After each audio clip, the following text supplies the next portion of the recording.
hacia ti y no puedo, no me atrevo. Es que si te veo no sé qué decir. ¿Por qué? ¿Por qué? Quiero volar contigo por el cielo. Te daré mi amor solo a ti. Quiero volar. Yo te atrapo, tú me atrapas para siempre. Lo que quieras puedes pedirme. Me querrás, lo sé, solo es cuestión de tiempo. Yo te esperaré y no te dejaré porque te amo, te amo, te amo, mi amor. Eres la mejor.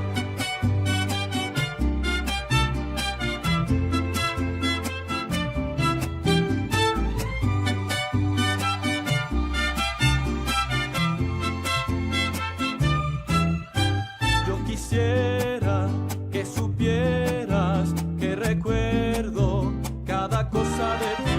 Tu sonrisa me ilumina, es lo que deseo para ser feliz. ¿Por qué?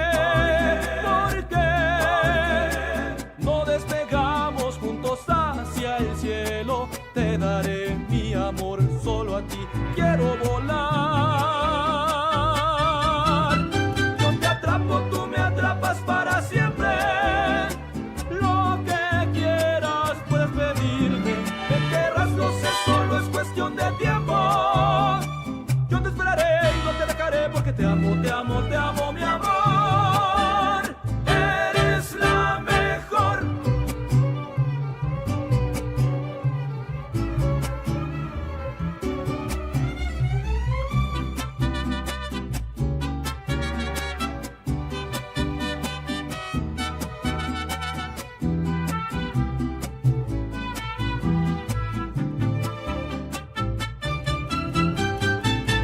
Yo te atrapo, tú me atrapas para siempre. Lo que quieras puedes pedirme. Me querrás, lo sé, solo es cuestión de tiempo. Yo te esperaré y no te dejaré porque te amo, te amo, te amo, mi amor. Eres la mejor. Atrapo, tú me atrapas para siempre. Lo que quieras puedes pedirme. Me querrás, lo sé, solo es cuestión de tiempo. Yo te esperaré y no te dejaré porque te amo, te amo, te amo, mi amor. Eres la mejor.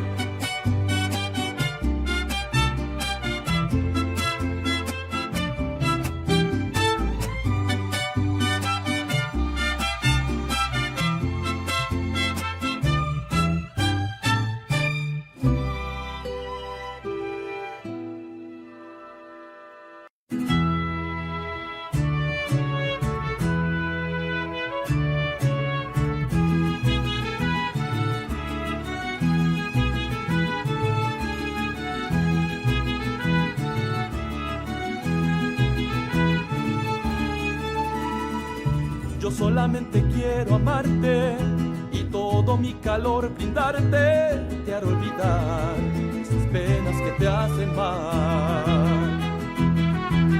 Hay que dar el sentimiento y cada momento vivirlo. Te haré olvidar esas penas que te hacen mal. Con el amor se puede siempre alcanzar lo mejor. Con el amor los sueños que tengas se van a cumplir. Si tú lo deseas puedes volar. Solo tienes que confiar mucho en ti, seguir. Puedes contar contigo, te doy todo mi apoyo. Si tú lo deseas puedes volar. Si tú quieres el cielo alcanzar y las estrellas tocar. Oh, mi amor.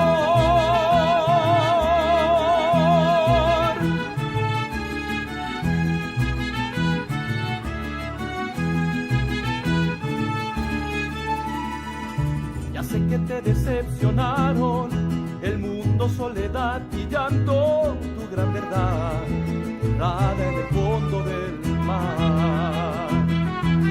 Decidieron engañarte, venderte un mundo impresionante, pero al final solo vale tu fuerza de amar. Es el amor el que echará fuera todo el temor. Por el amor los sueños que tengas se van a cumplir. Si tú lo deseas puedes volar, solo tienes que confiar mucho en ti, seguir. Puedes contar conmigo, te doy todo mi apoyo. Si tú lo deseas puedes volar, si tú quieres el cielo alcanzar y las estrellas tocar. Oh, mi amor.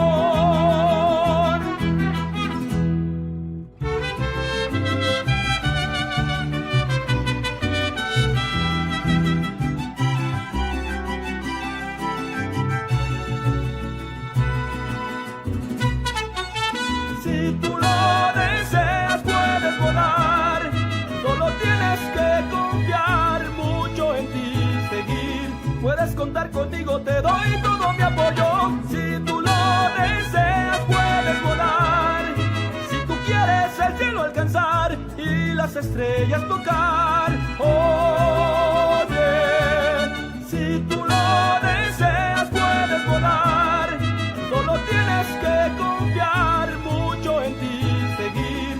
Puedes contar conmigo, te doy todo mi apoyo. Si tú lo deseas puedes volar, si tú quieres el cielo alcanzar y las estrellas tocar.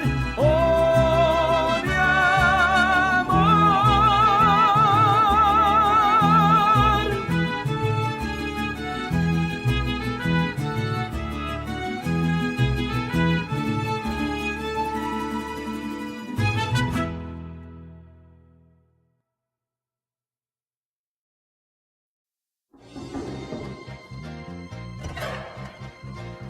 Hey, what's going on, man? Come on in. You ready to play?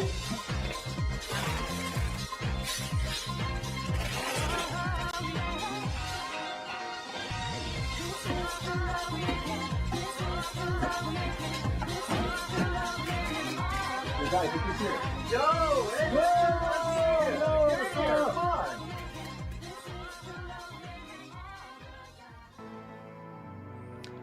Hello there. How's it going? How you doing? How you going? How's it doing? Let me... Okay.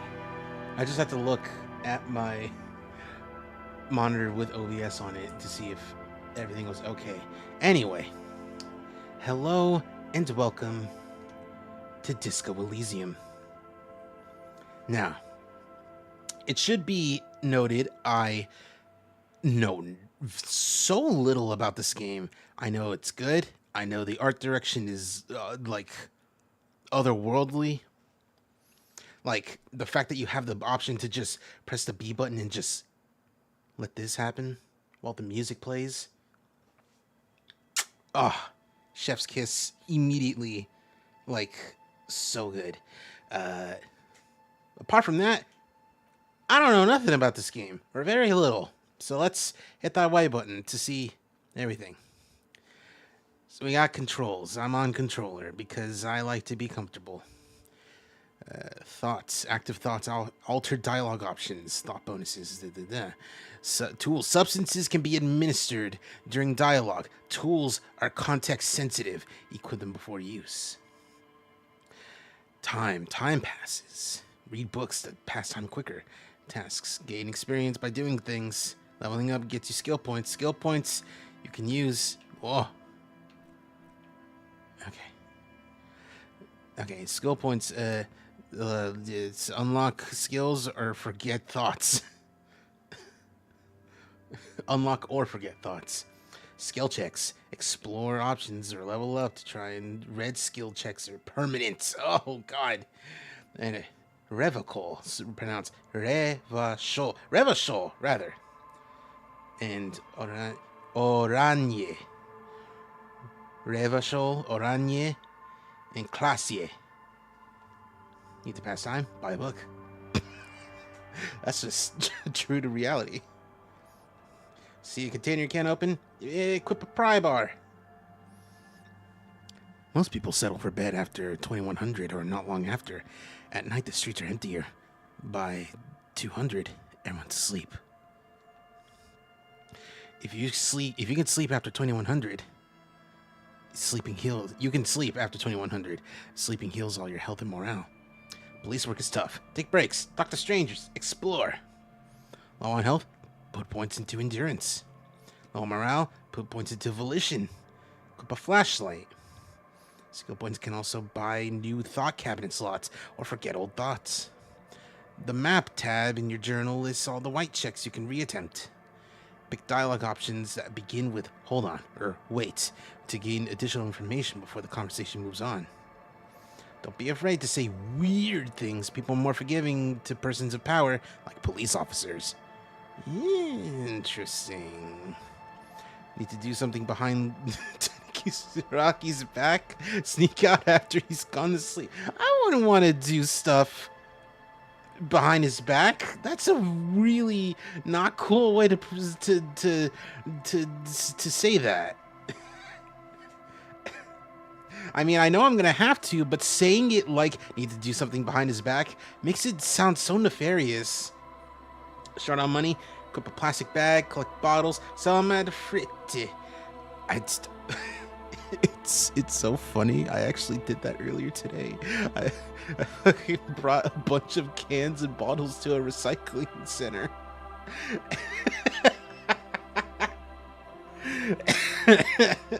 Came out with like 2160. There were so many cans. Oh, jeez.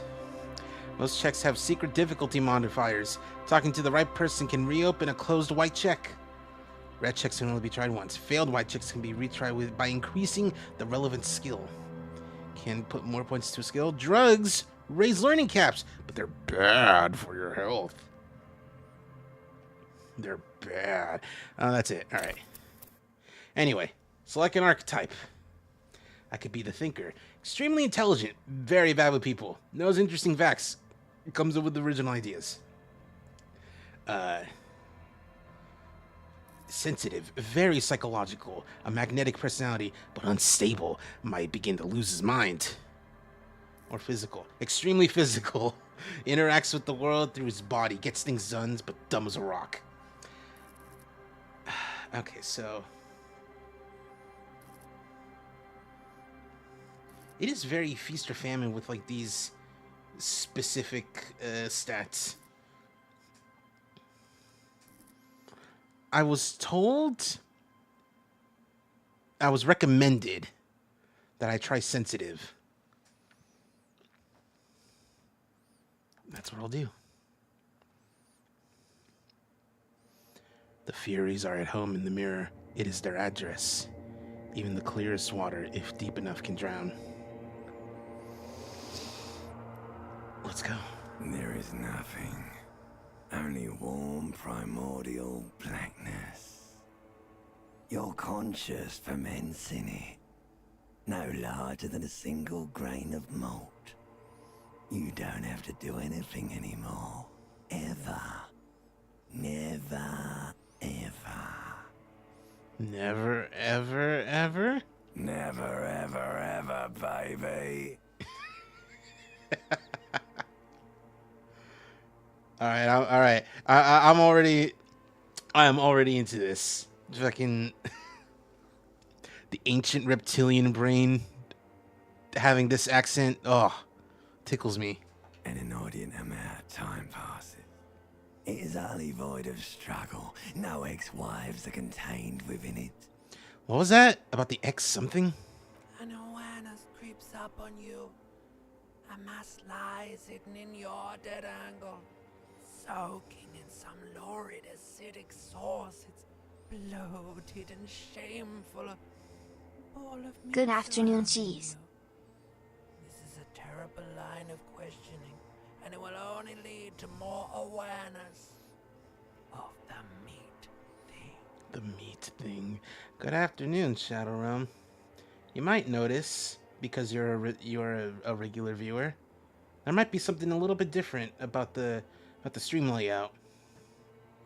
Anyway, I don't care about the meat thing. I want to know about the X something. Ex-love, ex-tenderness. It is foolish of you to resurface to the loss. Not after all the damage you've suffered to get here. Some of it irreversible. Stay. Sail with me through the abyss of pelagic zone. No, I want to get off now.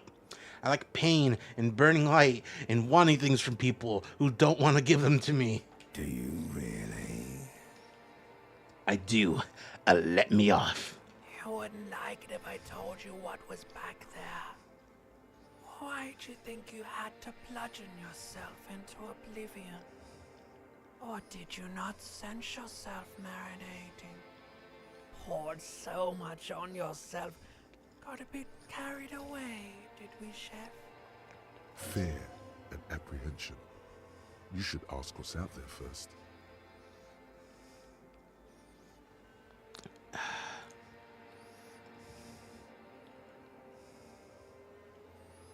Wait, I did this to myself? Yes. Your one disco mother. Hello, Gil. Hi. How's it been today? Good. Good. I went to a... It's funnily enough... You have only one trans flag? No, I have two. The other one is... You gotta look. First of all, Shadowrun, you gotta look at the stream setup. It's... it's now vertical. The second one. It's still in the chat, but it's vertical. That's a neat little bit of color separation. Anyway, no. The big thing is, I made the game window bigger, as in, like, the Shit game... sucked, but things are healing. I made the, like, the little game area window bigger. Like if you'll see. I just gotta remember which one it is.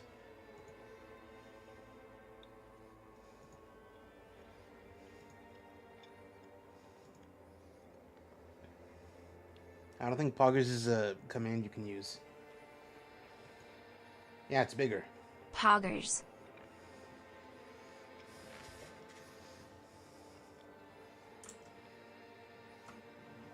Yeah, today is a slow day today. Anyway, how's things been? Things have been pretty good. I went to a recycling center, got about 21 bucks out of it.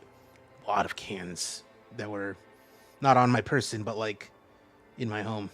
Took a nap, got some caffeine. Yeah.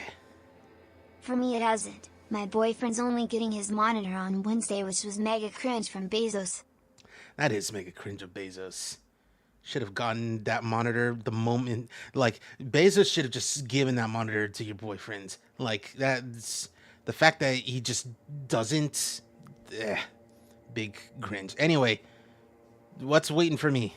There's this giant ball there. An evil apes.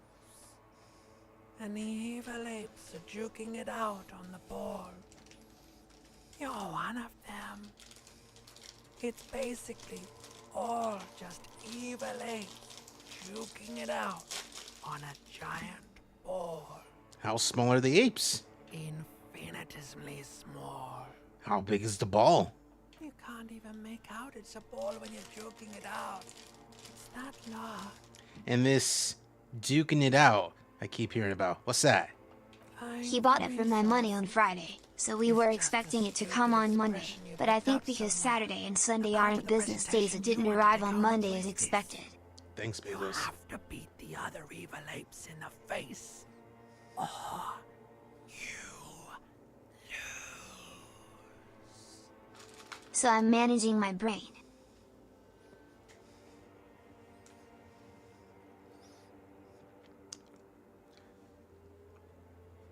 The fucking, like, narration, impeccable. Love it.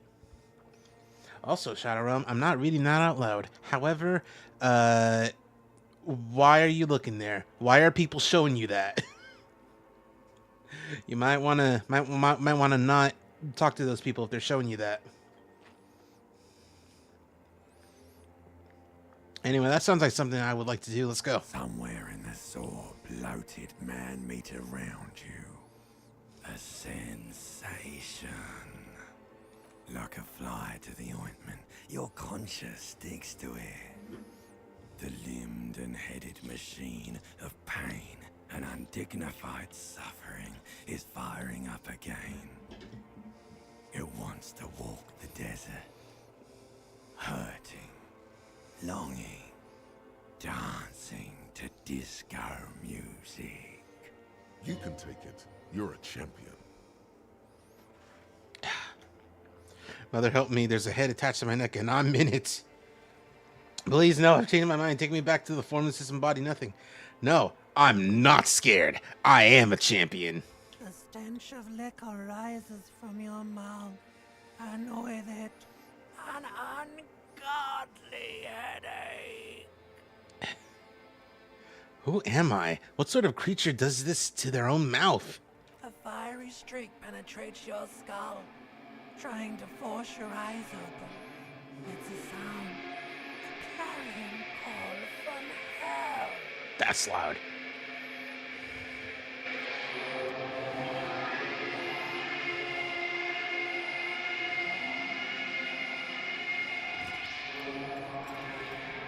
Oh, do I need to censor this? Oh. Oh. Oh.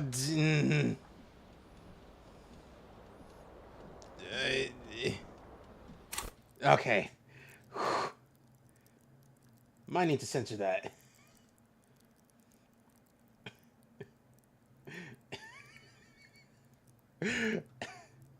Didn't think he would just be whole ass buck naked.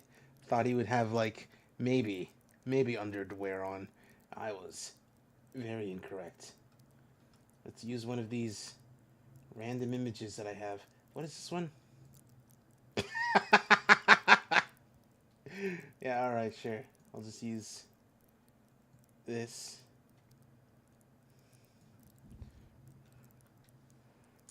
Let's hope it works. God who's cocking balls out for the world, Raiden would be proud. Okay. Smallify.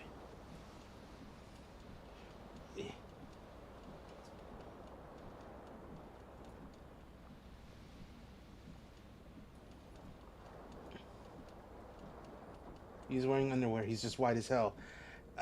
I don't want to zoom in to check. But if you... But if you... I'll hold you to that. Alright. No. Yeah, that is underwear. Alright.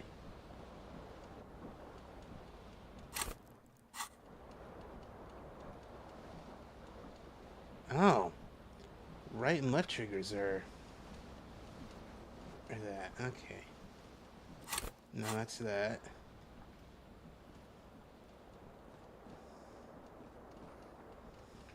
Okay.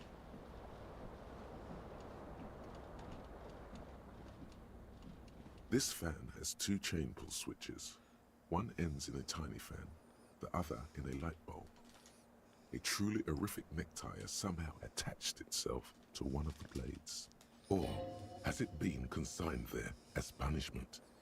You feel as though this creature is your friend and wants to reattach itself to your neck so that you may continue your adventures together in this strange world. Alright, let's try it.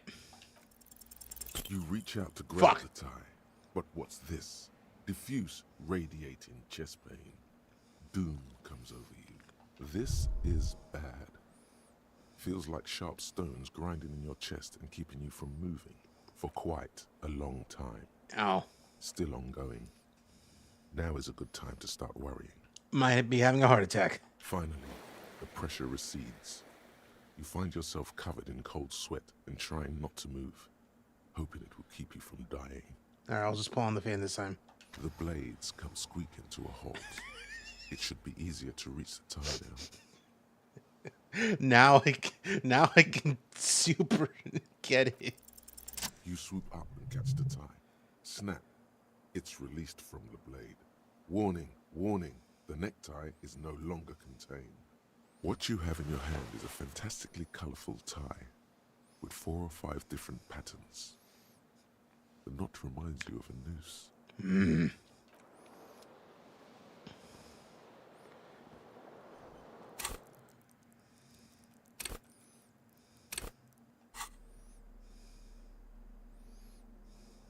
Ah, okay, yeah, he does have underwear. He is just very white. That's a horrific necktie. I love it. Just call that.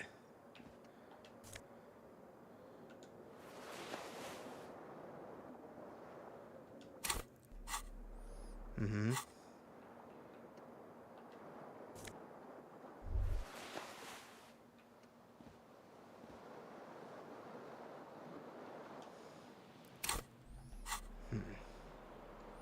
Something about the pants. Save your flare. Alright. Fair. Electrochemistry. Interesting. You hear a jingle. Oh. Keys are clinking in the pocket of your flare-cut pants. It says, whirling in rags, on the aluminium keyring. There is a single key on the ring. The number 1 is etched on it. It should open the door. What's going on with that window? The window stands broken in its frame. Cold wind blows in. The morning light hurts your eyes. It's hazy, but you see the ocean and some war-torn buildings. Let's look outside. Let's assess the damage. What do you mean? Fuck. Assess the damage.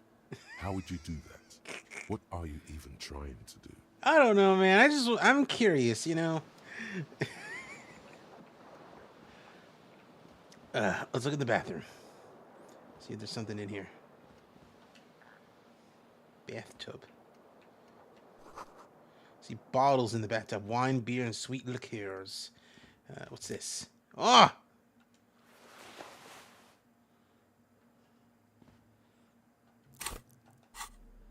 I have an undershirt. Suggestion. Unsavory odor. Ooh. Oh, it's minus suggestion. Conceptualization. A real statement to wear. This is esprit de corps. Halogen watermarks. Inland Empire. Vivid imagination. Oh, what's this? A mirror hangs above a bent and broken sink. In a fierce discharge of masculine energy, someone has ripped half the faucet off. Hot water sprays from the base, and steam covers the mirror. You cannot see yourself, just the outline of a man. Suddenly, you realize you have no memory of the face that awaits you there, underneath the soft vapor. Now I'm gonna wipe it. As you slowly reach your hand towards the surface of the mirror. Abort. You clearly have not thought this through. You won't like what you see there. Oh. And you will never unbecome it.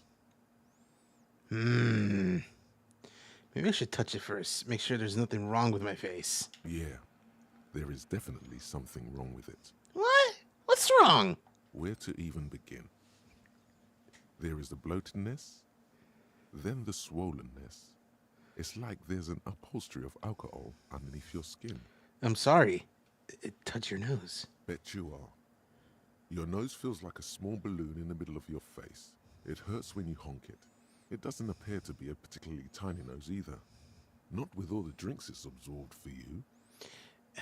At least my tongue is okay. It's not. It's swollen and snail-like, wriggling between your fingers. This, honestly, I love this so much. All right, I'm scared. I want to stop doing this. Don't be scared. It's only your face. It's not like anyone's going to see it. I'm out of here. What's this? Was that the exit? Oh, I guess so. I'm gonna look at everything else first. I am not doing good. This magnum-sized bottle of Commodore Red is empty.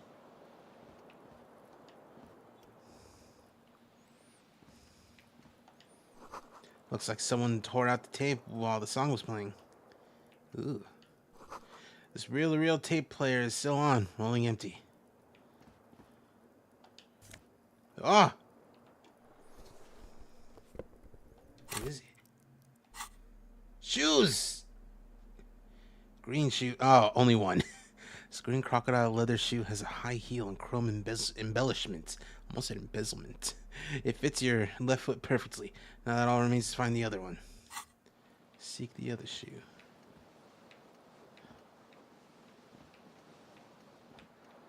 Alright, the highlights. Oh! I was gonna say highlights are not helping, but it's there in the corner.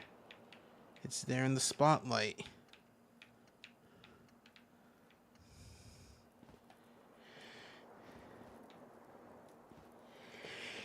No, excuse me.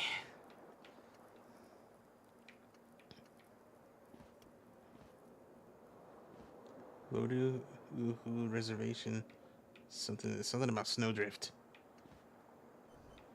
There was something in the corner. Ital Sarava, 52 centigrade. Sun breaks the starburst. There was something in this corner. I don't know.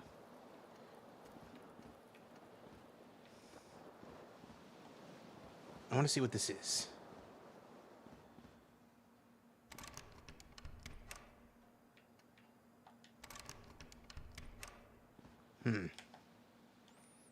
Nope.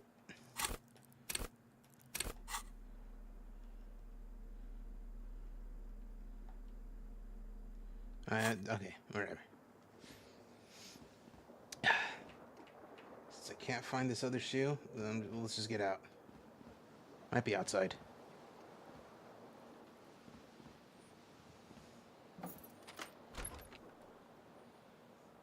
Oh my god. This has nothing to do with the game. An old friend of mine who I haven't talked to in a while is playing Wheel of Katamari, and that warmed my heart because... Oh! I'm alive! I'm alive and I'm active! Oh! I'm gonna close the door. Hello, officer. What year is it? March. The year is 51. What's this? Something on the table.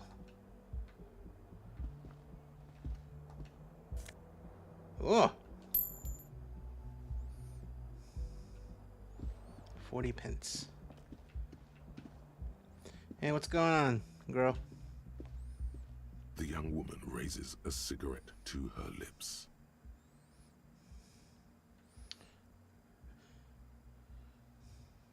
Officer? Am I military personnel? No.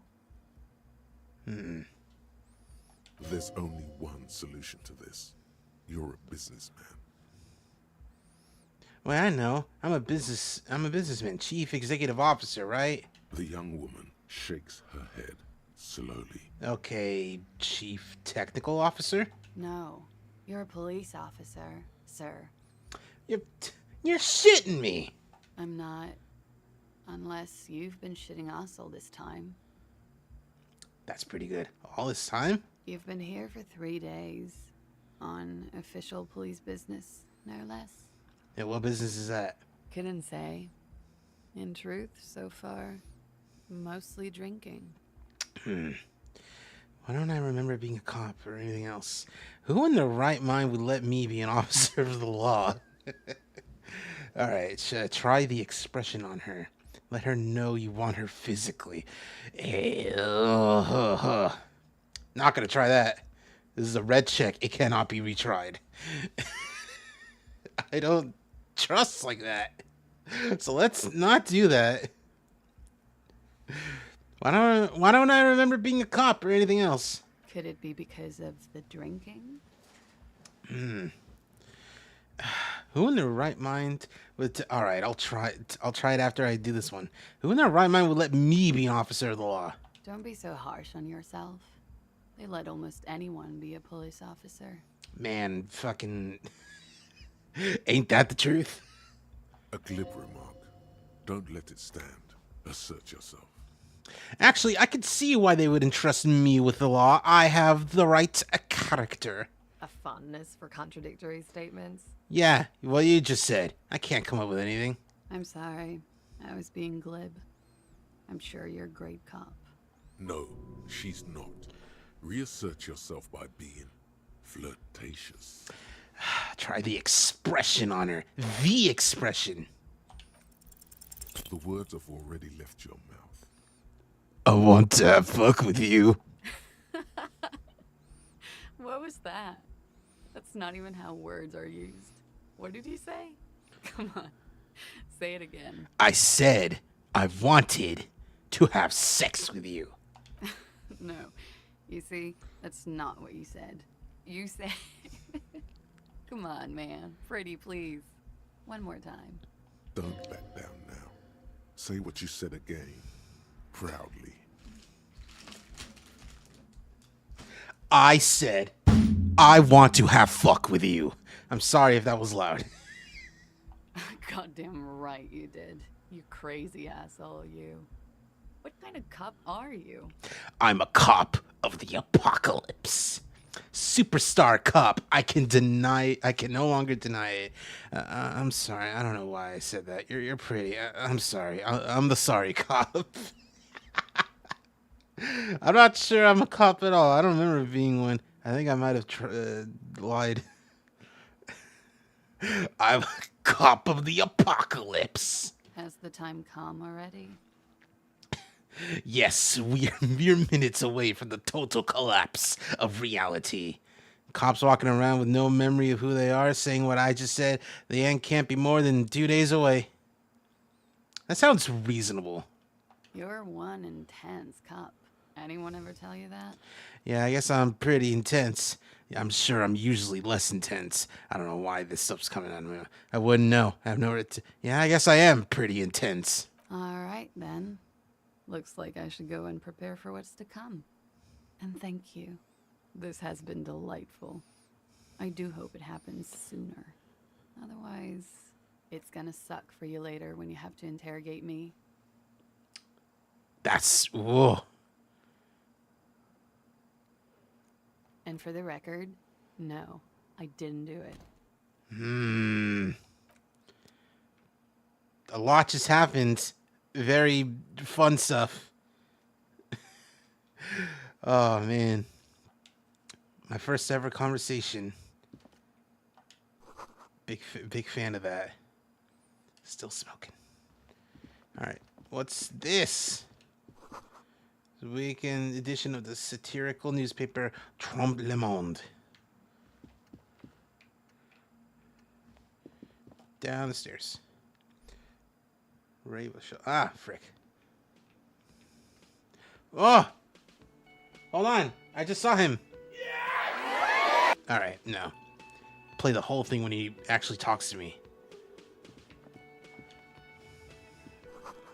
This is where the lyrics would be. Big old karaoke mic is waiting for someone to sing into it. Speakers connected to the radio. Music. Oh! You should totally sing karaoke here. The first chance you get. Your emotions need to be expressed. People need to know your vast, oceanic soul. My soul is modest. It's normal-sized. Exactly. It's measured, level-headed, and it needs to be heard through a PA system by other people.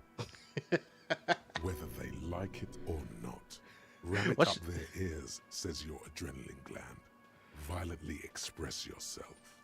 What should I sing when it comes to it? You have not yet stumbled on the right lamentation, but it's out there. It'll come to you. You will wreak havoc with it. Don't worry. Lamentation sounds good. They'll really get a gauge of my soul with that. Serves them right. Wipe that smirk off their face with your sad, tragic song. Who's laughing now? No one. You have to find something tragic to sing first, though. Cool. Sing karaoke. Get a hold of a sad song on tape.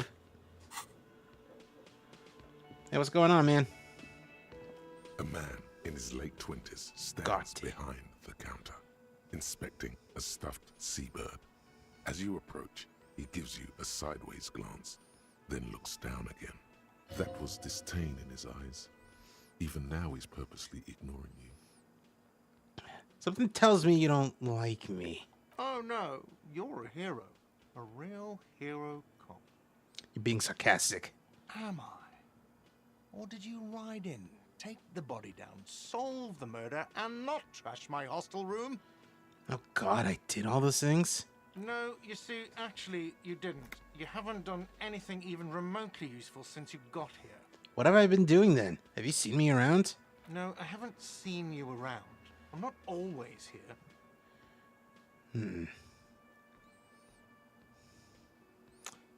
A competent work of taxidermy. The white and brown seabird lies among piles of coasters and drying mugs. One of its wings broken. The man is trying to mend it. Looks like the bird was ripped off the shield that was used to mount it. Most likely on a wall. Something about it makes you feel bitter. What happened to the bird? Look, your buddy is over there. Why don't you go and talk to him, okay? What do you mean, my buddy? He pretends not to hear you, concentrating on the bird instead. All right, I'll just get out of here. I'm not gonna get anything useful from you. Menu's been wiped clean. Only the word Monday is written on it. Oh, healing item. Nice. Water cooler. Large bubbles. Okay. Oh. Soft purr of the electric juicer. Someone's working. Yeah, let's not bother them yet. Sign reads, mess hall reserved for union members. Doors open 1600. Royal pinball machine is unplugged. What's up, old lady? Hello, sweetie. Oh, hi. The cryptozoologist's wife. Kind of love that. Anyway, hi, ma'am. How you doing? You shouldn't keep your colleague waiting. Oh, okay. I guess that's it. Is there anything else that I can look at? Oh, bottle of rum. All right, I'll go bother the people at the mess hall real quick. Okay, all right. I guess I can't. Anyway, hey, what's up, buddy? A bespectacled man in an orange jacket.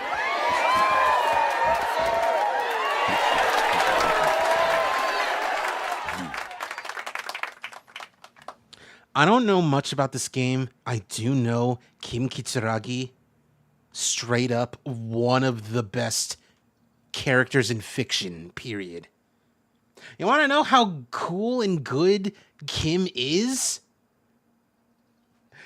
They drew Kim's profile picture, his little portrait, in the concept art. They drew a concept version of his portrait, and they were like, fuck, this shit's so good. Let's just color it and call it a day. This portrait of Kim that you see is just the concept art, but colored in. That's how, like, they knew they have something perfect with this, with Kim. Anyway, hello, Kim. How you doing? As you approach, he narrows his eyes and extends his hand in greeting. If an assault were launched on this building right now, if the windows came crashing down and the whole world descended upon you, this man would hurl himself in death's way to save you. You are sure of this, but why? I don't care. I'm gonna shake his hand first. Hello, I'm Kim Kitsuragi, Lieutenant, Precinct 57. You must be from the 41st. You realize he's waiting for your name. This is your chance to come up with a really good name for yourself. Get creative. Conceptualize. I'll try this. It'll be a good icebreaker. A name that I don't that I don't know. Just come up with on the spot. Raphael Ambrosius Cousteau. That's pretty cool, though. I kind of like that. It's very, very cool, but maybe just a bit too ostentatious. You instinctively run your hand over the multi-patterned silk of your tie. Its slickness gives you comfort and reassurance. Ah, see that like mental response to touching something, specifically talking about its slickness. Oh, that's a big like autism thing. Like you touch a nice texture and you feel better. You feel like, oh, that's nice. Don't worry, Raphael Ambrosius Cousteau is one classy name for one classy cop. My name is Raphael Ambrosius Cousteau. Yes, well, Doesn't even process what you just said, just moves on. it looks like we had a little scheduling error on Sunday. Saturday too, actually. Have you had time to talk to the manager here? I mean him? Yeah, I just talked to him. No, I haven't. Must be some kind of misunderstanding. You're taking me for someone else. Yeah, I just talked to him, playing with his bird. If you don't mind, we should talk to him again. Ask him for a rundown of the area. Now that I'm here as well. I understand the scene is out back, right? Yeah. It also wouldn't hurt to assure him the police are finally here. In full force, I mean. Have you mapped out the initial interviews? I haven't. Okay. We'll have time for that after we take a look at the coroner's case. See? Yeah. Don't make him doubt your ability. That's the thing. Like, the moment he doubts you, that's when the game's all over. Kim's no longer your friend. You can say, like, oh, I haven't yet, but it's important that you say yet and not, shit, I haven't done that at all. I didn't even think about doing that. Like, don't do that.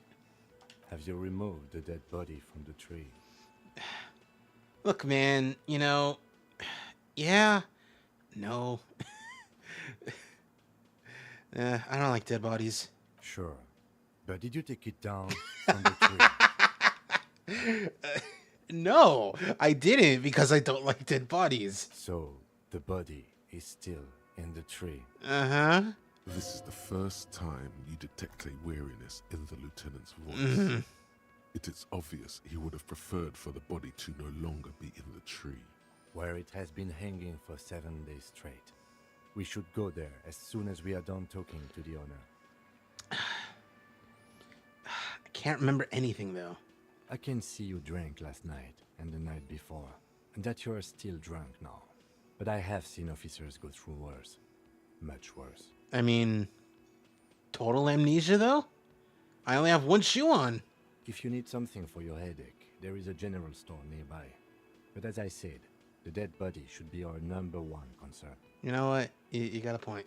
A painkiller would be good about now. This thing is pulsating with discomfort. The best cure for a headache is, of course, morphine. They won't have that. So cigarettes will have to do. What if I told you I'm not really a police officer? How can you be so sure I'm from the police? You know what? Let's get going, because I know what we're supposed to do. After you, officer. Ah! Interview cafeteria manager and inspect the body. If you're about to embark on an investigation, shouldn't you have a badge? Wait, shouldn't I have a badge or something? You mean you don't have a badge? It wasn't on me when I woke up. Losing your identification card is a serious matter. My vehicle has a shortwave. You can use it to report your badge missing. I advise you to try to locate it as quickly as possible. But getting the body down should still take precedence. You know what? I like that. I like that. He's like, fuck, this shit's still pretty serious, but, priorities. Lieutenant Kitsuragi is now in your party. You can talk to him whenever by interacting with him. All right. Hey, guy. Hold on.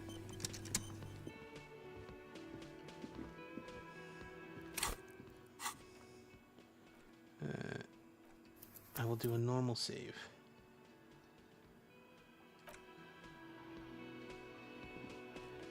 And I'll also look at these things. Interview the cafeteria manager, inspect the victim's body, report your badge missing. Anyway, what's up, buddy? The man with the unimpressive beard notices you approaching. He drops the ledger he was holding and turns to the lieutenant. Doesn't even pay attention to me. Oh, jeez. Mr. Gart, right? You run this place. Yes.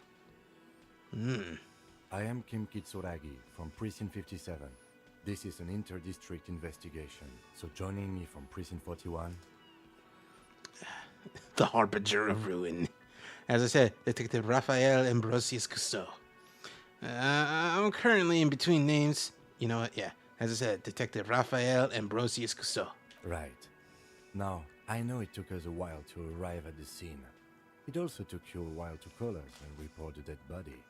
It was you who placed the call, yes? No, I only just got here. It was probably Sylvie who called you. She usually works the bar here. I'm only temporarily taking over her duties. Do you have her number? As a matter of fact, I do. You said you just got here. From where? Are you a local? What, of Martinez? No, I live in Jamrock. I only sometimes come here to keep an eye on the place. This is just one of the many, many cafeterias I manage. Many.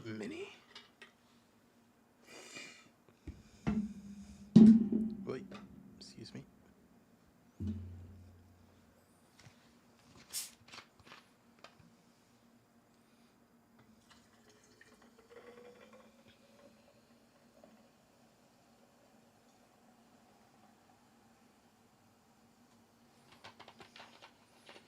And now begins a collection of more bottles and cans, mostly bottles, for next time I go to the recycling center, excuse me. But you still know your way around, yes? In case we need directions. Yes, I know where some things are, but as I said, I don't live here. I just used to work here. And I'm not going to start working here again, if that's what you think. I didn't imply that. Detective. Yes? I have everything. You? Oh, you mean, do I have some questions?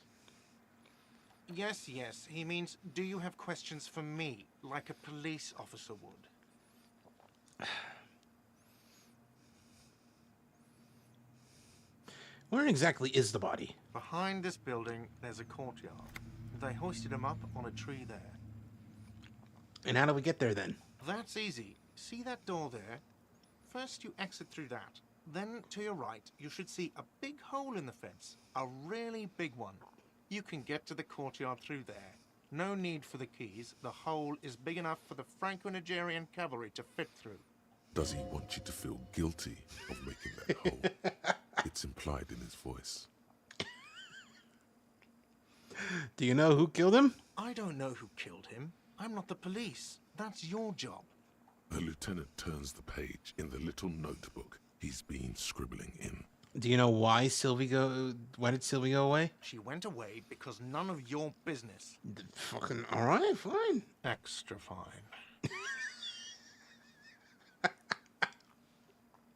Alright, I guess that's it. Let's go. Not so fast. You owe me 130 real. 130?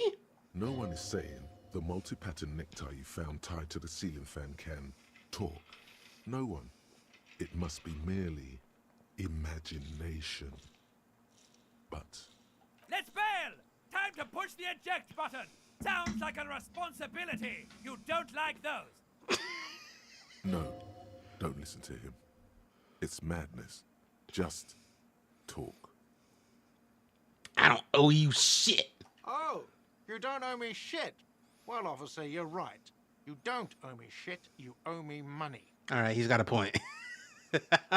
We do not need to assert ourselves here. We only need instructions from him. This is the proprietor, remember? No,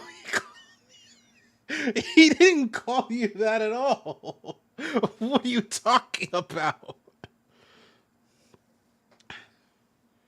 Alright, calm down. What's this all about? What is this about? You know, I get this all the time. Some hobo comes in here or some backpacking arsehole off the boat. The next day, when they can't make their fees, they get aggressive. I just never thought I'd be in this shit with a cop. Please, just give me the money. Who does that clown think he is? Arrest him! Did I just hear my Thai speak to me twice? No one is saying that! No one is saying that Ty can talk! That would be ludicrous! It's just that you should arrest him! It would be wiser! He wants to take your money. I'm not comfortable with this. The lieutenant watches you fiddle with your horrific tie. Sweat stains forming under your armpits. Whoa. He puts his hand on your shoulder. If you don't have the money, it's okay. None of us are in this for the wages. Mm-hmm. Thank you. Thank you for being very understanding. That's cop 4. I haven't offered to pay because I don't have any money either. You know what, Kim? I already like you. Fucking broke solidarity. Alright, what do I owe this place for? Let's see. 3 nights at a tariff of 20 real comes to 60 real. Then there's the window you annihilated. The hole in the window was the first thing I saw when I came to work. So don't try to tell me you didn't. That will be 40 real in damages. Another thing you've annihilated is half the bar. You've run a tab of 30 real. Actually more, but we'll round it down to 30 for your hard work maintaining the stability and order of Revachol. That's 60 plus 40 plus 30 equals 130 real. And yes, real is still money. But what exactly is money? What are you, brain damaged? Actually, I might be. Since I woke up, I have trouble remembering even the most basic concepts of reality. No, I'm just getting my bear. Actually, I might be. Money is what grown-up people use to pay for things. Things like this hostel room, or 8 bottles of potent blend, and 9 packs of Royal Extra. We use it for everything, really.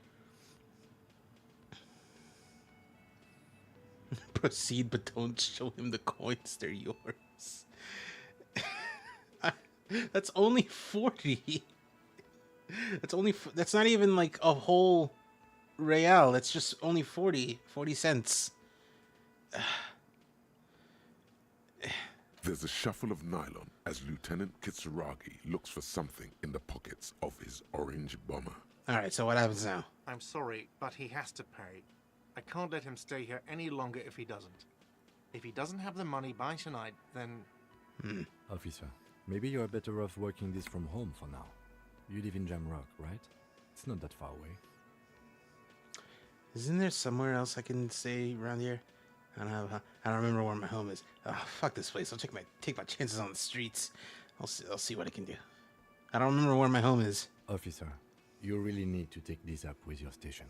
I have a shortwave radio in my car. Call them. Ask for assistance. We have to get this investigation started now. Yeah, that's fair. good luck.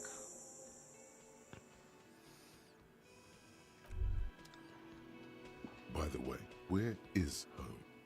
The address is coming up blank, and this place sure isn't it. I really don't remember.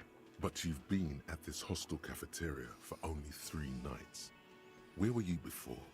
You had to be somewhere. I don't know. Up on Marvel Hill. Why did you say that? It's just synapses firing. It doesn't mean anything. The name must have some meaning for me. The old thesaurus comes up empty. Maybe you should ask the lieutenant. Hey, Lieutenant Kitsuragi, do you know a place called Marvel Hill? No. But isn't that an expression, not a place? Expression? A saying. Up on Marvel Hill, a great high place. One that is impossible to climb back to. That doesn't sound like somewhere you can stay if you run out of money. Could I trace my way back somehow to the exact street, the exact number on a building? Or, I live at a dumpster, I don't care. Fuck everything. Hobo cop! Couldn't I trace my way back somehow? You can try. Run some addresses in your head when you get the time. Maybe a street or an apartment will appear.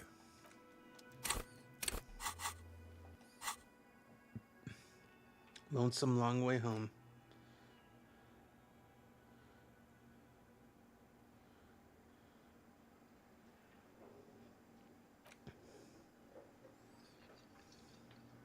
Whole bunch of stuff.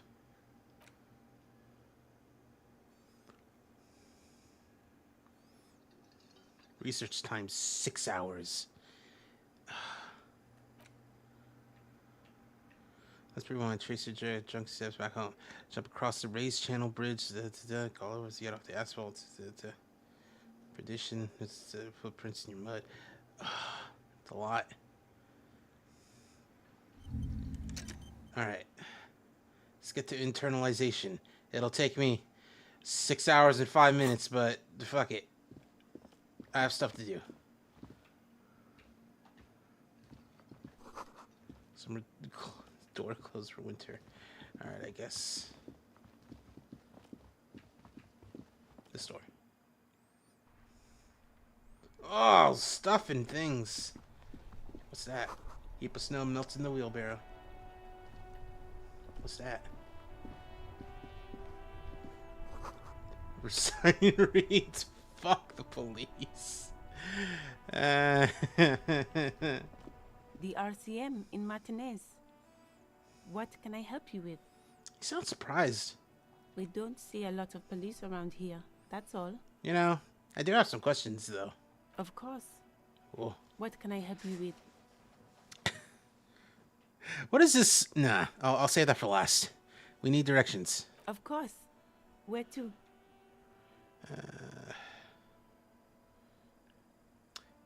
Where am I? What do you mean? I'm disoriented. I don't know where I am. Yes, sir. District of Martinez. City This of Red. intersection is called Roundabout North. Alright. He knows where we are.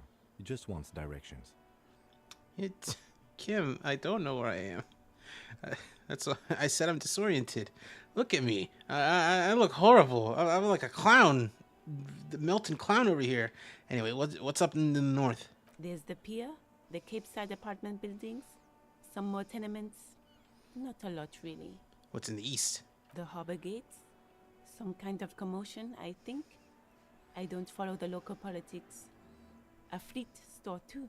Fleet. What's in the south? Some shops and a bridge. The canal bridge leads to the coast, but it's broken, I think. Some kind of accident, probably. What's on the other side of the canal? Just coast. There's a little fishing village there, and a fish market. But that got closed down ages ago. Rows of stalls under a broad roof, where silvery fish were heaped on newspapers. Water, water everywhere, pouring from the heavens in the shadow of the old church. Shake it off. You seem to be some kind of under some cold spell. Anything else? What about the west? West? It's just water. No, actually, I think they call it the Martinez Inlet. There are some islands in the bay, but they're hard to reach. In the west is the miracle. The miracle. Alright, that's it for now. No problem. Alright, so who are you exactly? Me? I am just a gardener. What are you doing here? I'm working. On what? I have a greenhouse in the yard there. I've been trying to get some work done. There's discomfort. She stops mid-sentence. Go on. It's okay. As you probably know, there's a corpse hanging from a tree there. It smells pretty bad, so I have to take breaks. Don't worry, miss. We are here to clean it up. You can get to work soon. Mm-hmm. Thank you. My head is about to explode from all the salts I've had to inhale. Alright, so anyway, what is this fuck the police business? Excuse me? She's uncomfortable. Maybe you should drop this line of questioning. Yeah, that's fair. She shifts in her seat awkwardly. Anyway, it's, you know what?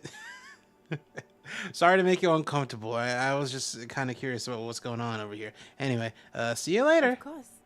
I won't hold you back. Her gloves. You get the feeling that you need them.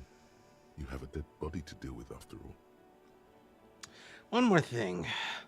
Oh, and one more thing. Can I borrow your gloves? Sure.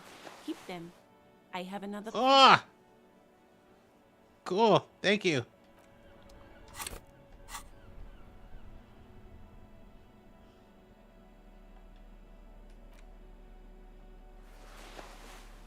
Ah. We are almost totally ready. I'm just missing one shoe.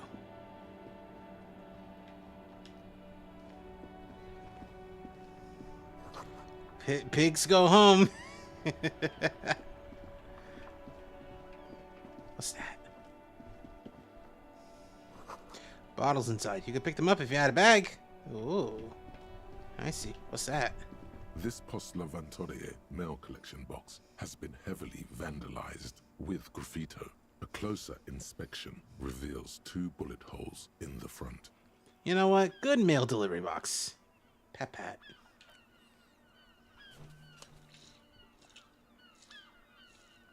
The box seems happy. Eat shit pig, fucked by the coon, and St. G with a crown have been scribbled on it. Jenny is a whore, and best set mailbox also. Fucking just like, not like the mailboxes here, but like other things. There is a power transformer that is right outside a local big supermarket that's just got all sorts of stuff written on it.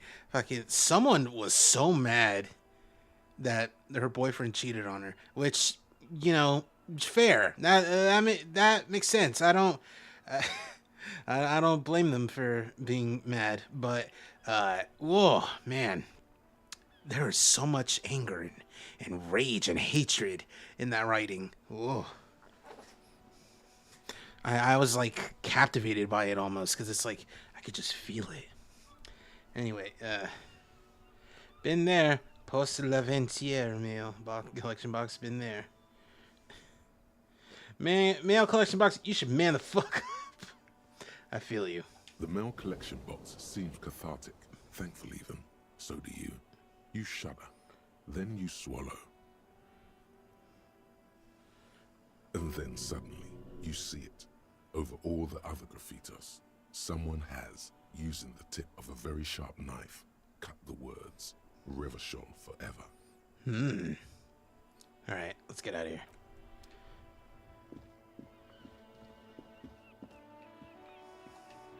Fish. This book has a rose, pistol, half-naked dame on its cover. Book appears to be erotica, but without actual erotica. On the book stands a very muscular man surrounded by flames. It's a book about pate. This book, you don't really understand what it's about, nor does it seem important. It takes willpower to even read the author's name, Sean Kaus from Igaunia. A book about baladero culture. It promotes freedom and roaming upstream. A book about the future. The government reads your mind using radio technology.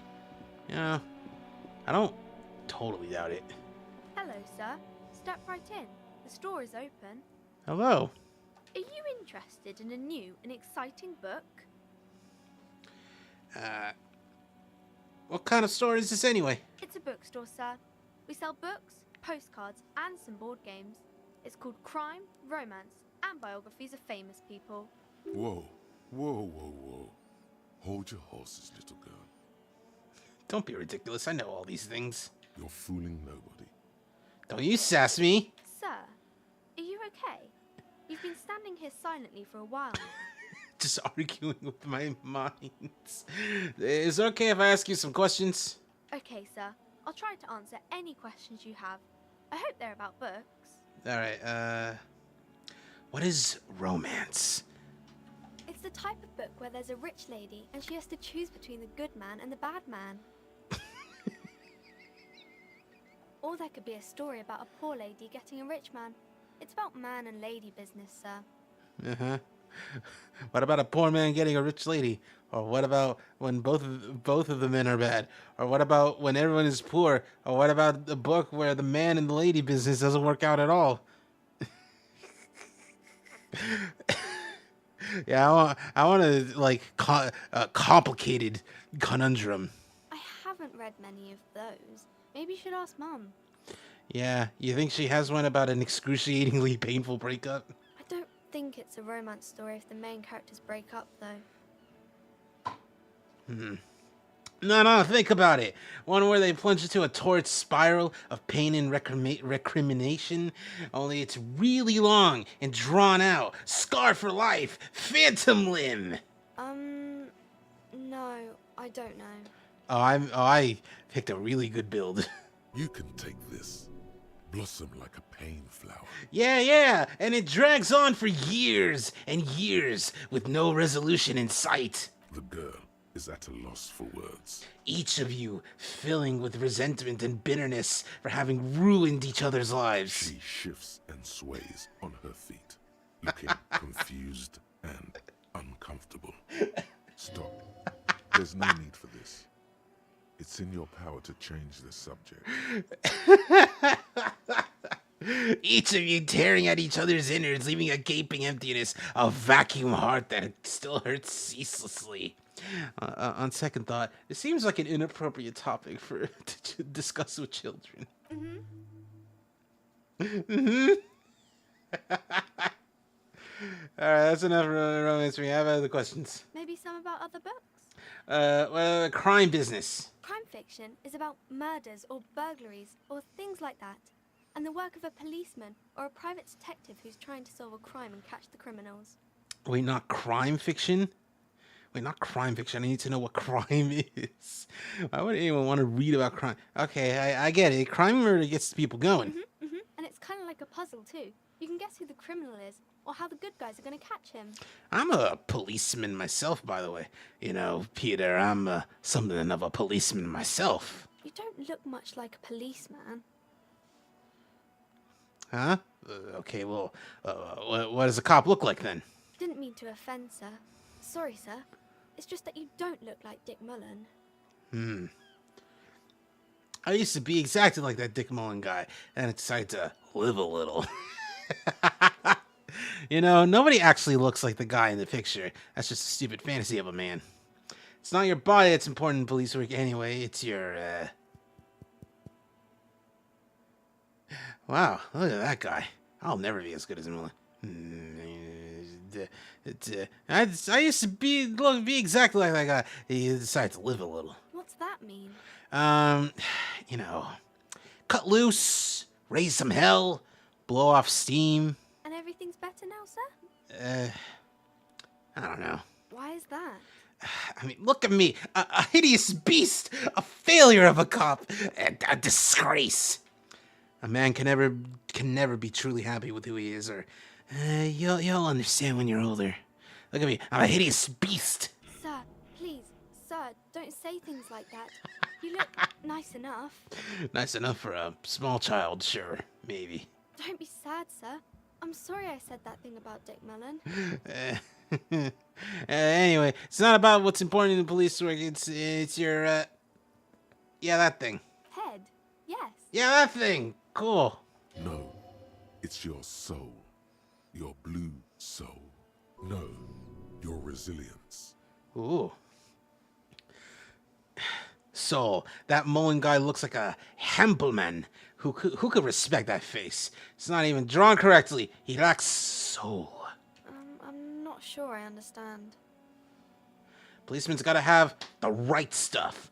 An ingrained sense of the law. No one would follow a weakling like Mullen. If you say so, sir. He's just a fictional character.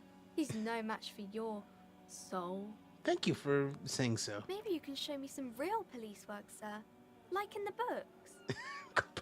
Okay, I'm gonna do something now. Okay. She failed to deduce anything substantial. She waits intently. Actually, I'm sorry, I can't deduce anything. It's okay, sir. You disappointed a small child. No! Well done, champ. I gotta, its composure it needs to be up. Anyway, who are these famous people? Oh, kings and queens and generals of old, or artists and writers, or musicians, those kinds of people. There's usually something extraordinary about them. I think that's why people read them, to find the secrets of their fame. Could I become famous by reading one of those books? I don't know about that, but I imagine life is great when you're famous. Fame sounds delicious. Maybe someone will write a book about me one day. Fame is for vain people. I have better things to do. These famous people sound like a bunch of dorks. Annette's expression remains ever so helpful, but she doesn't say anything. Never mind. I literally had nothing else to say. Okay. Okay. Anyway, what's your name? My name is Annette, sir. My mum, her name is Plaisance. She owns the store. She's inside minding the register or organising the stock. Feel free to step in and browse our wares. And you're standing out in the cold because... I'm signalling that the store is open. Otherwise, people might not know. They'd miss out on the crime, romance, and biographies of famous people. A sudden gush of wind turns the pages of the books on the counters. She covers her face, smiling. But she's cold. You're cold. But can I help you in some way? Kind of you to offer, sir. What could you do to help her anyway? Should have a word with the store owner, maybe. Such a good trooper you are, already learning the value of hard work. I could help by brutally dismantling the free market. I'll have a word with the store owner. Oh, no, sir. I'm happy to help Mum by luring in customers. Besides, I have some hot juice in my vacuum bottle to keep warm. Shouldn't you be at school or something? I do my studies at home at the moment. I have to help Mum keep this place running. Isn't school more important than this? Mum says it's necessary to do both because it builds character. Mum says a proper worker is dutiful. That's how you get ahead in life. You succeed. How's the business going? Mum says it's peachy. She was a little afraid at first. There's talk about this house being cursed. Behind her, the window has been boarded up. Mm-hmm. You sense the boards creaking, twisting for a second, and some kind of doubt in her tense shoulders. Cursed in what way? Cursed in the way that makes them say that no business has ever really thrived here, sir. That they all go... bankrupt. Exactly. But we've been doing fine so far. See, this sounds rather serious. I should probably look into this. We can go into the bookstore and ask about the case, but I don't see much more to look into here. Yes. Please do also look at our wares inside. The postcards and board games are there, sir. What do you know about the other failed businesses? Nothing really, sir. Mum doesn't allow me to sneak around in the back rooms or the cellar. Don't really know what's there. How does this curse manifest itself? It does not manifest itself in any way. It does not exist. I liked it better when we were talking about different types of books. But Kim, the plasmic manifestations. No such thing. Oh. Anything else you wanted to talk about, sir?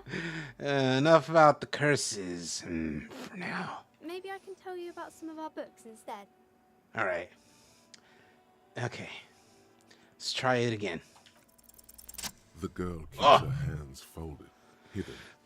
Why is that? Hey, why do you keep your hands folded? What do you mean, sir? She knows where this is going. You don't need to be worried. I'm here to help. No, you can show them to me. She looks around anxiously. Her hands remain folded in front of her. She doesn't want to show them. The lieutenant stands by, looking at the two of you with little interest. A facade of true professionalism. He is far more intrigued by the situation than his poise reveals. It's okay. You can show me. She brings out her reddened hands, her nails frayed, nearly chewed down to the flesh. Ugh, you bite your nails. And you knew this from me keeping my hands folded? There were a few other hints. Well, that proves nothing. Anyone could do an easy deduction like that. She actually is impressed. This is more like a defensive reflex. Want more? Bet I can figure out why you bite your nails. Got a few reasons in mind. She nods, half provocative, half enthusiastic. You're uptight because of your mother and the pressure she's putting on you. Rats have been nibbling on your fingers. Child labor is dismal working conditions. Chewed on nails means you're recycling your body material. It's an intense dedication to the way of business. There are no riches without personal sacrifice. It's this one. Maybe so, sir. Okay, I know it's a bad habit, and I shouldn't. Either way, another ace detected. deduction by the #1 detective in town. Ace Detective? Are you stupid or something? It was okay, sir. There's more that can be achieved here. Ask her to do the same. You think so? Fine. Do better. Deduce something about me. You're quite sober. Uh-huh. Yeah, you think so? The lieutenant does not flinch at the comment. He does not flinch even a single bit. He is intensely not flinching. It takes effort. He's intensely not flinching. Wait, how do you know I'm usually not? Because you usually aren't. Alright. And I'm having a grand time. I sure hope you are, sir. There she stands, swaying on her feet, assaulted by the early spring breeze. She smiles at you. The whole situation suddenly feels familiar, somehow. What are you missing here? Why does this feel familiar? Because you know each other. She's been talking to you so openly because you've talked before. Hang on. So you know me? We've met before? Yes, I stand in this spot all the time. You've been running around all week without your shirt on, sir, apologizing to everyone. I don't really understand what you've done wrong. Did I ever talk to you? Of course, you've stopped by a few times. You certainly look better than the last time I saw you. What do you mean better? I look like shit. Yeah, but you don't have party eyes anymore. Party eyes. Party eyes. Yes, of course. That makes sense. I'm not surprised children have seen you running around with party eyes on, he thinks. Not at all. Party eyes. Party eyes. I'm gonna type this out somewhere. I'll tweet it. I'll fucking put it in a server where where someone who knows and loves the game will see it. Party eyes. Party eyes.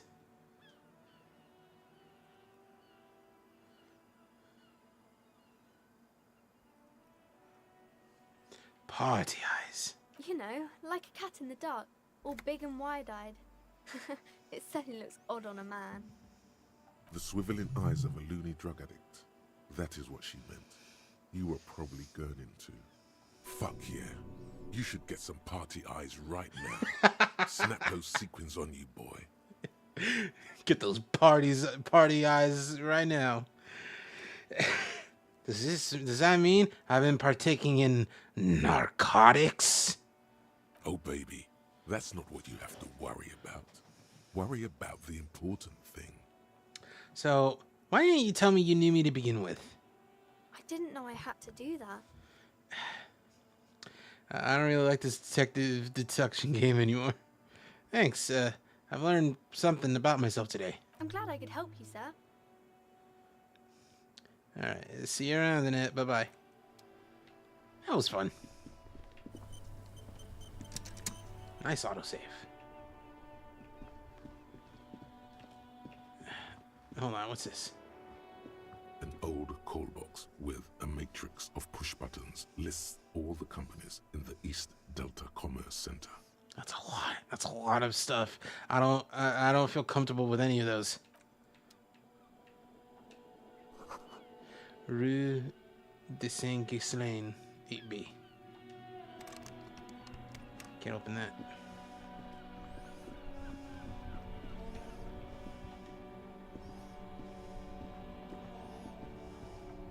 Before you stands a motor carriage.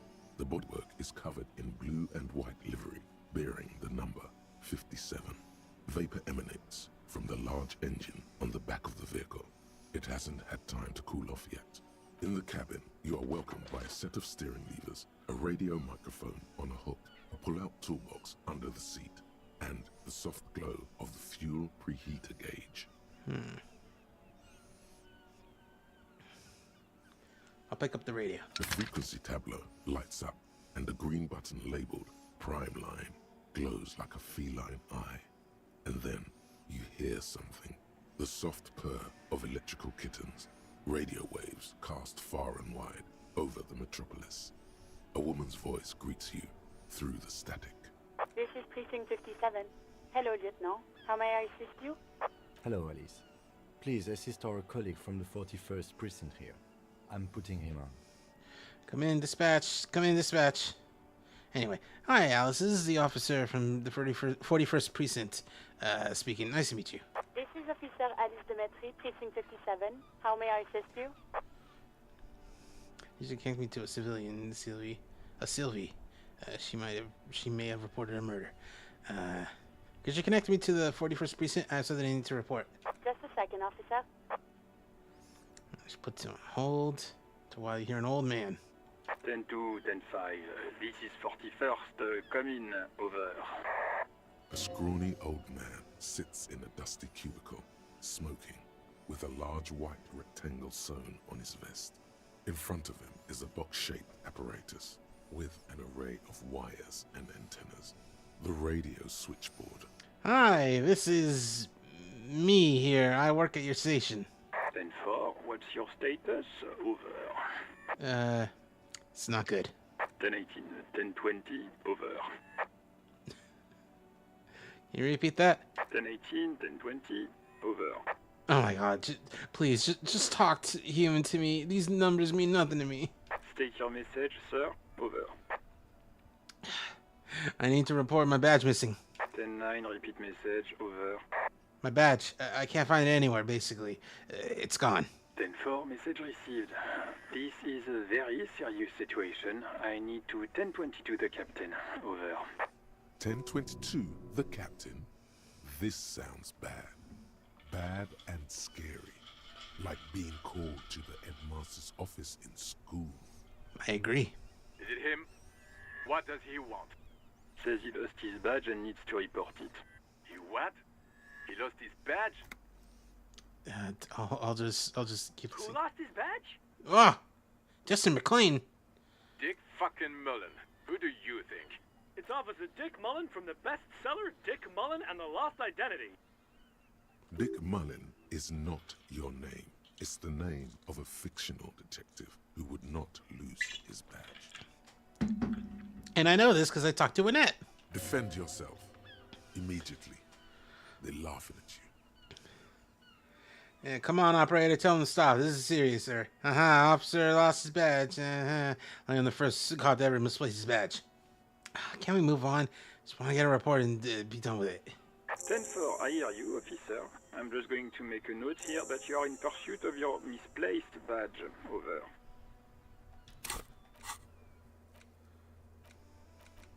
Track down my badge. Tiny piece of plastic in a world as huge as this. Maybe you'll just stumble across it down the line. Miracles happen. Fuck me. Mac, come here. You've got to hear this. Dick Mullen lost his badge. What's going on? Super Cop here lost his badge. He lost his what now? His badge. He lost his goddamn fucking badge.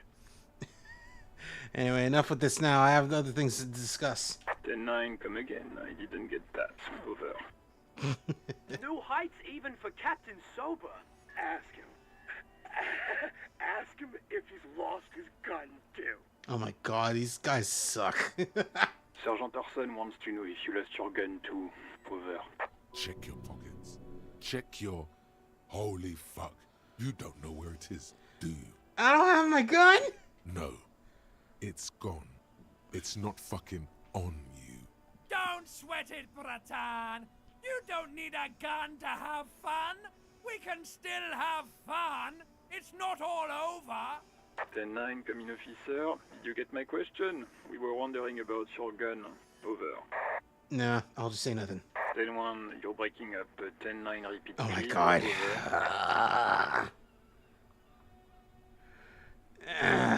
I fucked up. Oh, this is gonna hurt. Even before you can get the words out, everything gets scrambled in your brain. No, of course I didn't lose my gun. Fuck it, I didn't lose my gun. He says he didn't lose his gun. Or his fun, whatever that means. Ask him to describe it. His gun. Not as fun. Just a gun will do. Satellite Officer McLean requests a description of your weapon. Over. I love that he's treating this so seriously, but everyone else is just taking the piss out of me. This is hilarious. The fuck do you need a gun for? Look at the pythons on your arms. You are a gun. The biggest one in the world. Oh, request a description, huh? We'll give him one. Describe the plasma gun. For starters, it's massive. Got flared cooling vents along the front, hydrogen flasks sticking out too. Kim, what are you packing? It's a gun? What can I say? Regular goddamn murder weapon. You know how they are. They bang bang. Trick question. I'm a martial artist. My entire body's one big gun. I don't have it all right. I don't have my gun. Hey, Kim, what are you packing? It's a single-shot kill A9. An armistice, to be precise. It's a single-shot armistice kill A9. Over. Says it's a kill 9mm armistice. Armistice? What, is he a fucking... Clearly he doesn't have his Villiers anymore. Dear God, he lost his gun. Oh my, I can't. This isn't really a laughing matter.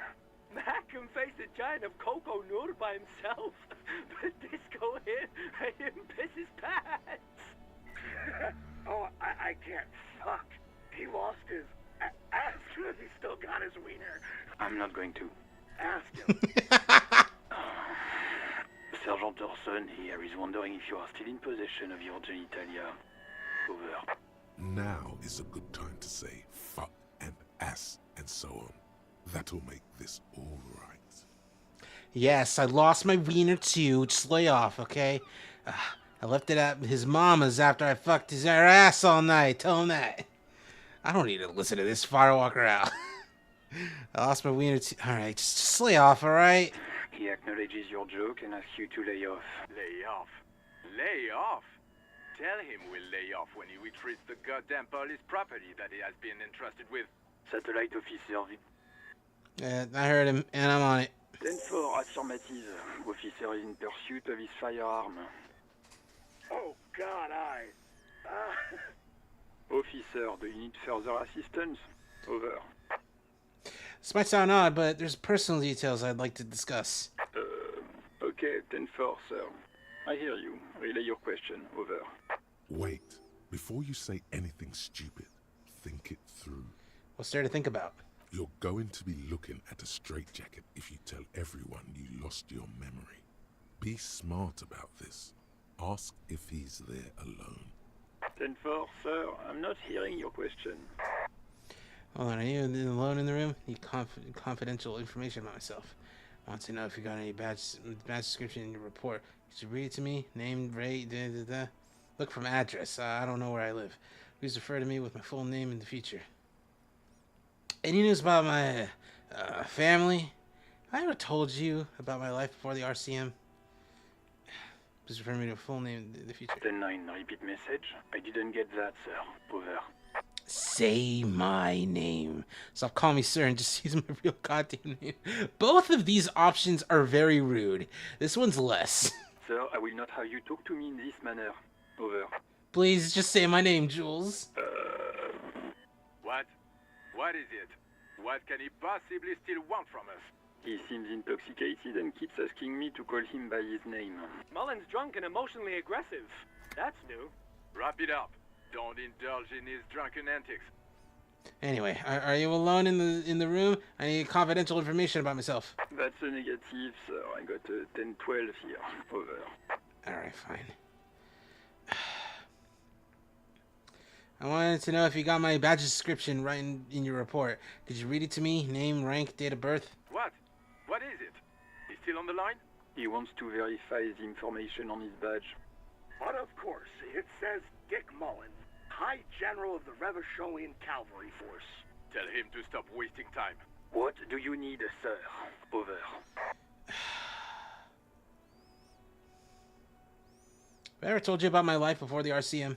10-4, well, that's, Does he actually want something, or is he hell-bent on disrupting our work? Could be both. He asked if he ever told me about his days before joining the RCN. For God's sake, cut this shit out! Tell him to stop wasting time and be a goddamn policeman for a change. Sir, Satellite Officer Vicmar says... Yeah, I heard him.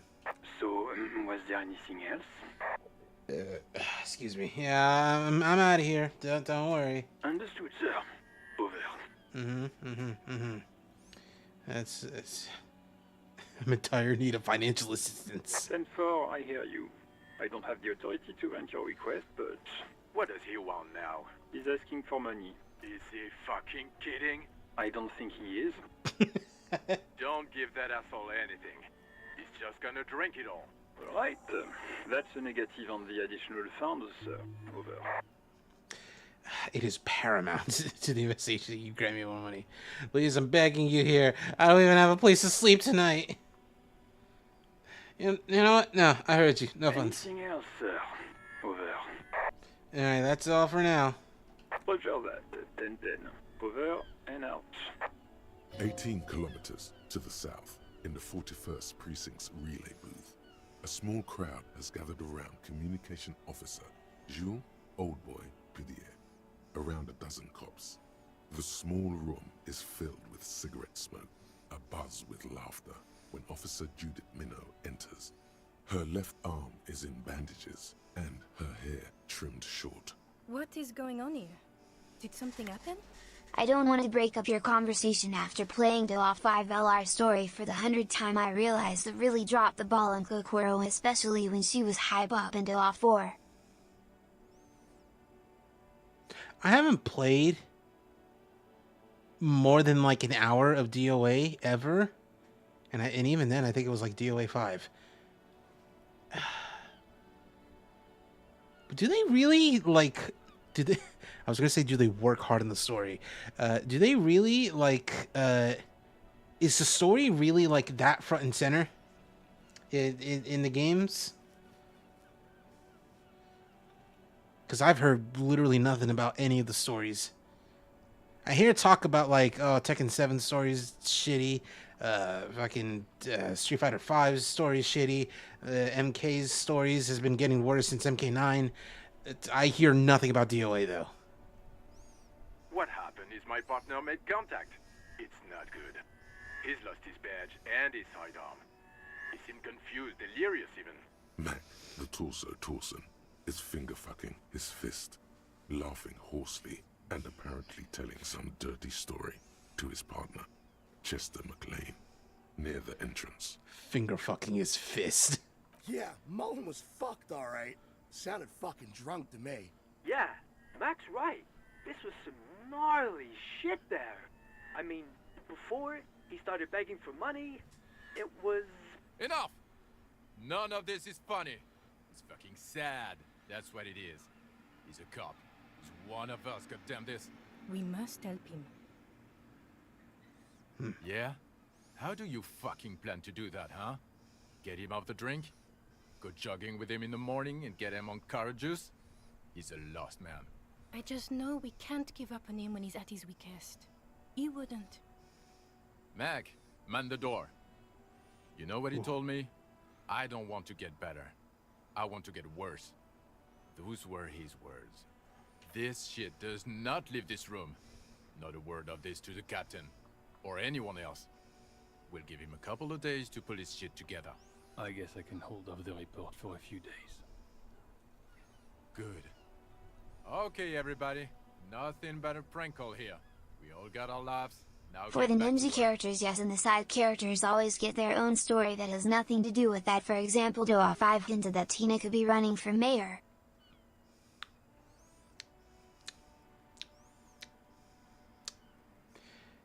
I'm more meant like overarching plot, like a like an overarching story, but you know, character stories works too. Although I guess the ninja characters always get like get like front billing. I mean, that makes sense. Kasumi is literally the main character. Far north, on the other side of the motorway, the officer quietly hunches with his hand in the motor carriage. I'll pull out the 2-box. A metallic drawer slides out from under the seat and clicks into place. The tools inside are neatly organized. Take what you need, officer. It's going to be a long case. I'm not protective of my tools, like some men are. Thank you. He's clearly a little protective of his tools. But what can you do? Work is work. I'll take the pry bar. The pry bar feels nice and cold in your hand. Heavier than you'd think. Cold and heavy. Like truth. You feel like you're reunited with truth once more. Useful for opening all sorts of doors and lids. I'll take the flashlight. It's robust, weatherproof, and well made. Police issue. Blue. Lets you see things in the dark you would otherwise miss. I'll take the chain cutters. The handles are long and sleek. Snap, snap, go the cutters in your hand. The pull-out toolbox slides back into its nest. Preheater gauge casts a warm glow on the steering levers and the radio on its hook. Alright, let's get out of here.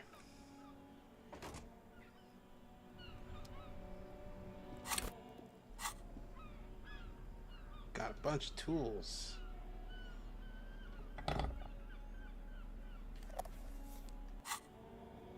Nah, I don't need the flashlight just yet. Or the crowbar. The pry bar, excuse me. I have 7... No, hold on, no.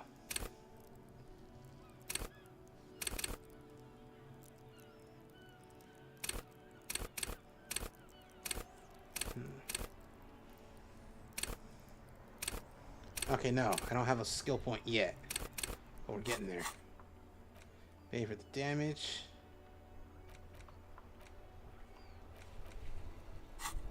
Alright. We got nothing else going on. What's up, buddy? I am a gander and a hunter and a gatherer. Feel like a traveler. Uh-huh. I'll keep listening. From another planet. Hey there. What's going on here? It's the jam, my man. Oh, what's the jam? It's a traffic jam for the ages. Harbor gates up the street are shut tight. No explanation given. Workers on strike, scabs agitating, an all-around clusterfuck. Meanwhile, we're all stuck here in long-haul limbo for days upon days upon days. Upon days. Limbo, huh? So that's where I am. Yeah, exactly. How long you been here? Feels like forever. Like I was born on this here roundabout and this was all I ever knew.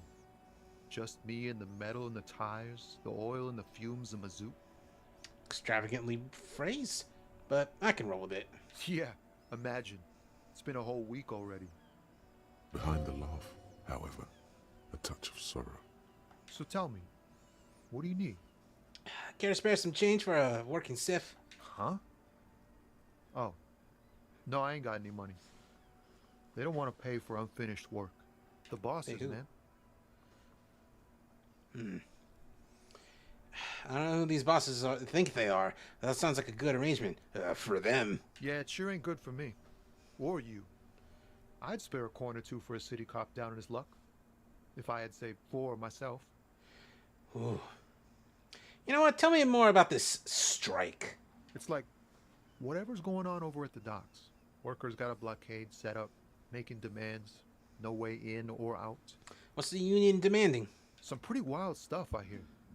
Like a giant new power crane in half the company? I forget what exactly. Good on them, I guess. I've heard talk there's a company rep in town, too. Like a strike negotiator type. They'd know what's up. Precise demands and so on. Ah, yes. From the Wild Pines. We'll meet her soon enough, I'm sure. What do you think the company wants? They want to keep that money flowing in, my man. Ka-ching. Ka-ching. Anything else I should know? Anything else? Yeah, this ain't really my area of expertise. I just do my job and get paid. I have things to do and places to be. All of us do. All of who? Us lorry drivers. Camionneurs. You still hang around here waiting for this mess to end. Most have scurried off somewhere to get drunk or high. Or laid. Not that I blame them, really. Not you? Not my thing. Chasing transient pleasures is a drag these days. I prefer the examined life now. Thinking, reflecting, observing. I like this guy a lot. What's better than chasing transient pleasures? The more transient, the better. When one's ended, you can get onto the next one. Know anything about the dead man? The one hanging behind the hostel there? He ain't one of us drivers. I know that. All accounted for. Otherwise, I haven't really asked about that. Been wasting time right here. Keep him busy. Busy with what? Analyzing the fundamental structural and psychological conditions of being stranded in the midst of a sea of motor lorries and their sad, despondent chauffeurs. And your conclusion? A sense of surprise there ain't more bodies hanging from more trees. I like this guy. I like him a lot. Anyway, what are you hauling anyway? Oh, high-grade narcotics, illegal firearms, stuff like that. Time to arrest him. Oh, wicked. I've always wanted a friend in the underworld. Ha! No, I'm joking, my man. Found runs a nice, clean business. This haul of cargo is mostly sporting goods. You know, tracksuits and that kind of thing. They usually get shipped to Grodd and the Oxid. Though we've been making headway in the Il Moran market lately. Oh, hello. Hello, ma'am. Usually my brain shuts off at the sight of the word VTuber in my subscriptions, but your model makes my brain go awooga. Would you like to... Ah! What is this in reference to? Have you not seen that Doobus Goobus video? The Chun-Li one? Oh, that one. Okay. Yeah. Anyway, hey, hi, how's it going? How's the illegal game going? Very illegal, actually. Because, well, I wouldn't say illegal. More like, I acquired this game, through very totally legal means. Because Wait, hold on. Who said anything about legal? Well, I said illegal. I mean, like you're playing the sick bird game. Well, I mean, there was a bird in this game. He's dead, but not like killed. He's like a stuffed eagle. No, stuffed damn, bird. that's still worse than sick. Yeah. Anyway, full cards on the table. I will not give this developer money, considering that the original like creative head got fucking like a hostile takeover happened and he got kicked out. And that's why fucking like news of like, oh, the TV show is happening, new content for this game is happening, that's why that's happening. And I'm like, but acquiring this game through various means that don't require paying money is encouraged by the developer, just like with Hotline Miami. Thankfully, I did not need to go to some shady site to download it. I just needed to find someone who had the link to the GOG installer. And not even like, I didn't even need to like install GOG. I just needed to like find the installer and then the game's there. That's cool. We love Disco Elysium and they want to play this game. CD Projekt Red has been guilty of a lot of shit. The fact that they run GOG, a fully non-DRM based gaming platform, is probably the best thing that they've done. Yeah, I'd say so. Can you imagine if they just stopped with this game? Can you imagine that? God, right? Anyways, hey, what? Would you like to see how? Would you like to see a Twitter freak? Oh, a freak! Yeah. I've been utterly unhinged post. Okay. Yeah, I can pause. All right. Yeah, I've been interrogating for a bit, so I can take a bit of a break. All right, utterly unhinged post we're looking at here. Pop Culture 2000s tweets a picture of Lindsay Lohan now that she's pregnant, like she's holding her baby bump, whatever. And they says, "Oh, Lindsay Lohan's a mother." And then someone replies, Mega Verma Art. Okay, get this. She says, "She's not pregnant. She's wearing a moon bump. You can't do hard drugs for decades and then still be fertile in your late 30s. Some woman in Ukraine is carrying a child that she will human traffic in a few months." All right, there's a few things wrong with that. Guess what? We're not even done. Oh, God. She continues in the second post. She says, "Oh, I didn't go far enough. Ukraine's been birthing all of the world's babies for the last 50 years. Convenient that they now have a new war with a population decrease to make the books work. Also, new NATO member, new as in Neo, and NATO sounds like natal, doesn't it?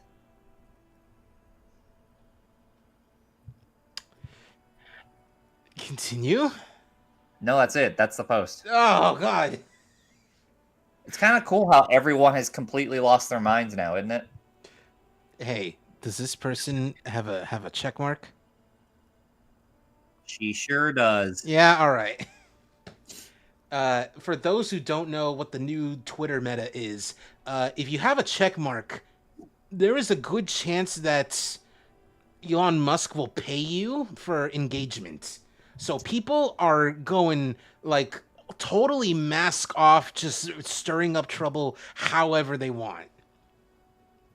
I mean, this is it's turned to grifter central, yeah.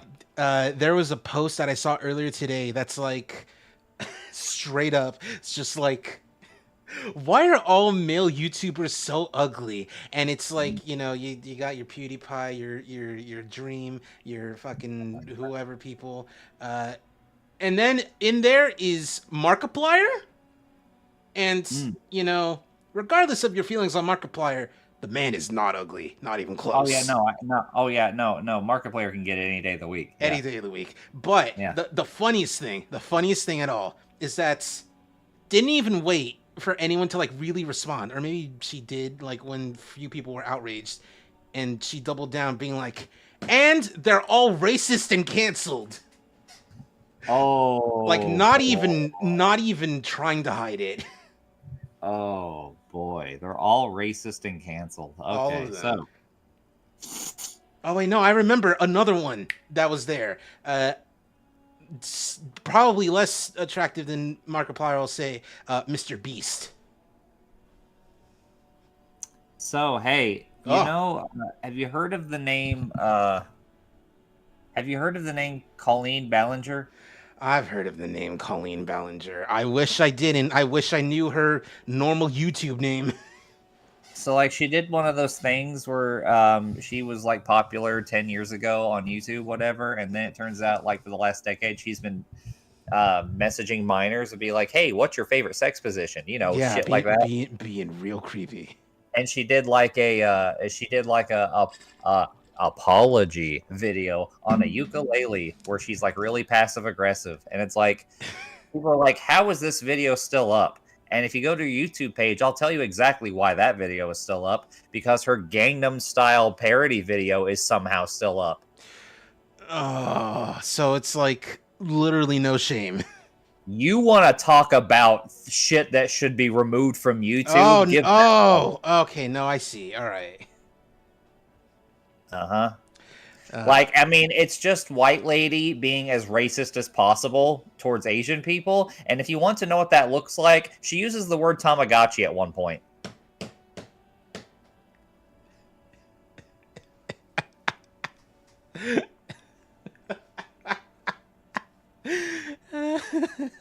It truly is terrible. It gave me brainworms, yeah. Oh, man.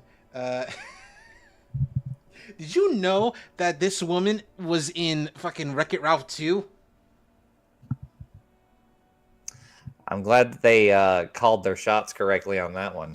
She's not even like a major important character. She just shows literally... No. But they thought of her enough to put her in a major motion picture. Yeah. And like it's so like when you look back and you're looking for her, it's very obvious because it's like a human character who's like, it's like, oh man, my internet's not working after fucking Ralph like kills her avatar, which is not how the internet works. No, my internet's down. But like my little Shota boys though.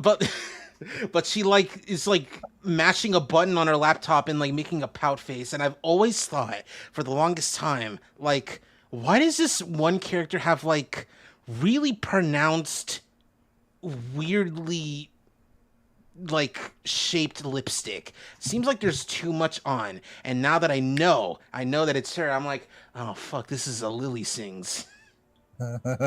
Because that's her character's thing. She just has like too much lipstick on.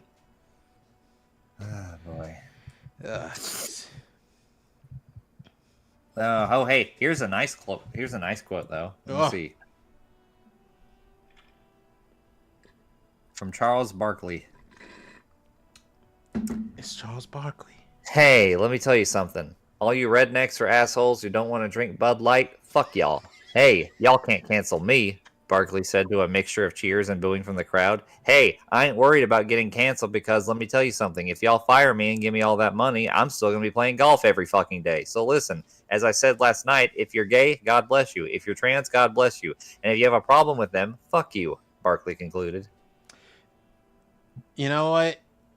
Cool. Good on Charles Barkley. Good on him for standing up to those people. I mean, sure. I wish he didn't fucking put the golf in there because fuck golf. But you know what? Good. Listen, he's turned his act around ever since he swore that he wouldn't go out with Madonna again. Oh yeah. That's a Space Jam reference. That is a Space Jam reference. I even when I said it's Charles Barkley, I said it exactly like the kid on the other side of the fence. It's like, look, it's Charles Barkley. You're not Charles Barkley. You Just don't the want to wannabe be. who looks like. Be gone. Wannabe. Be gone. She's like casting a spell. Yeah, she's. I ward you from this area.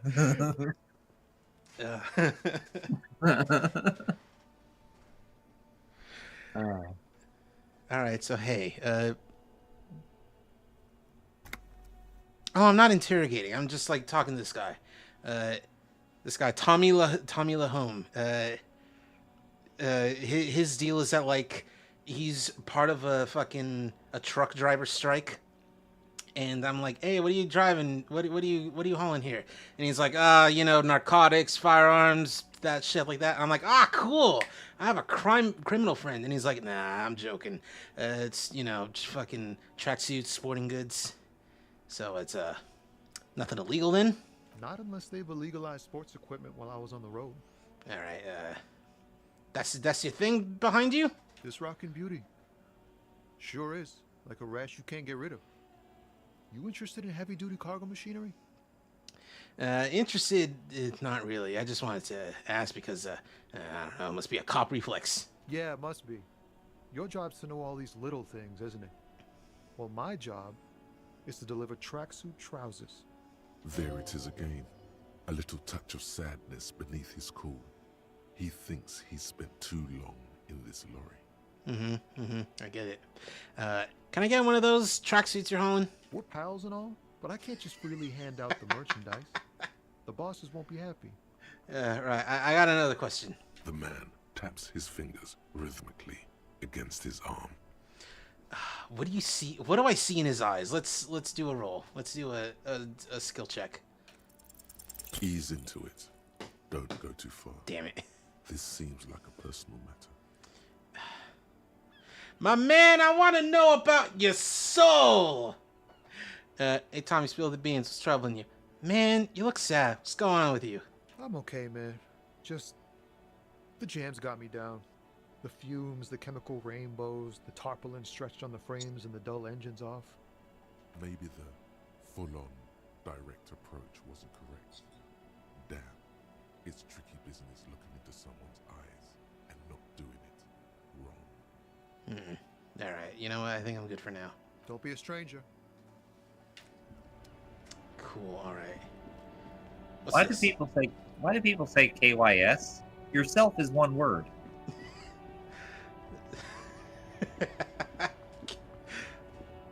I mean, the actual answer is because KY is something that exists already, and you don't want to say someone that you don't want to say that to someone that you hate, or you want gone, or to anyone who lives in Kentucky. There you go. Although, based on your experiences, you would probably say KY to someone that you hate. Yeah, go live in Kentucky. See how much you fucking like it. Hello? Okay, that's how. At least in Wyoming, no one bothers you. Wyoming? I say, why not Oming? An old monument stands in the middle of the traffic island, pointing toward the sea.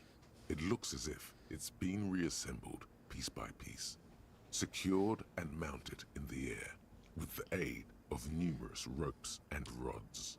Who is this? A silver plaque on the statue's pedestal reads, "I am Philip III, the Squanderer, the greatest of the Philippian kings of Revachol, son of Philip II, the opulent, father of Philip IV, the insane." I appreciate that it's the Squanderer and the insane and the opulent. All right, what did the king do? Let's do a skill check. It's probably gonna fail. What did he do? You have no idea what you did a week ago. How would you know what this guy did many centuries ago? High above you, the king All right, stands let's get out of here. triumphantly oblivious to your memory trouble. Oh, there's Grandma. I can't look at this bottle. What about this phone card? All right. Whoa, is that coins? Oh, coins. Finally have one whole dollar. Anyway. Excuse me. Whoa. Can I not talk to you? Always probably store food. Yeah, I'll check out what's going on here.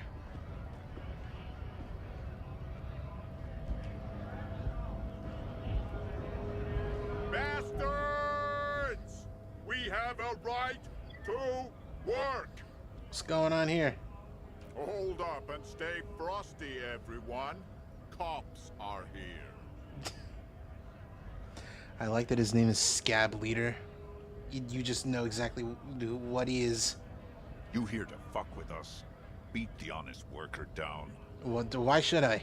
We're here to fight for a cause. Stripes usually have problems with people who have causes. Okay, then I'm thinking no. Good. We're fighting for a cause here. Right to work! Right to work!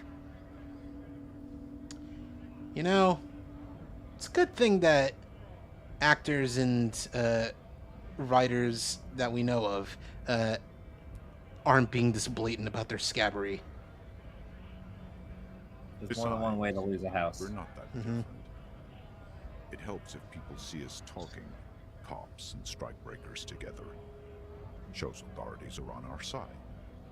Builds confidence. What kind of cause are we talking about? Rights of people. Rights of workers. To have gainful employment. To make a salary. And feed their families. Regardless, I got questions for you. Maybe you should ask them the questions. Oh my god, Like, alright. why we're not allowed to make a living here. Shame on you! We have families to feed, you piece of shit. So do we, Scott. I like this guy. Call me mañana. Call me tomorrow.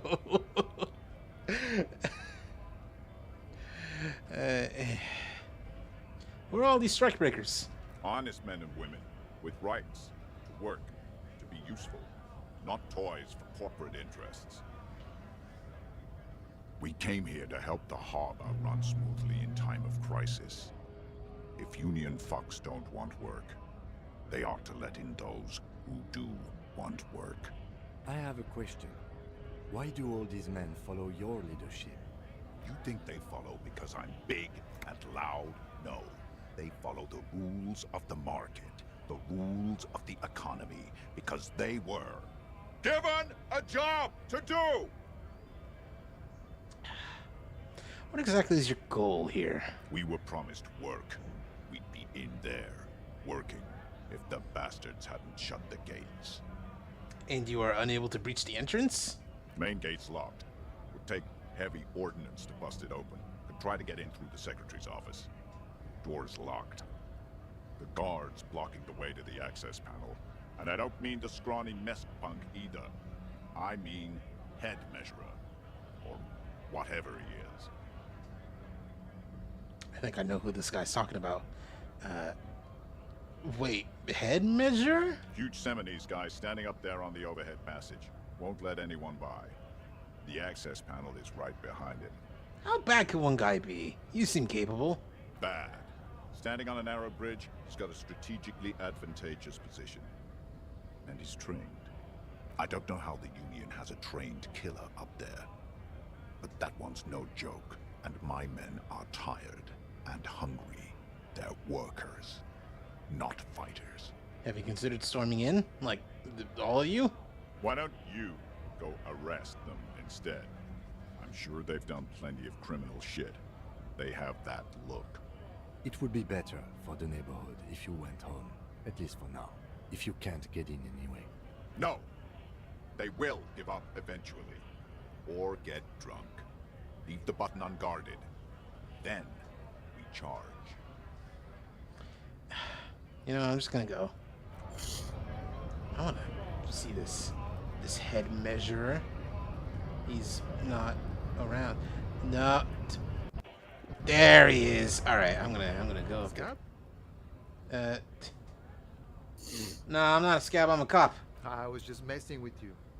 No one's ever seen a cop scab. Oh man. Imagine, you cops going on a strike, but then another cop comes in and says, "Let us cop for less money." Oh man. Speaking of, what brings the RCM here, to the wild north? Come to see the strife? We've come to Martinez investigating a murder. Murder, huh? That sounds like a lot of hard work. You'd never see me investigating a murder. It's actually very fun and easy. I don't believe you. Post L'Aventurier said the same thing. They tried to get me to be their postman. So fun, so easy, they said. It's just walking. Mm-hmm. It wasn't. I'm doing much better here at the harbor. Being an honest union man with a lot of free time on his hands. Bit short on money right now. You spare a nickel? Sure thing, my friend. I can help you out. Oh. All right, hit me. The coin now Fuck. slips by your outstretched fingers and falls to the ground. Oh, I'm sorry. Didn't mean to throw it like that. It's a thing we harbor folk do, passing around cargo and such. Was not meant as provocation or ridicule. The boyadero stares at you with respect, then gestures towards the trickles of blood adorning your clothes. That is not at all what that says. Anyway, appreciate it. Right, always glad to help out the RCM. Oh, $1. We're on the same branch, you and I. Humans, I mean, not slithering scabs. Anyway, nice talk. Gotta get moving.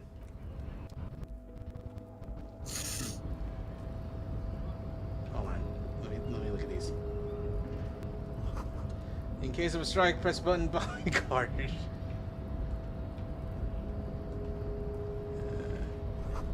Hermetically sealed door. No lockpicking or door kicking this one. No man matches measurehead. That's who it is. Nobody betrays your degeneracy. Uh-huh. Yeah, Measurehead. His body totally betrays his degeneracy. Don't say anything. Size him up first. I will say nothing. Size him up first. Are you admiring my morphophysiology? It must be frightening to stand in the shadow of this racial pinnacle. Be calm, Sandwich. You are not in danger because you are not a threat to me. Alright, so I always wondered why the Super Beast clip talking about the matrix of like character creation that Blizzard has. I always wondered why they talk about Measurehead from Disco Elysium, because I knew about him. I don't know nothing about him though. Now I understand. Racial pinnacle. Anyway, what do you mean my body betrays my degeneracy? You have succumbed to Al Ghul. The demon. I see. You reek of it. An invisible sword of Al Ghul emerges from your throat.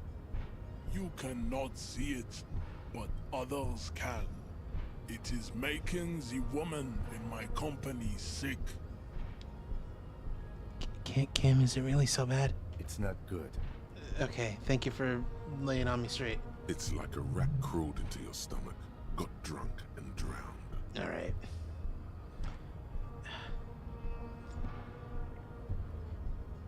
You're right, I'm an alcoholic. Now I need to enter the harbor. No, you don't. You need to get another drink. Occidental Haplogroup B4 is done giving orders around here. The influence of the ham sandwich race is waning. Show him the ham still got it. Actually, I think the ham sandwich race still has it in them. I am the police, and I need you to comply now. The race stuff is unimportant here. I just need to do my job. Begging for help. Attempting to pass via for cooperation. How far the Occidental Haplogroup has fallen. You were once a noble and powerful race. You gave the world eugenics, electricity, and powerful weapons of war like missiles and aerostatic aircraft. You made great gains in metallurgy, race theory, and statecraft. You dominated lesser cultures, like the deformed Hemians and the inexplicably potato-obsessed Quakers. But now your ascent to the genetic summit has halted. You are obsessed with sadness and with frivolous pop culture.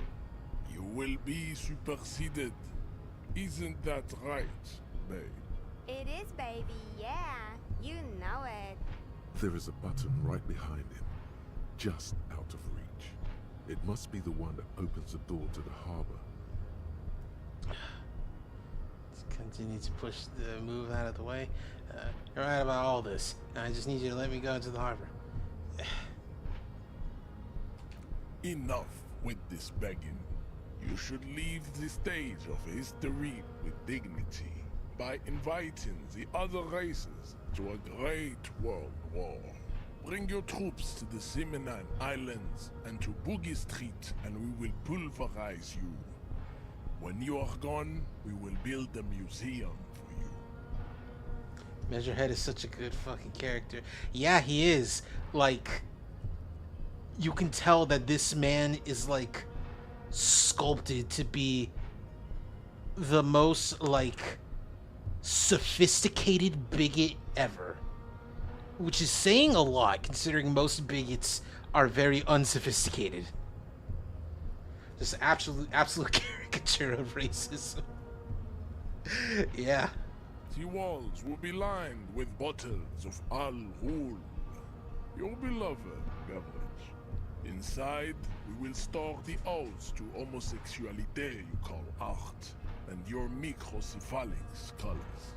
Also, in case people don't know, Al Ghul, I'm almost positive Al Ghul is like, fuck, because I'm thinking of Ra's al Ghul, you know, the Batman character. I know that Al Ghul is like the demon? I think? I don't remember what language it is.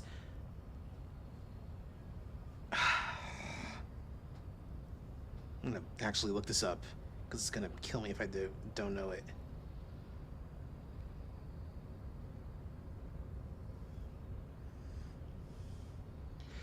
No, it's the ghoul. Okay. It's ghoul, G-U-L, is ghoul as in the creature.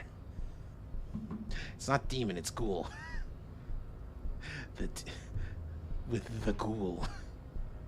Anyway, if people don't know what the name Measurehead is in reference to, because it's a very specific word as a name, it is a thing, I think, in eugenics, or like racial science, well, like racist science, but whatever, historical racism maybe, that's and if you've seen Django Unchained, you might have an idea of what I'm talking about. There's a thing, phrenology. Thank you, Dragako. There's a thing in phrenology where it's not at all relevant anymore, but it's a thing that like between Caucasian people and black people, there is a thing like with the shape of the skull and like specifically like some notches that are within the skull, like fucking Candy, Calvin Candy, that's his name, from Django Unchained said it like, this notch is where like the parts of the brain where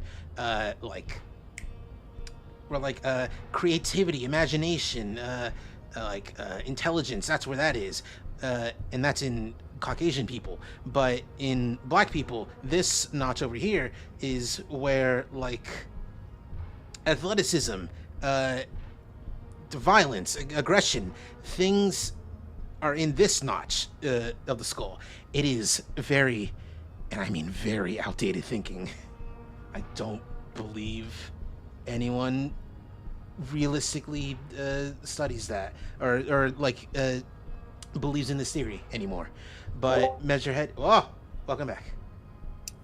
It's funny you mentioned that. I've been listening the whole time. I was just taking care of something. It was kind of noisy. I didn't want to hear the stream, but it's funny you mentioned the phrenology. But I remember there was an episode of Beyond Belief that included that. Oh. I mean, not phrenology as a science, but like it was about this brain surgeon who his wife got him like a gift for their anniversary that she found at like an antique shop, and it was a phrenologist's head, and which supposedly belonged to Sigmund Freud. Oh. And evidently there was a smudge on one part of the head that they couldn't remove, and he had diagnosed someone earlier today with like a tumor that they couldn't operate on, or no, there was a tumor that they had to operate on immediately or else it would kill them, right? And he found out later that the spot that the smudge on his head was on was a particular lobe of the brain, and he did a search. He did like a scan on that part of the x-ray that they had, and it turns out that they got the fucking x-ray scans of that patient and another patient mixed up. So that patient didn't need surgery, so he was able to stop them before they did it. Oh. Somehow that story ended up being true. I don't know what the relevance of the head being phrenology was, but yeah, or why Sigmund Freud had to own it, but whatever. They had to put some sort of a spin on it. And that was like in the last season, and you could tell that they were running out of shit to talk about. Is this the one that doesn't have Jonathan Frakes in it? No, he was in all of them past the first season. Oh, that's right. It was the first season he wasn't in. Yeah, the first season. Yeah, it was James Brolin instead. Oh my god, that's right. Jeez. John Brolin's dad. Yep. Anyway, hey, Measurehead, we were just talking about phrenology and Django Unchained. This is your chance. He's talking. Rip into him with a punch and catch him off guard. I won't. No, don't rip into anyone. You're sensitive. Remember? Communicate. You served the Union, right? Aren't they white? One of those tattoos you're supposed to mean conceptualization. Oh. Suggestion is against it. This is a white... Okay, they're both white chicks. Subscribe to advanced race theory. I'm not going to do that either. What are these tattoos of yours supposed to mean? Racists are generally not very good examples of their race. You know, you finally made a good point. I am not like them. I am craniometric perfection. I have taken the trouble to permanently draw a phrenology grid on my skull and features. This should dispel any doubt. You know, you're right. That's craniometric perfection. My race does not stand a chance. Correct. All right, anyway. You serve the Union, don't you? Aren't they white? Don't be vulgar. White or not has got little to do with this. The race enigma runs much deeper than that. There must be some friction there. He's keeping it well hidden, however. Yeah, but you still serve them. How does that factor into your... You know what? Yeah, I'll ask this. How does that factor into your life? Mr. Claire is a man of vision and means. He has the will to confront polycultural capital.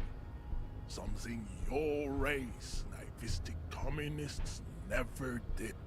Also, to serve is noble. It takes discipline. Your petulant individualism has only contributed to your race failure. It is lax and moronic. I'm no communist, or communism's pretty cool, or individualism is my jam, or my jam is a mysterious fourth thing. You know what? Communism is pretty cool. Idiotic communism is the single greatest contributor to your race descent.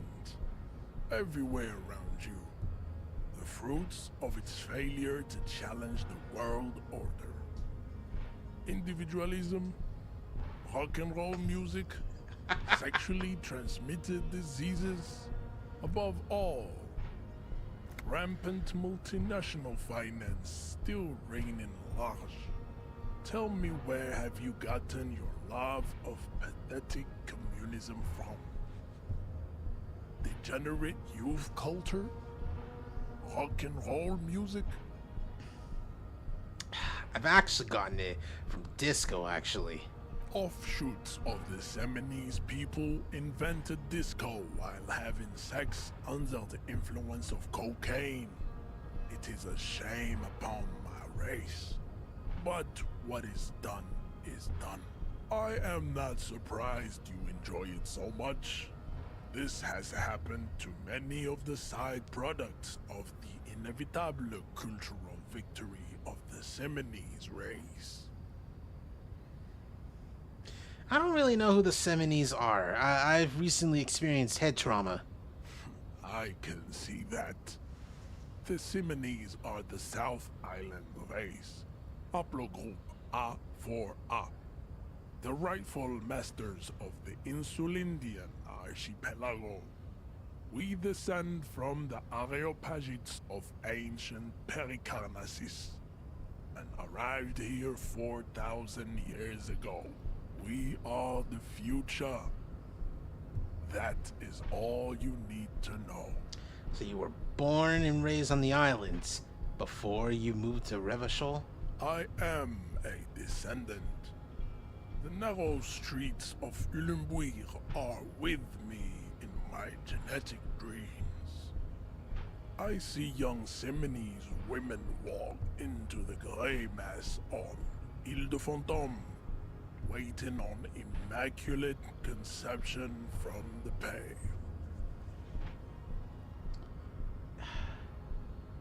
So, you did not come from the islands? No. I have heard about it on the radio. He would be appreciative if you did not further chase this line of inquiry in front of the women. In front of the women. What was the guy on the radio who told you these things? Did his name rhyme with Bush Kimbaugh? Bush Kimbaugh. That's pretty good. Anyway, so you're not really Seminoles. You're just... I'm gonna... Hey, oh shit, I can't save. Whatever. So you're not really Seminoles. You're just from Revachol. I'm from Couronne. And no, it is not just in Revachol. The city is central to the Seminoles strategy. Spreading through its trade networks, our culture will dominate the world. You have heard enough about our phylogenetic secrets for today. You have extinction to come to terms with, and never getting into the harbor. Kim, what do you think about this? I don't think anything about this. We are wasting our time having this conversation. You know what? Got a good point. Your pedomorphic friend is right. All right. You should leave here with your tail between your legs, contemplating race extinction.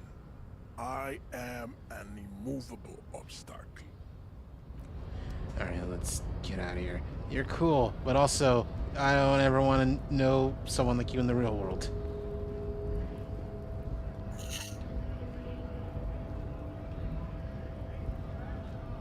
I don't remember how to get down.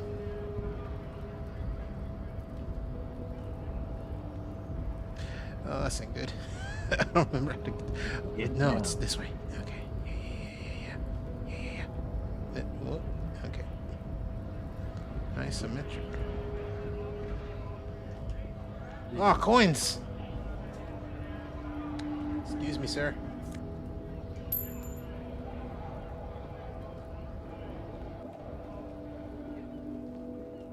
What's going on with you? Welcome to Rivachol. Why are you addressing my partner like that? Don't you welcome to Revachol me. My grandfather came here from a 3,000-year-old racist isolationist culture, while your ancestors came to this island a mere 300 years ago. Every school of thought and government has failed in the city, but I love it nonetheless.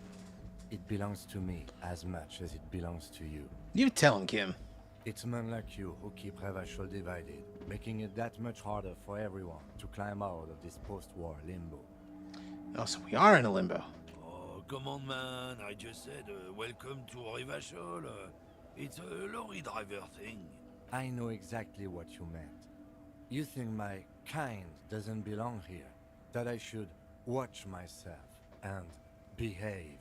But you see, I'm an officer of the RCM. It's actually my job to make sure you behave. I would advise you to remember that.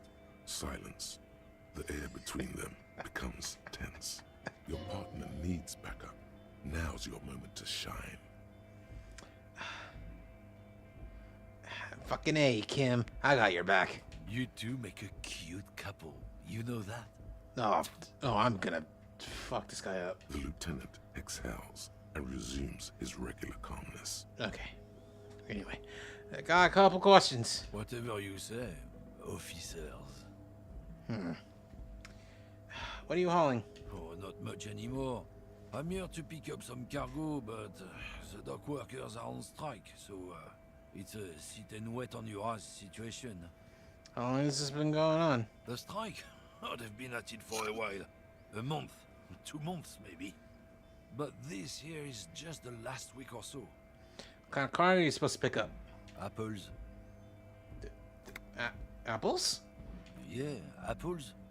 I take it you had other questions? He's given you the runaround. Let's be honest. You were bested. All right. Anyway, I'm fucking out of here. I don't need to entertain your racism. Because I'm with Kim on this. You were saying some shit, and I didn't like it. Anyway, in here we go.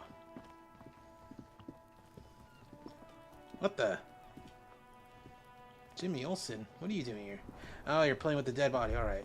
Kuno's got this. Oh yeah, Napa Gumpy, Kuno. Hey kid, a word. It's police business. Right in the dick, Kuno. Get him right in the dick. Love it in the dick. The boy is sweating profusely. His eyes are like 2 black holes and his jaw is twitching as if trying to break free from the empire of his body. Stop using slurs at my crime scene. It's not how we do it. Now stop throwing rocks at my crime scene. Fuck that. Kuno, yeah, right in the mouthhole. They pay you no heed or pretend not to notice you. Shits himself. The rake, Kuno. You should throw the rake at him, Kuno. The fuck does Kuno know what a rake is? Kuno's not a gardener. Kim, what should we do? We shouldn't do anything. I don't tempt such forces. I mean, I see what you mean, but we got a little choice here. Just take it easy. Alright, I got questions for you. Alright, entertain the Kuno. Show me what you got. What you got there? What you got, huh? Show me what you got. Bro, calm down. You want to fight, you little bitch? Right? Anyway. Buddy, I'm twice your size. I'll fuck you up. 10 ways to Sunday. Bye, what do you know about it? Shitload pig. What's your question? Don't tell the pig shit, Kuno. Kim, help me out here. What do we want to know? If I were to want to waste my time, which I do not, I would ask them who he is, how he got there, and the usual. You have no idea what the usual is. Just ask whatever comes to mind. Do you know this guy? Kuno's fuck imp. Kuno uses the fuck imp for target practice. End of conversation. Very strong. You should be this stoic. Do you know how he got up there? Probably climbed. Kuno was busy down the road when that shit went down. So you didn't see nothing? You heard Kuno. Kuno wasn't even in Martinez. Kuno wasn't in Revachol. Kuno wasn't regional. Okay, where'd you go then? I don't know. Some fucking Mesk or I don't know. Some other place. Night City. Kuno was in fucking Night City. Just suddenly found yourself in fucking Cyberpunk 2077, I guess. Where is Night City? Kuno gives this info out on a need-to-know basis, and you don't need to know. Kuno didn't smoke the gimp, if that's what you meant. Yeah, anyone seen anyone suspicious around here? Just a couple of pigs sniffing around in the dirt. That seems pretty fucking suspicious to Kuno. Yeah, you tell the faggoty, Kuno. More on this later. Right now, we gotta talk about something else. You're testing Kuno's patience here. Get lost.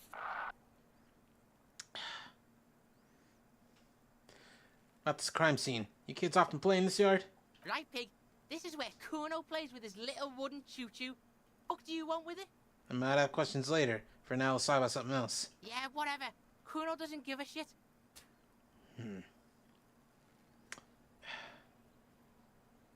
Gotta ask, who is Kuno? Kuno's Kuno, pig? Kuno. Primal. Violent. Kuno sounds like something you'd call a rabid dog. Yeah, think about it. Think about that rabid Kuno shit. He seems glad someone understood what he was going for. But right as he's getting distracted, you hear a malevolent hiss from behind the fence. Watch out, Kuno! He's trying to fiddle you! He's gonna put his hands on you! Help! Pig's got Kuno! Help! Rape! Help! He's got the Kuno, help!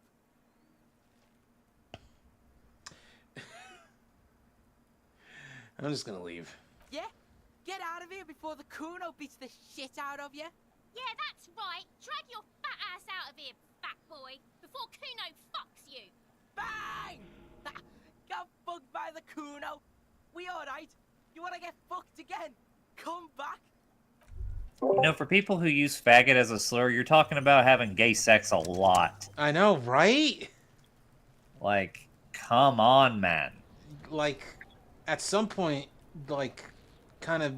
Alright. Smells like spoiled meat and curdled dairy. What's this?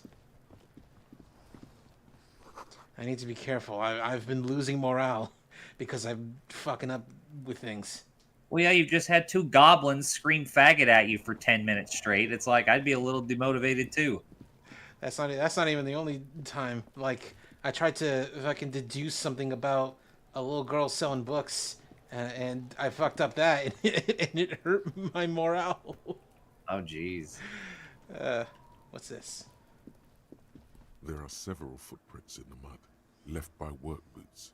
Anywhere from 6 to 12 pairs have walked here. You know what? I'll try this. Yeah, you know what? What kind of boots? Heavy workers' boots with reinforced toes and hobnails, all over the. All right, fine. Let's get an exact count. Let's try this.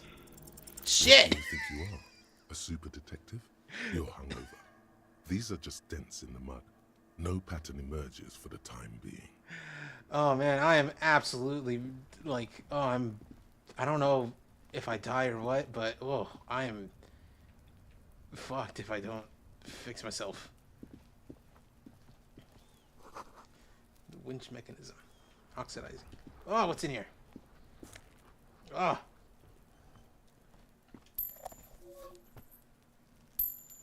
Money and something else.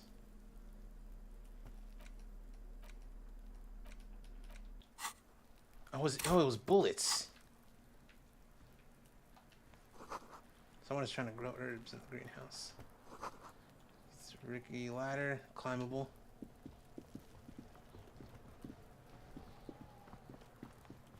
Where am I going? I don't know where I'm going. All right. Gotta be something else I can look at here. The corpse looks at you with bulging white eyes. The face around them does not look human. It's swollen and ready to burst. His lips are fish-like and his tongue like a ball gag in his mouth. You seem to be holding your breath. Gonna leave.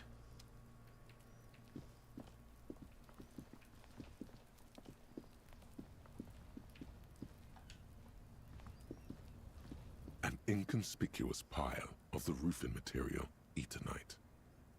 What is this? It's nothing. Someone just left some roofing material slanted against an old shack.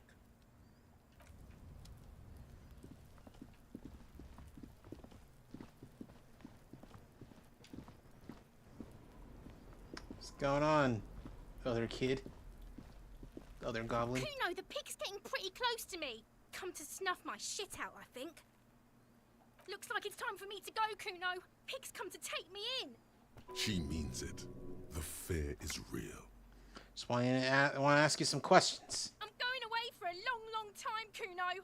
Going away for life. What's going on there? Fuck are you trying to pull, pig? What are those strange words you use, girl? I come from the woods, good Davidu.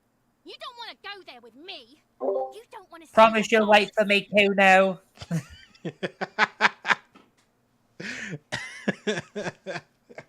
I remain a delicate flower in jail for you, Kuno. It's like, what? Alright.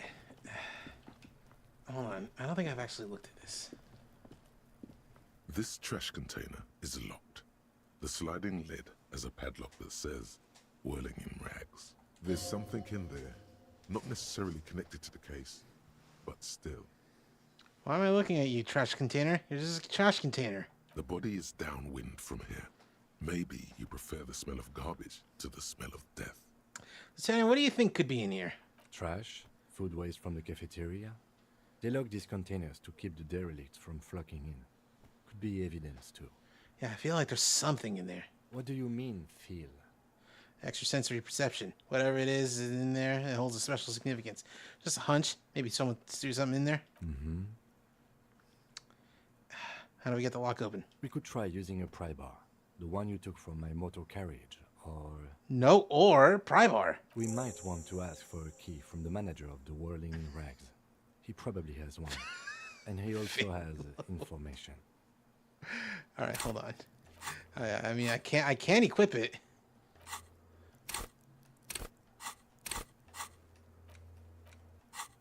Oh, I can't do it here. Alright. There we go.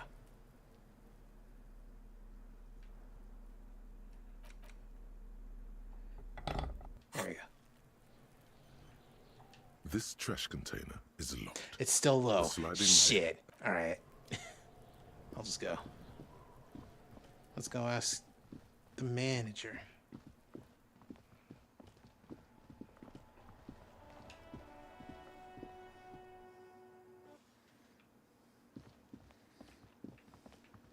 Hey, what's up, buddy? My favorite guy. Can I help you? Is that trash container out back yours? Mine? No, it belongs to the Whirling in Rags. Thank you for clearing that up. Why do you keep the container locked? Why? To keep the hobos and drunks out. That's why. And the neighbors too. They put their trash there and they don't pay for the garbage company. I thought You do it to keep the homos out. You're doing a bad job because I want to see what's in there. Exactly. Well, yes. Us and the garbage disposal company. It seems a little callous, doesn't it? Something stirs in you. I wonder what this feeling is. Prod at him and find out. Doesn't seem callous to you. Guarding even your leftovers from the poor? No, doesn't it seem callous to you? Callous? What are you, Kras Mazov? Almost all establishments in Revachol keep their trash locked. The whirling in rags is not special in that regard. All right, we still need those keys. What do you need them for? It concerns the case. Please cooperate. Just bring them back once you're done, please. Anyway, see you later. Cool, let's dive into that trash.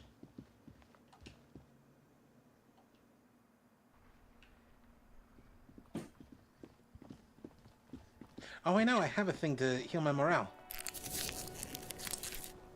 I don't know what it was, but I had a thing. This trash container is locked. With a well-oiled crack, the lock pops open. It should now be possible to simply raise the lid. Don't. Maybe you shouldn't. Didn't I just have a premonition that there's something in there? There is, but you won't like it. Sweat forms on your brow. Your hand is still on the lid. Yeah, I'm gonna open it. The smell of rotten food rises to greet you. You see soggy cartons, dirty rags, and organic waste. I'm gonna put something into something. Everything is all fucking low. Except for, like, Psyche.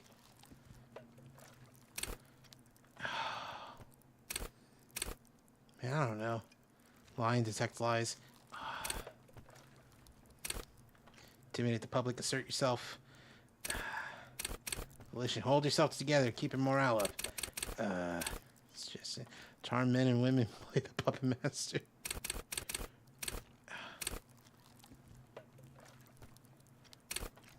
Pain threshold, physical, electric, it's a half-life. Let your body take control, threaten people. Connect to see, it's understand cop culture.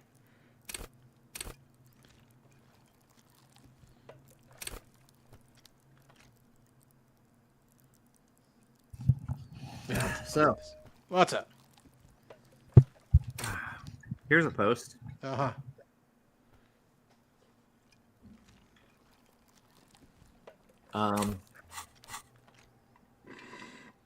The original post reads, "What is an actually controversial game design opinion that you hold?" Oh, baby. I've seen this, but I haven't looked at the responses.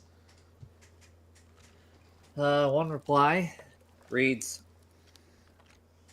"The big push around 2012 or 2013 to paint certain game stories as important and deep did more lasting damage to games as a storytelling medium than people want to admit." Yeah. Uh-huh. Like The Walking Dead, BioShock Infinite, Black Ops The Line, and of course, The Last of Us. I think The Walking Dead, out of those, it did it the least, at least in the first season. Then they got a little too big for their britches because, you know, it sold more than anything Telltale's ever made. Most devs can't weave deep stories into gameplay convincingly, and there's a fundamental disconnect. People mock The Last of Us 2 for its killing someone who wronged you out of revenge is bad, but wasting hundreds of randos is okay beat, but that's far from the first game to do that. Mm-hmm. Westerners have too much of a stigma against visual novels as a medium. Yeah. Too many of the visual novels that they make or discuss are sarcastic, backhanded hit pieces against what they perceive to be the typical visual novel. Truth is that most deep cutscene-driven game stories would work better as visual novels. Yeah. People made fun of Dragon Age 2, the Dragon Age 2 writer back in the day for saying that she wished that she could just make stories without having to feel burdened or shackled by actual gameplay. But that's probably a common sentiment among people who write game stories at this point. Yep. And there's a quote from the actual interview. It reads, "What's your least favorite thing about working in the industry?" And she said, "Playing the games. This is probably a terrible thing to admit, but it has definitely been the single most difficult thing for me because I came into the job out of the love of writing, not a love of playing games. I'm really terrible at so many things that most games use incessantly. I have awful hand-eye coordination. I don't like tactics. I don't like fighting, and I don't keep tracking of inventory, and I can't read a game map to save my life. Well, if you could tell developers of games to make sure to put one thing in games that appeal to a broader audience, which includes women, what would that thing be? And she said a fast forward button. Games almost always include a way to button through dialogue without paying attention because they understand that some players don't enjoy listening to dialogue and they don't want to stop their fun. And yet they persist in practically coming to your living room and forcing you to play through the combats even if you're a player who only enjoys dialogue. The post goes on to read, a lot of game writers like this do not actually enjoy writing for video games. If anything, they're ashamed of it, but they desperately want to do it anyways because they view it as an important stepping stone towards their actual career goal, which is writing for TV shows and movies. Yeah. Just to be clear, the earlier sentiment was not implying that Dragon Age 2's writing could ever be salvaged, VN format or otherwise. Any story that is just Paragon and Renegade from Mass Effect, but with a third option to be a snarky Wheaton quipper, is screwed from the get-go. Yeah. Honestly, the only time, the only thing worse than a writer for video games that does not like video games is a writer for video games that loves video games.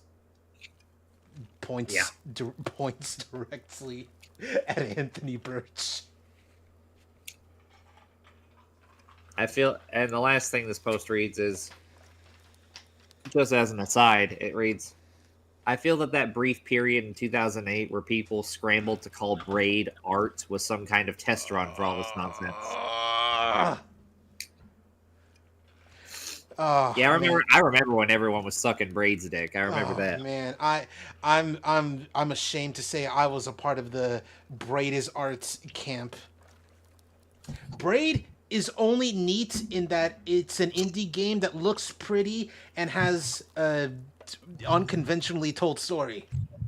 When's the last time you thought of Braid? Funnily Before enough, I mentioned it just now. Funnily enough, it was when someone on Twitter posted that bit of fucking from Indie Game the movie of fucking Soulja Boy making fun of Braid, and fucking the developer guy is like he doesn't get it, he doesn't understand. but it's shot like him. He seems like actually like hurts and like personally offended by this, and it's just it frames him looking sad while in the background you hear Soulja Boy laughing at the game, laughing at the time rewinding and fucking getting killed by the one enemy. You got no game. Anyway, hello Ginzo. Hi. we were talking about something for a little bit. Couldn't say hi to you earlier. Yes, I am playing a reading game. Although thankfully the game reads itself to you mostly. Anyway. So, another thing, someone replied to this and said, something that I find interesting about Spec Ops The Line's reception is because the OG cover shooter, Kill Switch, explored many of the same themes, but did the fatal mistake of expecting its audience to figure things out for themselves. Oh, God, yeah. Like, honestly, Spec Ops The Line does spell it out really blatantly for you. At least with that game, it does so in a way that it sort of complements the storytelling, or at least the thing it's trying to get across. It's blatant and obvious because it needs to be blatant and obvious. Yeah, because the rest of the other Spec Ops games, because Spec Ops is a series, the rest of the Spec Ops games are very, like, I was going to say ho-hum and humdrum, but I don't know if that's the term that I would use.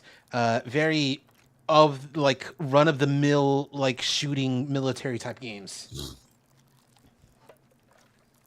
Thinking about how DMC Devil May Cry got a ton of praise for its serious themes, and replaying it recently, it's about as deep as a Banksy painting.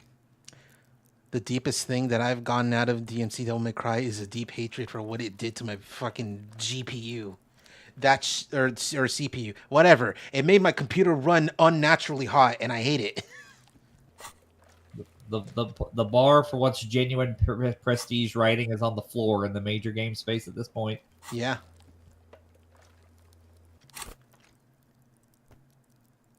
I think the weird missteps and experiments in that era were growing pains to get to where we are now, an era where games like Disco Elysium can exist and reach mainstream popularity. You have to remember how truly young games are as a medium. Yeah. Disco Elysium is very, very weird. Like when you get down to it, when you look at its like mechanics and things. Well, remember, this was also the time period. This area of time period was also the same sort of time when people, there was like this big push at the same time to also attack anything that was made by a Japanese game dev. Oh, fucking like there are so many things. Of all people, the person who talked about it in the best way is, I was gonna say of all people, is Jim Sterling, like a few months ago when the thing was really popping off. Isn't tight. Thank you. Because like they put their hat into the whole discourse, and they were like, I'm guilty of this, and I understand where this feeling came from, but I agree that like it's shitty, and it is shitty. For those who don't know what we're talking about and have somehow dodged that whole discourse, oh man, I wish I could be you.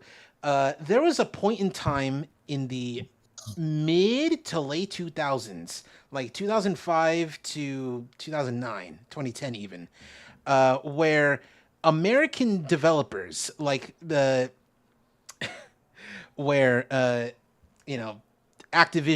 BioWare, Western developers rather, Ubisoft, all of them had this very deep hatred of Japanese games, and it was very unclear as to why to normal people. There's this running idea that they're scared of like being replaced in the fucking the game developer sphere. It's the whole great replacement type thing, like, but like for game devs. There's the fear that like, they're not as creative, so they have to like talk down to their competition. There's just the old-fashioned racism, like, oh, Japanese games are all weird and don't make sense. And it all stemmed from the discussion about why they call them JRPGs.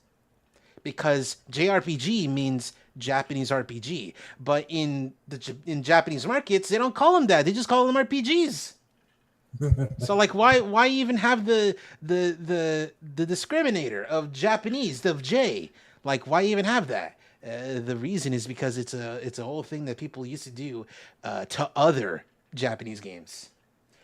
And the less said about fucking X-Play, the better.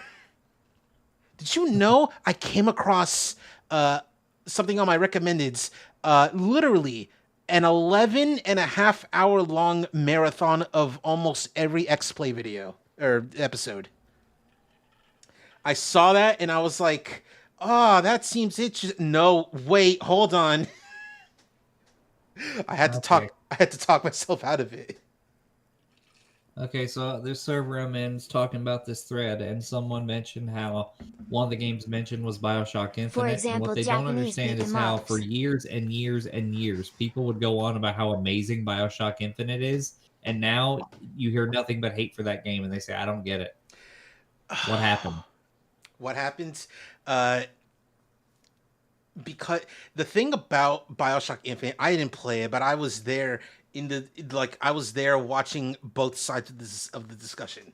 BioShock Infinite was praised because it had cool gameplay instead of being underwater shooting at 1950s mutants. You were flying high in the air using like a rail system, swinging around, swashbuckling like a pirate almost, and shooting at 1950s racists instead. That's why people loved it. People will say that the story's good. No. People will say that Elizabeth is good. Sure, I don't know, because I haven't played it. People will say that the ending is good. No, it's not.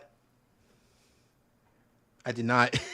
I didn't burp that whole answer. That I just held on to that voice. Whatever. Anyway, but the reason why it's the whole thing about BioShock Infinite has soured over the years is because people were replaying it and they were like, wow, this game is kind of like in favor of the racists, actually.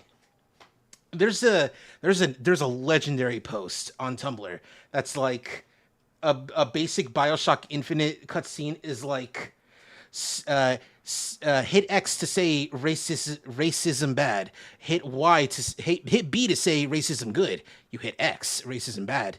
And Booker DeWitt just looks down at his gun and he says, looks like it actually goes both ways. And then he shoots the only named black character. That's only a little bit of an exaggeration. That's the fucked up part. And they're going on in this thread, and they mention like someone's obviously like, I watched my brother play it when it first came out, and I played it after myself after playing BioShock 1, and I liked it fine. And now everyone's saying now everyone's expressing their hate for the game. And my reaction is like, they hated this game? What happened? And it's like, it's the Sonic Adventure 1 effect, as someone else said. And they said, came out, everyone said it was amazing. Then years later, everyone knew it was bad, and they always hated it. You're just blinded by nostalgia. And it's like, no. You've been here. You saw me play Sonic Adventure 1 almost exactly the way that most people played it in the 90s. Like, sure, there was mods and things, but I also had the Dreamcast, like, make it like the Dreamcast mod, and it played phenomenally. It played like a dream. That shit's not nostalgia. That's just a good-ass game. The reason why people hate it is because they have memories of the director's cut, of DX. And that shit's dookie. It says, I think it's less that people suddenly think it's shit, and then for more so that those that hate it and started to are like a lot more vocal. And then someone said, an important skill to have is being able to like a game despite its flaws. And I was like, yeah, I guess that's a fair point. And then he goes on to say, in my experience, it's mostly Team Fortress 2 fans who refuse to acknowledge a game's flaws. And I'm like, this train's never late. This train is never late. He will not shut the fuck up about TF2. Oh my God. And I said, any day. I knew it. This train's never late. And then he goes on to say, well, if my memory serves, the starting free-to-play backpack doesn't have enough space for all your unlockable weapons. And I'm like, you're fucking high! Of course it does!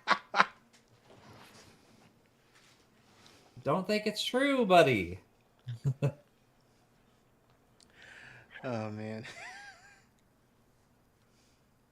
Unfortunately, here's the thing about the post that I have to bring up now that I have neglected to mention up until now. The guy brings up a good point. However, the guy's name has the hashtag free Yuji Naka in it. That's hilarious. Pretty funny. That's pretty funny. Pretty funny. Also, yeah, I'm with you. Sonic Adventure 1's not bad at all. I don't know where this comes from. No, it comes from people playing, like, they're like, oh, you know what, I remember liking Sonic Adventure 1, I should play the director's cut, DX, and then they play it, and they're like, wait a minute, this shit sucks. It's because DX sucks. Because they use a build in DX that is not good. I think it's based on like it's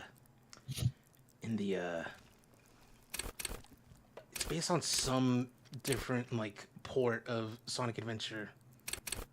I don't remember. Anyway, a Chainsaw Man Cafe. Oh, that's right. Genzo went to a Chainsaw Man Cafe, a pop-up cafe. And he got a coaster. That's cute. Who's on the coaster? I would like to know. Is it Pochita? Is it Power?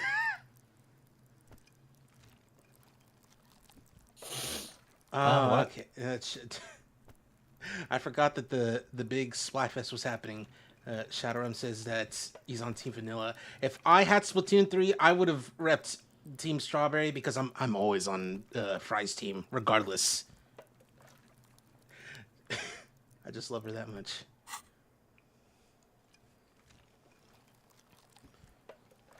Anyway, I'm gonna look into this oh Makima's on the coaster. Okay, what's under these boxes of carton? You see milk, an egg rest with one broken egg in it, some pasta wrapper. Picking up the soggy packages somehow feels familiar. A box falls into pieces in your hands. Batiste Soleil cereal. There are plastic pasta packages below, and turbo noodles. Nothing of note, however. Where's the model cheese? I turned it off because my GPU temperature was getting a little too hot. And if it gets too hot for too long, my whole computer shuts down. It's a thing I gotta fix at some point. The way I fix it is getting a new GPU. Not a new one, actually, technically, a less good one, but one that is compatible with my motherboard. Because this one is not. Or it kind of is. I'm gonna pick up the rags. What's at these rags? Among the threadbare kitchen towels, something catches your eye. A pair of denim trousers. Yeah, give me the jeans. As the legs of the slime-covered jeans begin to unspool from the garbage, a rank corpse smell fills the air. Okay, maybe not. The victim's clothes? Cadaverine odor is faint. If these belong to the deceased, they were removed when he was still in the early stages of decay. Drop them in here, officer. Ooh. Guitar marked blue jeans. Pockets empty or emptied. He wore them with a belt, too. A white belt. The loops appear stretched, but...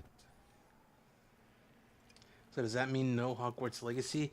No, Genzo, I'm not going to play Hogwarts Legacy. I don't know where this idea came to mind, but no. I don't even have, like, putting aside the whole thing with J.K. Rowling, I don't really have that much of an interest in the Harry Potter universe. I used to, but, you know, I was going to say I stopped being a kid, but I stopped being a teenager, really. Whenever the last movie came out.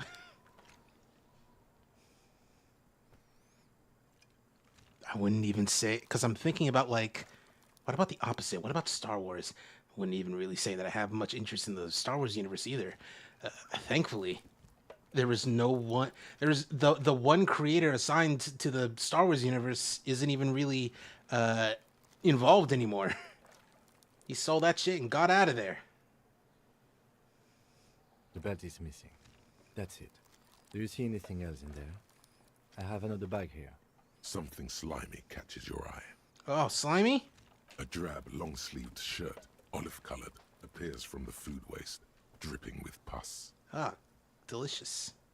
This is a military-type overgarment. No label or serial number.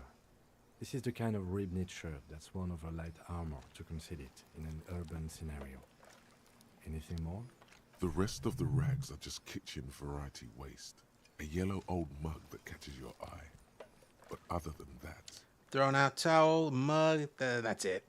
All right. We should go to Gart again and ask if he knows who put the clothes in the trash. It could be as simple as someone from the hostel cleaning the yard. Or that one. I'd advise against confronting that force. Oh, I just realized, Genzo, you meant like GPU temperature making my computer run hot, and Hogwarts Legacy apparently, I vaguely remember hearing about it, has a problem with overheating computers. I think, probably, maybe. In which case, yeah, no, even if that wasn't a problem for me, I still wouldn't. Anyway, we need to ask the kids to put them in there. The fuck's he on about, kids? You hear that, Kuno? He thinks you're an infant or something. Oh my god. See? Might have. Think someone from the Whirling might have been involved? Maybe? Not really. All we know is the victim's clothes are in the trash. The lid was locked, and his establishment had the key. It's just a small loose thread. All right. The lieutenant nods, then looks back into the trash container. The mug. I'm getting the mug too. You pick out a broken mug with an oddly racist depiction of the yellow man frolicking in saffron. Oddly racist. Is it an antique? Only in its social sensibility. All right, I'll take the mug.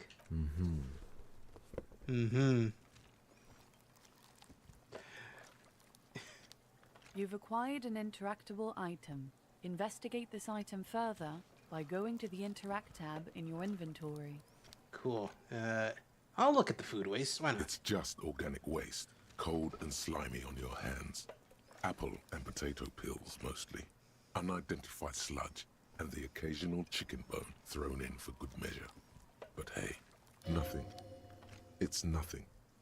Nothing more to see here. But hey, nothing. What's this? Why? Why? Why? A blue piece of plastic sticks out from the apple peels. It's shiny. Looks like the corner of something. What is it? Something larger. A clipboard. A blue plastic clipboard with moist papers hanging from it. They look badly damaged, but you can still make out forms and notes, written in a man's handwriting. Officer, is that your paperwork? I don't know what this is. It is. Look, the plastic has the RCM street grid on it. You've even got an autopsy form in there. If you don't mind me asking, how did this get in the trash? Must have been cramping my style, or it has a foreboding quality to it. Maybe I needed to lose it for the great bloodletting to begin, or I think I didn't want to be a cop anymore, so I threw it away, or someone from the whirling threw it in the trash. I don't know, I'm boring. I'd rather not think about it right now. I think I didn't want to be a cop anymore, so I threw it away. Well... His eyes express a rare condolence. Then he picks it up. Lucky we found it. You should take stock of what remains, just to be sure some has not made it into the hands of the RCM's adversaries. Organized crime and the like. There might have been police secrets in your notes.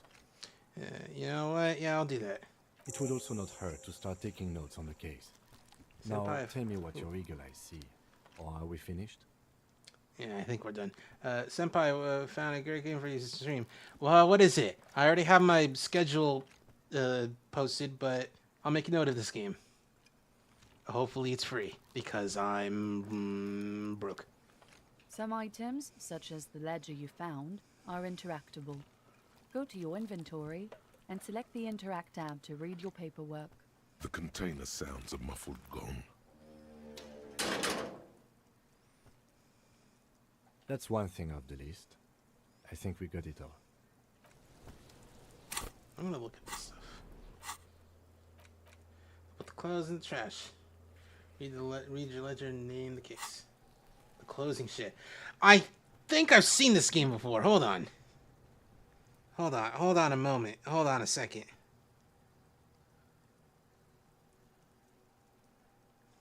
Have I seen this game before?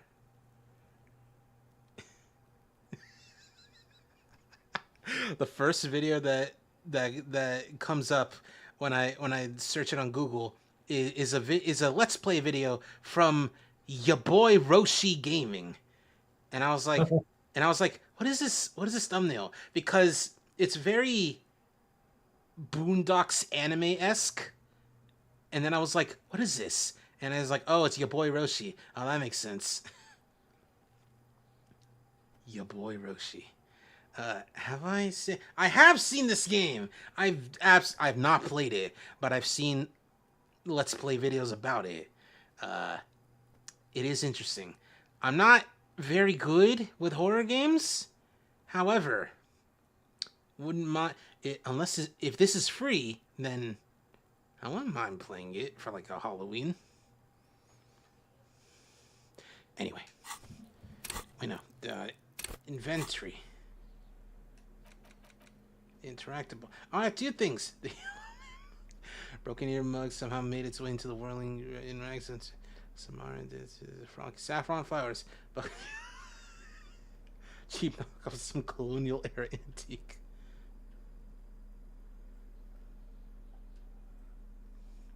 This is the it's why okay. This ledger you found in the trash. It's full of notes written in a man's dense cursive. If you have a closer look, It's the ledger you found in the trash. A pitiful cabbage of white and yellow papers hanging from plastic board, barely held together by a metal clip. This sad display is made complete by the faint smell of urinal cleaner. Anything else? There's a piece of toilet paper, or is it cleaning tissue? No, it's toilet paper, desperately sticking to the back of the blue plastic clipboard. Oh, I know exactly what that fucking what that's like. Like the whole toilet paper clinging onto something. It's a metaphor for you. Below the pathetics, terror. Do not look into its blue heart. I want to smell it first. The acidic stench of rotting food has rubbed off on the cellulose. It now forms the base of the experience. This base surrounded by a faint air of spoiled meat, the stuff of death itself, and then sprinkled liberally with the citrus zest of toilet cleaner. I'll inspect toilet paper. It's just toilet paper sticking to the back of the plastic clipboard. You can take it off if you want. I will take it off. Still wet, the toilet paper peels off the plastic easily. All you have to do is shake it off with your finger and voila, the ledger now looks marginally better. I will look at the white papers. They're not exactly white. They're yellowed in patches by sunlight and alcohol and covered in dense blue handwriting. Ink escapes into watercolor patterns, reaching its tendrils across entire pages. The paper itself is checkered with faint red lines, forming short paragraphs. Once in a while, there's a red stamp that exclaims, "Case files commit to paper." The case files themselves are plenty. You count more than 100 sodden, crumpled up, earmarked pages falling apart in your hands. They appear to be sufficiently organized and extremely dense, if mostly illegible. What is in there? What are they about? Work, strife, poverty, the Jamrock Quarter. These are handwritten logs of investigations dating back to January 51, this year. The exact number is hard to estimate due to missing pages and an odd naming convention. But there are at least 20, maybe 30 cases undertaken, not completed, mind you. There was mention of a naming convention here? Yes, it appears you employ a, shall we say, robust yet literary system. Each investigation has its case number written on the margins. Yet, still more tellingly, most are accompanied by a name. Oh my, and they're written in capital letters too. Yes, all caps. One is called The Next World Mural. Another, The Square Bullet Hole Murders. Another yet, The Unsolvable Case. The Square Bullet Hole Murders is pretty cool sounding. Others appear more light-hearted. The guys on a couch in an unexpected location, and the murder at the Ukar Parlor. Even the rare article-free collapsing tenement. Murder features prominently throughout. You like this grimy murdering, don't you? It's going to take an effort to piece these case files together, but it can be done. Once you're done inspecting them up close. Kim, my cases appear to employ some kind of naming convention. You mean the alphanumeric? Officer, precinct, time of arrival at the scene? No, I mean a non-numeric one with titles. Oh, you mean the titular? Yes, well, so do I. In our defense, almost everyone in the RCM does. Why is that? It's a holdover from the early days of the RCM, right after the revolution, when the organization had little idea how to do things. It persists in an unofficial capacity. Officers use these titles to refer to their work among themselves. I seem to have named the case the Square Bullet Hole Murders. Again, in your defense, I seem to have named one the man with the hole in his head. That was a real person. His death was real. Still, I named it that, to amuse myself. I like that. The self-awareness. It's like, yeah, a real person died in this case, but I needed to amuse myself. I pray his loved ones never find out. Oh, yeah. What happened to him? Rail spiked through the head. He died. It was a workplace accident. All right. I have to open an official case. Is there room? There is, for precisely one more. 15 pages near the end remain untouched by the damage. The checkered grid forms a structure of passages, breaking the case into subtasks to accomplish. I will commit to paper. The tasks you've completed flow out of the pen in a brash freehand similar to the rest of the letters. The wording comes easily. It's almost robotically simple. A language developed for mental rigor and simplicity. Inspect the victim's body. Interview the cafeteria manager. I've already done that. A satisfying slash sounds across the paper. You're done, it seems to say. And you, and you. Things to be done and things already done. The composition of reality. This is an extremely useful tool for a detective of the Citizens Militia. Now all that remains is to name the case. Lieutenant, have you by any chance named our case? No, actually. Any ideas? The Hanged Man, the Furies are at home in the mirror, the Setting Sun, shit on a stick. Actually, I don't have one. I like the Hanged Man because, you know, I do like tarot cards. The Furies are at home in the mirror. I don't know. Let's see what he says about this. Furies. Yes, well, I don't know. I have to be honest. I'm not experiencing the internal strife that it refers to. And also, could you make it less poetic somehow? Just a normal case name, you know? Think. What would that be? A good normal name. Shit on a stick. Hanged Man. Great. That's great. That's actually what I was thinking too. The Hanged Man. Good, strong name. We have a very good name for the case now. I'm going to start calling it the Hanged Man. It's good we sorted it out. You know, I'm done inspecting these. You don't exactly close them, so much as distance yourself from the smelly papers. They're a little further from your nose now. This is gonna hurt me. I know it. Can I read the case files now? It's proving to be harder than expected. You just don't have the intellectual rigor to patch the quilt back together. Try again later. Okay, I'll look at the yellow papers. In the back, you see thin, translucent copy of paper. Some neon yellow, some bright red, all covered in boxes, like marching armies. These look like official forms, waiting to be filled out. What types of forms are there? 3. The topmost are misconduct fines. The middle ones are station calls. And the bottommost are field autopsy forms. Each is easy enough to make sense of. Let's look at the misconduct fine. A monetary penalization ranging from 20 to 250 real. Severe cases allow for 1,000 real, but that requires special paperwork. The details of issuing these fines are spread out over the rest of the fields. Station call. These are quite sinister in turn. They give a date and time for the person to appear at the specified precinct police station. Below the call are the criminal charges you risk by not appearing. Field autopsy. A dozen pages of thin copy paper, bright red in color. You see the parameters of a deceased human form waiting to be filled in. Age, sex, condition of internal organs, color of the irises, predation marks, condition of sexual organs. Yeah, I'm done. Yes, all that remains now is to fill those forms and hand them to people. Fines for wrongdoers, interview requests for bad guys, and field autopsies to dead guys. What delicious power hid within this pathetic mess. You feel better. The rest of the stinking cellulose is much worse for wear. Being sandwiched between the board and the rest of the paperwork must have spared the fragile copy of paper. Let's look at the clipboard. It's made of dark blue plastic, hard enough to beat someone to submission with. The edges are rounded, however.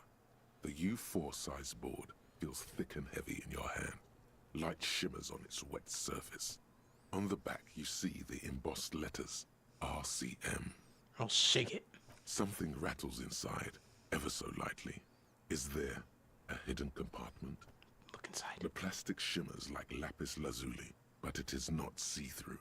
You cannot see to its center. What'd you say the color was? Blue. Cool. The blue heart. Don't look into it. All right. How would I open it? With your hands. U4-sized pages hang from the clip, screwed to the top of the board. I am not going to do that. I have a feeling it's going to hurt my morale. All right, I'll put it away. Fine, I guess I'll look at the mug. It's just a racist mug. What's there to read here? Not much. There's quite a lot to read into here, actually. Look at all that content. Oh boy, here we go. What are you going to say about a broken, tossed-away mug that you dug out of the garbage? The mug. This mug is an example of prejudice. I'm going to use it as an example of what not to do. But it was in the trash. Why not just call it out when you see it? Or do some volunteering work. Just finish your case, detective. I mean, you know what? You make a good point.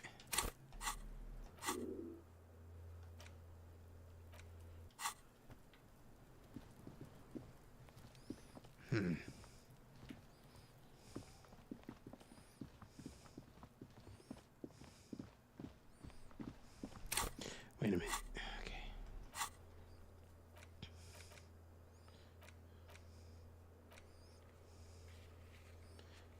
Call Sylvie. Oh, I need to. Yeah, I need to call Sylvie. I completely forgot about this. Inside, you see a set of steering levers, a radio microphone, a pull-out toolbox, and... This is Precinct 57. How may I assist you? I need you to connect me to a civilian.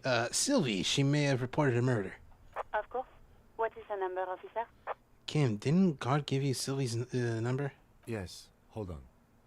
Her number is 005 1944 298. Received. Hold on, officer.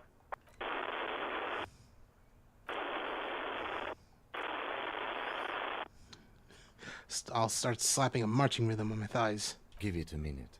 She might be busy at the moment. Takes a bit to get to the phone.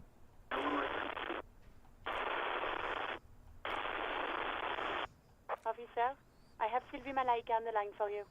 Yes, hello? Hello, this is the police calling. I have some questions for you about your last few days at work. So I believe we met before. This is me, a detective from the Whirling in Rags. Yeah. Oh, right. Hello, officer. What can I do for you? You can hear resentment in her tone. Ah, cool. She's not thrilled to be talking to you again.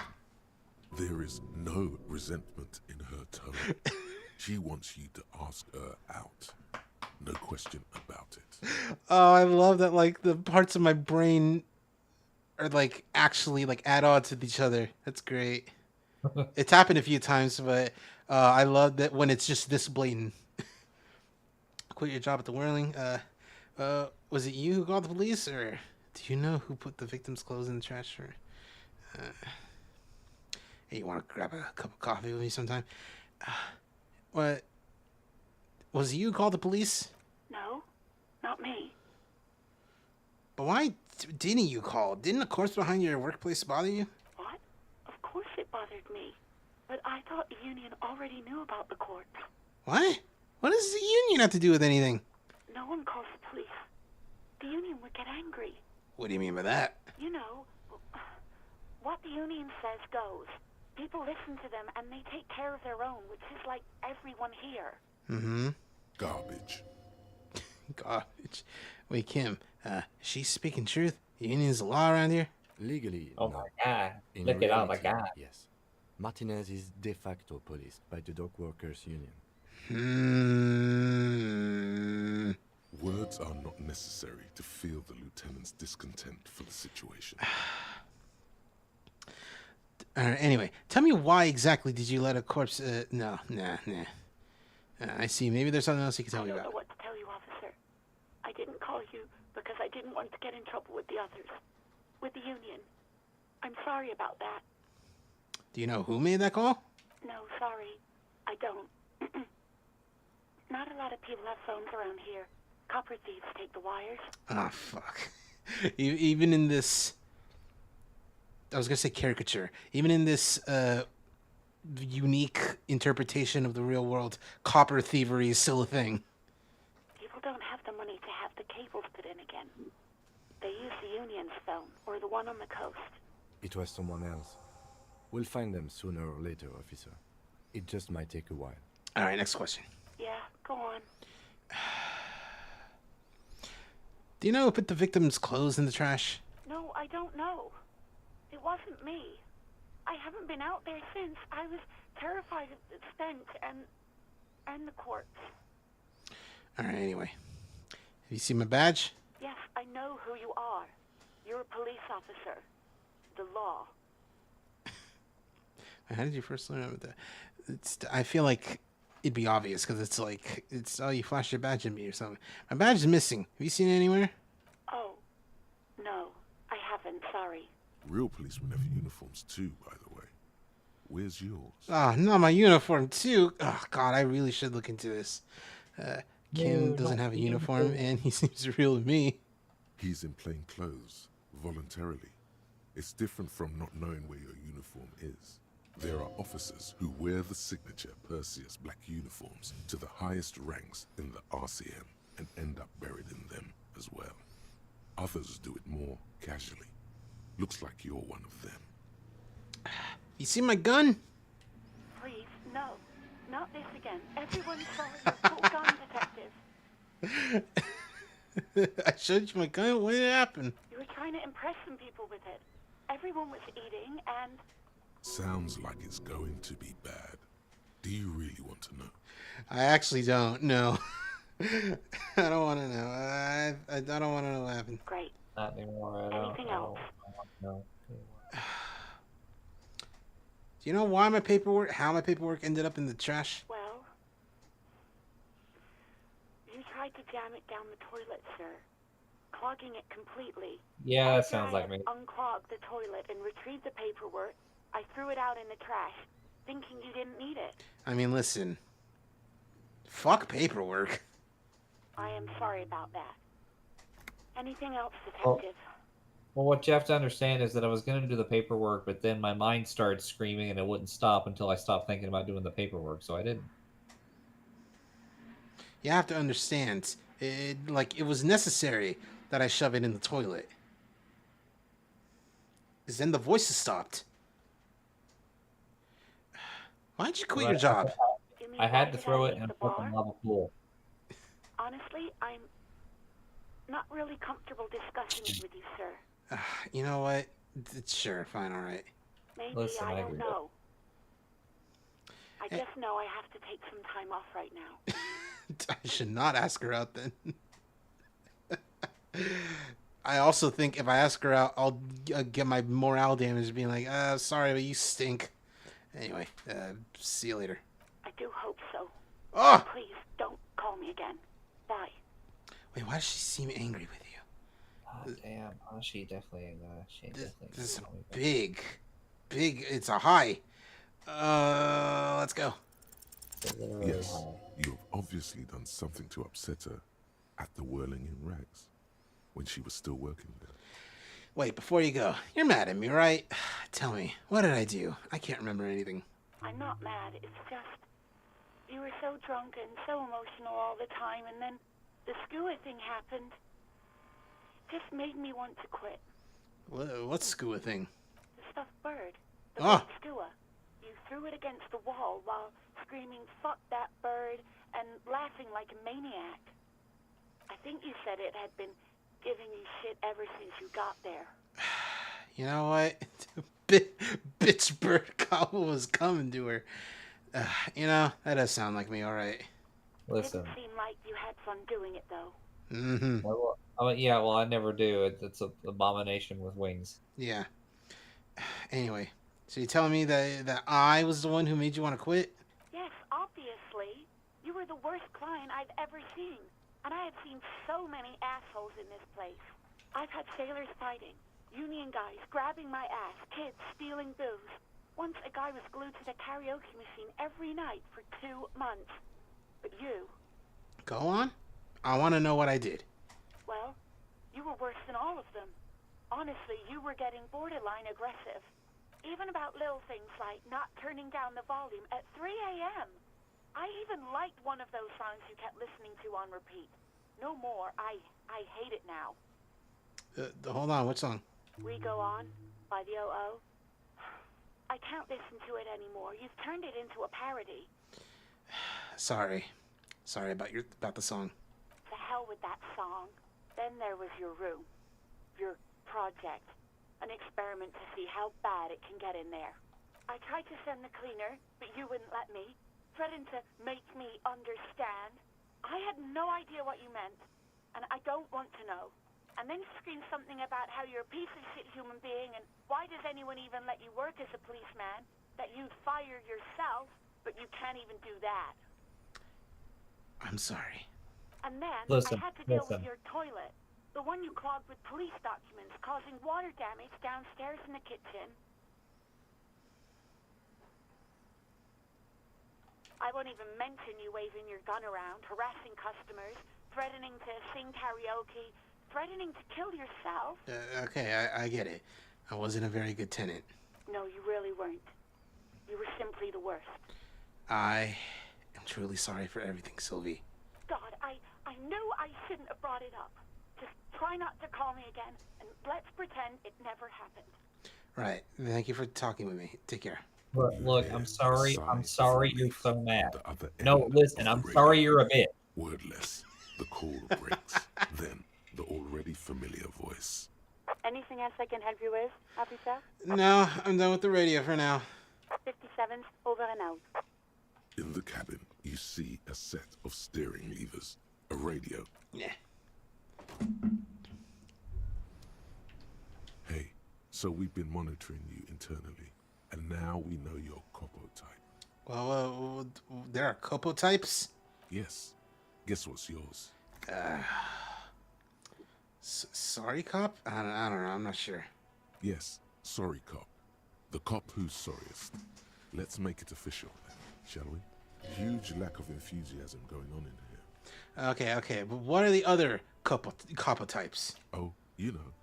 Apocalypse, Superstellar, the advanced interesting cop, liquid shadow cop. But you're too sorry to say those things. So, here we go? You know what? I'm sorry. Of course you are. It's okay. See if you can get something out of this, like info. Or maybe every time you say you're sorry, you get $1 million. You know, if only.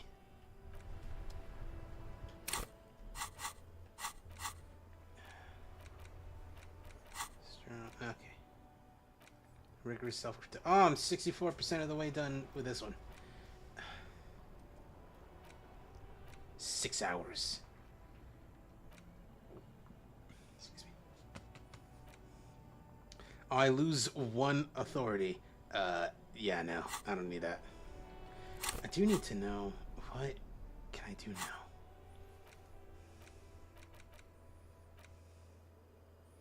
Keep searching the collar for the collar. It's by lacking any obviously some time. Inspect the victim's body. Sing karaoke. A sad song on tape. Find any information. Ask her if you know. Oh, I gotta ask Gart. Which one's Gart? I don't remember. You're not Gart. I'll ask Kuno because I remember. No, Gart's the fucking the dude in the place. I'll ask Kuno first. He's not gonna be helpful, but I want to exhaust my leads. What's up? Fuck. Does Kuno care? Empathy. Legendary 14. Alright, I have more questions about the crime scene. Yeah? The kingdom of Kuno? The fuck do you want with it? The dead man's clothes were in the trash container. How'd they get in there? Yeah, Kuno doesn't know shit about that. That shit is beneath Kuno. I need to know. It could be a lead to the investigation. Someone may have tampered with the murder scene. Listen. Kuno doesn't care about this small-time shit. Just listen. Kuno saw what you did there, dumpster diving. Sad shit. Kuno could hook you up with some sweet rags. Shit like Kuno's wearing. Your size, good price. 500 real. Alright, entertain me. What's so great about these pants? Pig, these are found modulars. Liquid fit, performance crotch, urban survival shit. Made in Mirova by scientists. Pants scientists. Performance crotch. Mm-hmm. Believe it, you need this shit. These could drastically improve your chances of survival in the urban wilderness. Coach Physical Instrument endorses these pants. They are tartan ready. Might be interested in the pants. Let's talk about this. No, Kuno, you don't know anything about the tampering I'm investigating, and I already have pants. Whatever. Kuno was trying to help you, but you're too fat for falling anyway, pig. Alright. Hey, there was this mug in here. Do you know anything about it? The fuck? A mug in the trash? Is this about the fucking clothes again? Yes. Does this racist mug have anything to do with it? Yeah. Kuno sees where this is going. Kuno's got that fast brain. You saying you pigs are after the mug fucker? Cause he's the clothes fucker? I mean, I wouldn't phrase it like that, but sure. I can't hear you, Kuno. Speak louder, Kuno. It's exactly what I'm saying, Kuno. Someone's tampered with the crime scene. Clean some of it up. Shit, that's tense. Someone's going to the beat-down basement, huh? Mug guy gonna get tied to the radiator. Oh, he likes that. The kid may have something there. He's already come. Come here, kids. I'm gonna tie you to the radiator and grape you. All right. See, when I think about, like, the radiator and, like, being stuck to one, I'm thinking of fucking, Larry and Steve. Remember Larry and Steve? I do. Yeah, it's, for those who don't know, Larry and Steve is, like, one of the first cartoons that Seth MacFarlane worked on before Family Guy. Larry is the... I don't remember which one's which. Larry and Steve. One of them's Talking Dog, very specifically Brian from Family Guy. And one of them is like this old, like really stupid guy, like a prototype Peter Griffin. And the whole thing with the radiator is like...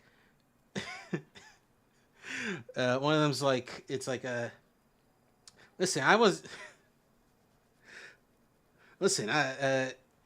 was in kindergarten for 12 years. I wasn't in kindergarten for 12 years because I was stupid. Well, why were you in there? Well, why were you? My foot got caught in the radiator. 12 years, though. All right. Kuno doesn't know who put that shit in there. And if he did, he wouldn't squeal. But if you find out, maybe you can... Mm-hmm.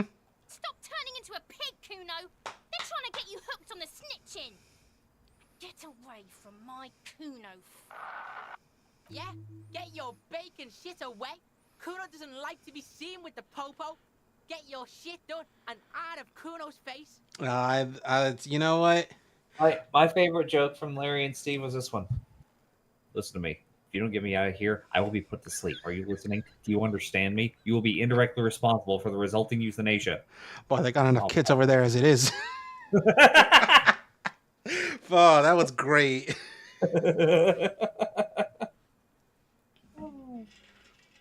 Oh, God. Anyway, I'm out of here. Yeah, whatever. Kuno doesn't give a shit.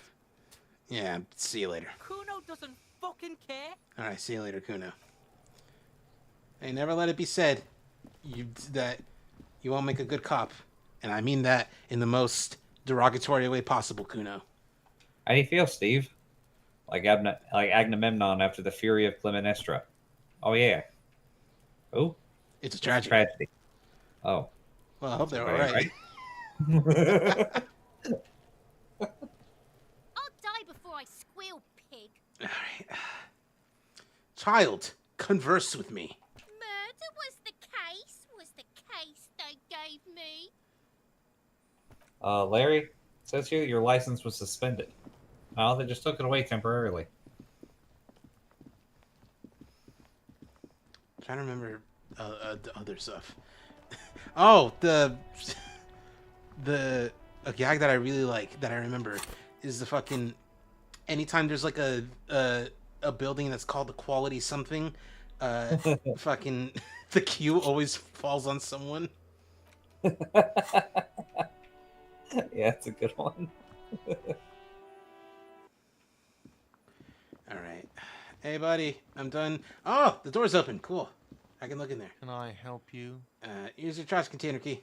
Thanks. I hope you found what you were looking for. Just found the victim's clothes. How strange. I certainly didn't put them there. Maybe you don't remember putting them there. Maybe you were sleepwalking or in a fugue state. I think fugue states are more your forte, officer. All right, fucking calm down. Damn, I kind of walked into that one, didn't I? Yeah. Could someone on your staff have put them in there? Sylvie had the keys before I got here, and I can vouch for her. I can vouch for all my staff. None of us would tamper with the crime scene. Who else has the keys to the trash container? The trash collection service, CS Municipal. I don't see why they would put anything in the trash, though. Ah, the elusive CS Municipal. I doubt we'll be able to track down who was sent here last and when. This will have to be one of those little threads that solves itself down the road. On Clinton Street, near the Boogie Street Diamond, a small truck rattles down an alleyway. It stops by a rusted trash container. Two men, their faces rough and swollen, jump out. They look at the container despondently. CSM is written on their backs. Thank you anyway. Yeah, that sign is... Yes?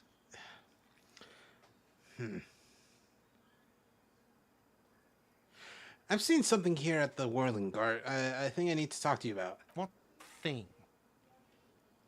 Saw a sign that said the mess hall is reserved for the Union. Yes, not the whole damn Union, thank God. Just the nastiest and loudest faction. They come here in the evenings. Dumb, unruly types. Think they're big shit. But they're good customers. They place big orders and always pay on time. He hates the Union, but grudgingly recognizes its power over him. So he's directing his frustration at you instead. Retaliate. It's a shame you gotta suck up to the Union to stay afloat. I don't. I'm simply providing a service, or really facilitating the offering of services to paying customers, and it doesn't matter. I don't have to explain myself to you. We should find out who this Lord faction is, occupying the booth. Loudness means talkative, and we need info. How do we find them? We don't. We have to wait. They'll show up sooner or later. Men get hungry, even striking men. If not today, then they'll be here tomorrow. Something else I want to ask about. What? By the way, you should come back to this thing-based questionnaire if you see anything interesting in the whirling later. Yeah, that's it. Let's go in here. Let's see what's going on. Whoa! What's that? I can't even see. Photos of men in overalls sorting guns and Union placards. Dishes is drying. Hello, buddy. A thin man is smoking below an exhaust hood, occasionally sipping from his mug. This must be the Whirling's cook. As you step in, he nods toward the table and says something in a completely foreign language. The only words you can make out are Garancy and Quebec. It must be his name. Garancy. Garancy Quebec. Sounds representative. I won't assume that. Hello, sir. Got time for a few questions? The man puts his cup down and replies something, his left hand drawing arcs in the air. Got some impressive pots there. He smiles and bangs his ladle against each of his pots. Okay, that... I don't think I need to say anything else. Stay masculine. That was very unhelpful. Oh. You see a heavy steel door with a prominent dimple lock. It's painted blue. You immediately feel drawn to the color. Blue is for mystery. Touch it. The cobalt blue surface feels rough to touch. The stainless steel door is flush with its frame on every side. Wonder where it leads. You do? It's a door in the back of the kitchen. Why do you care where it leads? I'm drawn to its cobalt blue. It is quite pretty. I suppose we could look into it as a side investigation. Yeah, a mini side investigation. Gart is the person to ask about this. The cafeteria manager. I'll try to push. The door does not budge. All right. What? An aroma of spices, alcohol, and tomato. Hey, Gart. What's going on in there? Help you? Got Another thing. Great. I love those. There's a mysterious blue steel door back in the kitchen. Oh, yes, that door, sure. There's nothing mysterious about it. It's just a door. Do you know what's behind it? Do you have... No, I don't have a key. I don't know how to get there. And I don't care either. It's not like I've been wondering about it for 10 years. It's just a frick warehouse, probably. Or some boring storage space with a bunch of old junk and dust. Junk and dust. He's attempting to maintain an air of indifference. It's absolutely not convincing. I think you'd like to know what's back there. Fine, okay, a little. But my job doesn't leave me time for wondering about one locked door in one of the cafeterias I manage. So I haven't opened it. I have cleaned the whole place 100 times over, though, after the animals. And I haven't found a key, so good luck with that. All right. Yes? Bye.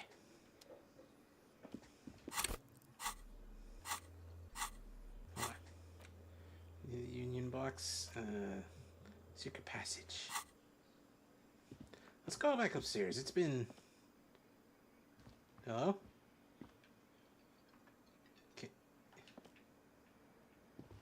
Okay, yeah, I have to interact with the stairs.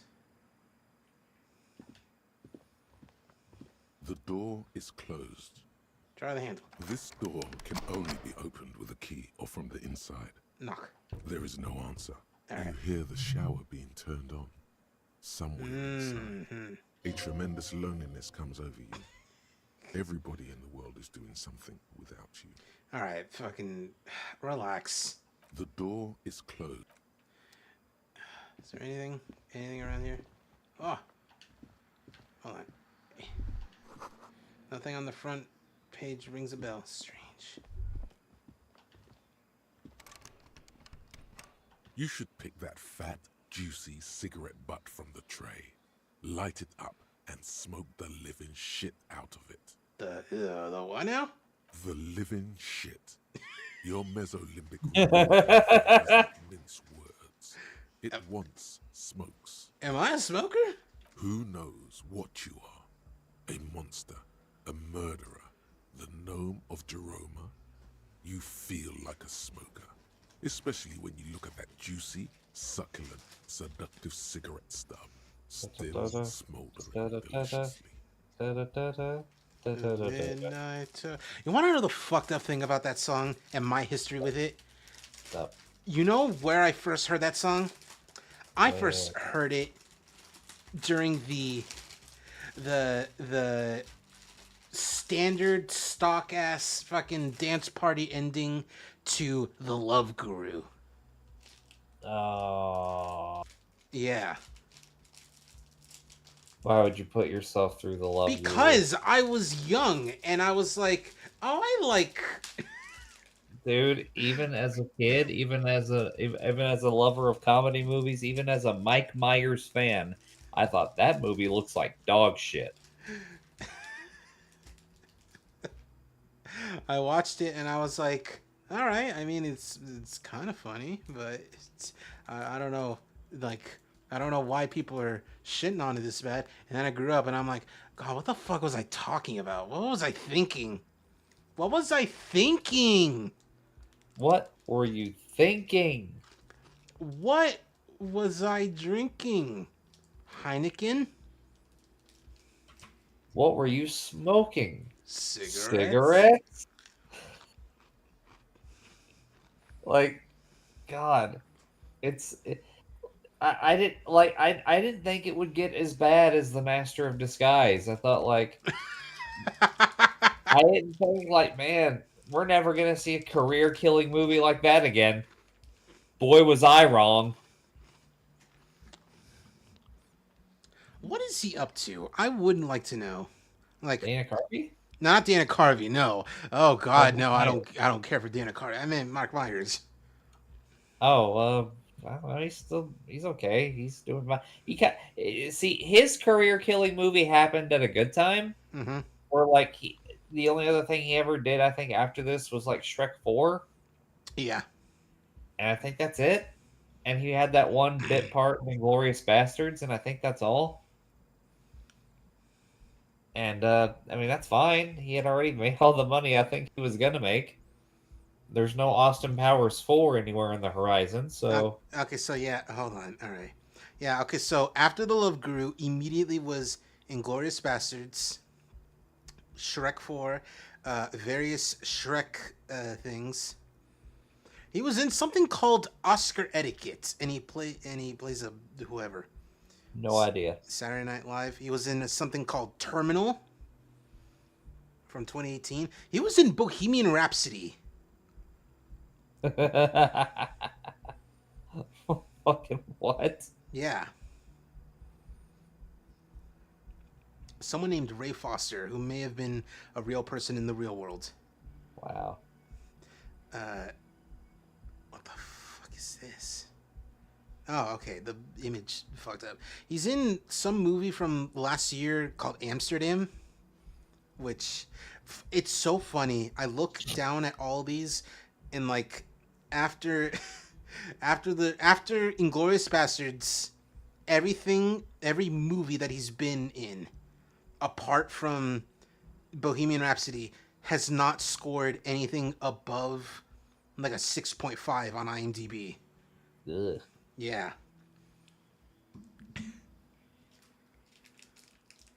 I mean, he gets money from Shrek, but like I feel like I don't know nothing about Mike Myers personally. He may be totally okay with just getting checks for Shrek. I mean, I would be. Yeah. How very astute of you. This renders it ineffectual. You should look for a whole cigarette, or better yet, an entire pack. Strike that. A carton. Make sure they're all healthy and able-bodied. Then smoke them all. Able-bodied cigarettes. That is not a term I thought I would ever hear. The idea seems to make your neck expand. Suddenly, the garish tie feels very snug. Yes, I should do that. Good. They'll make you stronger and better. You're too old to be cool now. But find cigarettes, smoke them, blam. Instantly a cool renegade man. A mystical red dragon with smoke rising from his nostrils. Plus, smoking them gives massive bonuses. Massive bonuses. God, this reminds me of Lisa, because I'm going to stream Lisa tomorrow, because the definitive edition update is happening tomorrow, and I'll actually finish it this time. And it reminds me that all the various healing items are situational, because it's like a no women are alive Mad Max type future, post-apocalypse. So you have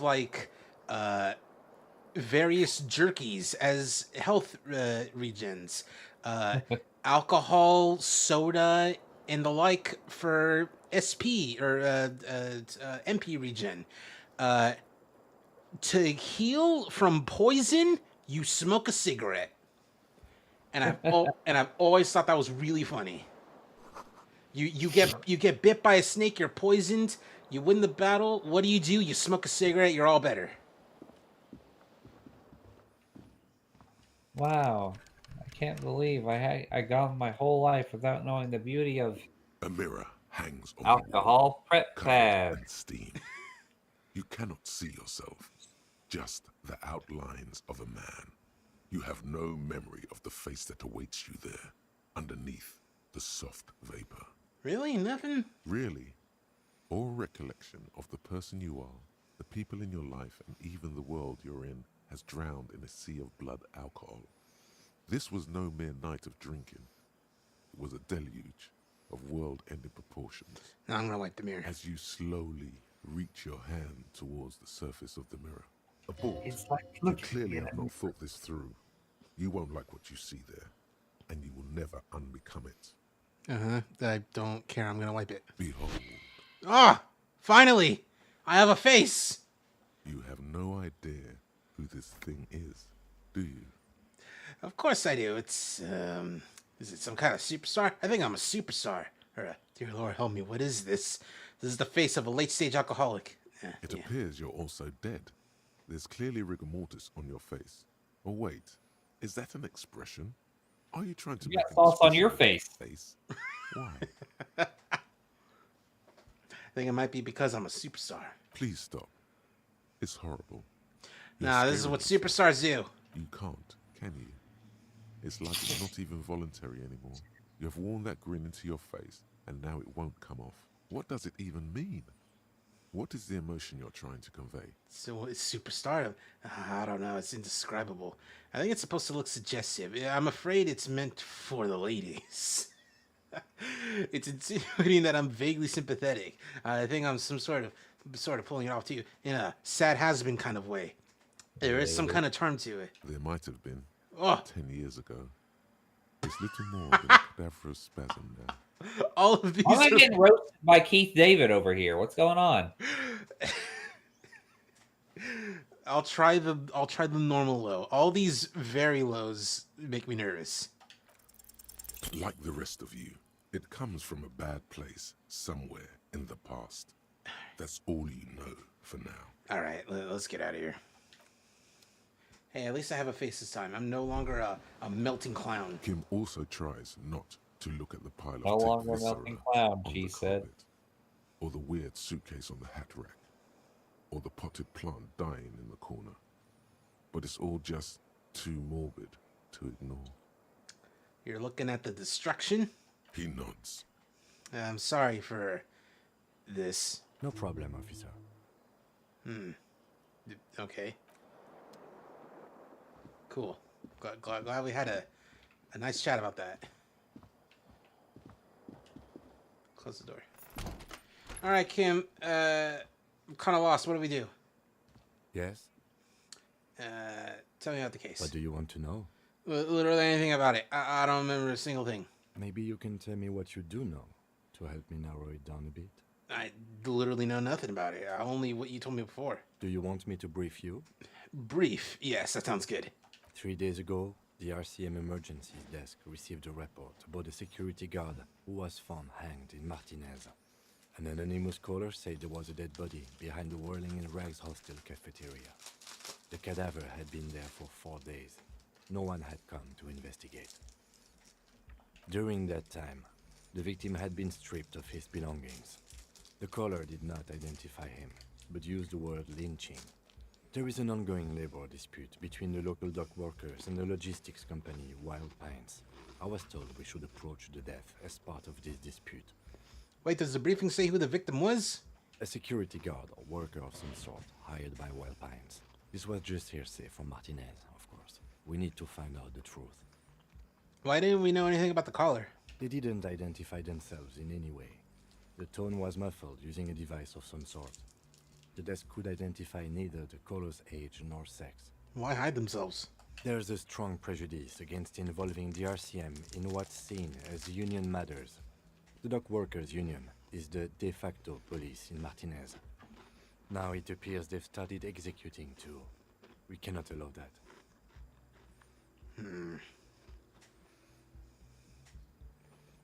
Hold on, and the RCM is? That's us, the Revachol Citizens Militia. We're the police in this city. Let's just make this perfectly clear job here. Is to find the killer? That's right. Oh, skill point. Cool. I'll put some...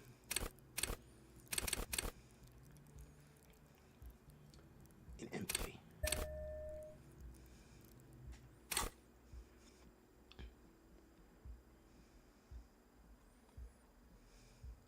If we're from different precincts, why are we on the same case? I'm afraid you and I are pawns in a pissing competition. His disdain is clear. This man would not use such an expression. What do you mean? You don't know? I assumed you were in on it. I don't remember being in on anything. Yeah, you know what I'm in on? Retrograde amnesia. Better still than an imbecilic cop-off. Cop-off? It's just stupidity. We shouldn't waste any more time on it. If you want my take, ask me after we've inspected the victim. You know what, Lego? Was there anything else you wanted to know about the case? Would you say this is a mysterious case? No, it's not a particularly mysterious case. Why not? The deceased is a security guard for a corporation involved in a labor dispute. It doesn't take a DeLorean polymath to put the pieces together. I just don't see the case getting more mysterious than that. I was thinking something otherworldly might be involved. You know, something supranatural. I can assure nothing like that will happen. Do you know why not? Why not? Because it's not part of reality. There's something the lieutenant isn't seeing. The universe is too irrational, too morally complex. You should convince him. Actually, I think I got all I need for now. Good. Oh! Convince him there's a sexy dark mystery twist in this case. And it's a high. Alright, let's try it. Only banal. Fuck. At the core, you're a very banal person with a very small soul. One you should be ashamed of. It's no wonder the soft one doesn't want it back. It was right to abandon you. You know what? I think I'm done. Don't want to... Oh. Didn't think it would fucking hurt.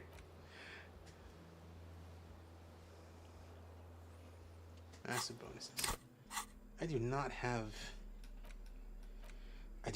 any cigarettes. I think there's a store where I can buy some.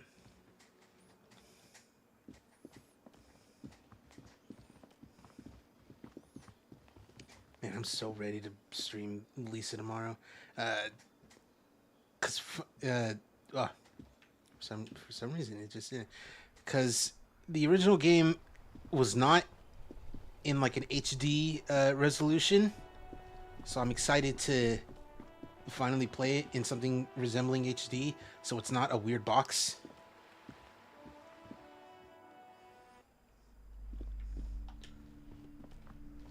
Welcome to Crime, Romance, and Biographies of Famous People. My name is Plaisance. Be welcome, and please take responsibility for the energy you bring into this space. A golden pendant hangs around the woman's neck in the shape of what looks like a tiny fish head trapped in amber. Before we go on, you seem to be well off enough. Can you give me some money? I feel there won't be an opportune moment to ask later. Sir, don't be ridiculous. I certainly will not give you money. I would be doing you a grave psychic disfavor. Psychic? One has to earn one's success, even if one is a police officer. Handouts are nothing but manipulation. All they do is make you dependent. I see what her thing is. What is this insolence? She misunderstood. You must understand me. I'm a powerful feudal lord. I demand tribute. This is about traditions. No, that's not me. Of course. No one puts words in your mouth. Anyway. Curious pendant you're wearing. Oh, yes. Helps to have an anchor in these times. So you're the owner of this place? I am. The proudest owner of our little shop of culture. She has fine-tuned her voice to find the most welcoming approach for attracting new customers. It doesn't work. Your daughter's the one standing outside the store, right? Annette, yes, my daughter. I hope she wasn't slacking off again with her nose in science fiction. Tell me, was she at her post doing her job like a proper girl? Yes, of course. Wonderful. Did you talk to her? Yes. Great. On a scale of 1 to 10, Oh my God. how compelled were you to buy books after talking with her? Fucking, who are you? Microsoft? Like, being like, would you recommend Windows 10 to your colleagues? Her opinion of her daughter depends on how well she lured you into the store. 10. She's certainly very polite and helpful. My precious, her dedication brings joy to my heart. If you have children, I hope they turn out as great as Mayonette. Alright, okay. I'm here to dismantle the free market and abolish child labor. All the pressures made her really anxious. Just, she's been chewing her nails. She's been chewing her nails? God. I've told her not to do that. It's such a disgusting habit. She'll get over it. Anxiety is a part of life. A part of hers, too, clearly. Mm-hmm. I don't think she can do anything about it. She can, if she has enough willpower. It's what's called growing. Life isn't easy. Life doesn't give breaks. Oh my God. Oh.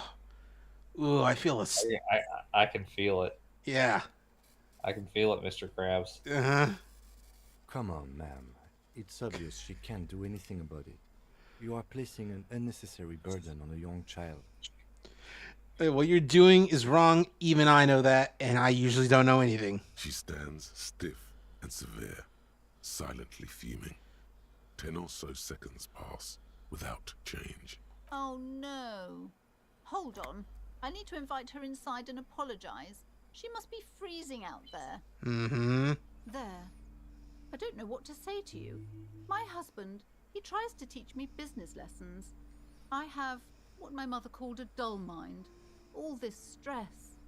It sounds like both the husband and the mother treat her the way she treats Annette. You're like Annette to your husband and your mother. I'll just nod compassion. Yes. Sometimes it's better to let people come to these conclusions themselves. Is this husband Annette's father? Yes. My husband is a successful entrepreneur east of the river. If only he were more involved in the business we're running up here. No matter. Soon we'll both be off for Grand Couronne. Grand Couronne? What's that? It's a proper place to live. One of the most peaceful neighborhoods east of Jamrock. You may know it for its massive housing projects. Most of the buildings are empty at the moment. It's a great opportunity to get ahead of the crowds. Better times ahead for sure. Which was it of these two shows that talked about how, like, the old projects, like, in New York got their name not just because they were housing projects, but also because they were, like, projects where they were places where the CIA would do some of their projects, their experiments. Was it Everybody Hates Chris or the PJs? It might have been both, but I'm thinking of one specific one. Probably both. Yeah. Cause like when I think of like Everybody Hates Chris, I think of that, but I also think about how Chris's family didn't live in the projects. No, they lived in the experiments. That's what he called them. Because they're a little bit more dubious than projects. They were experiments. I remember the little cutaway is like some dude in like a hazmat suit carrying like a rat in a cage. It's the experiments. He made the initial investment. Since then, he's been what you might call a silent partner. Is she an only child? Yes, I'm afraid so.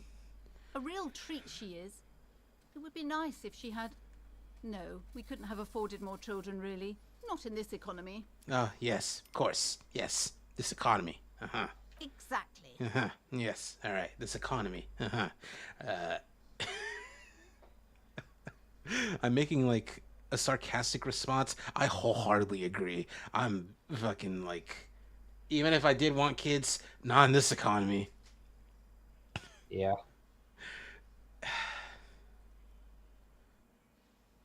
And the woman looks aloof. Fair off now, book peddler.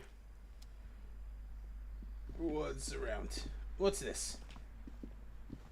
There's stuff upstairs.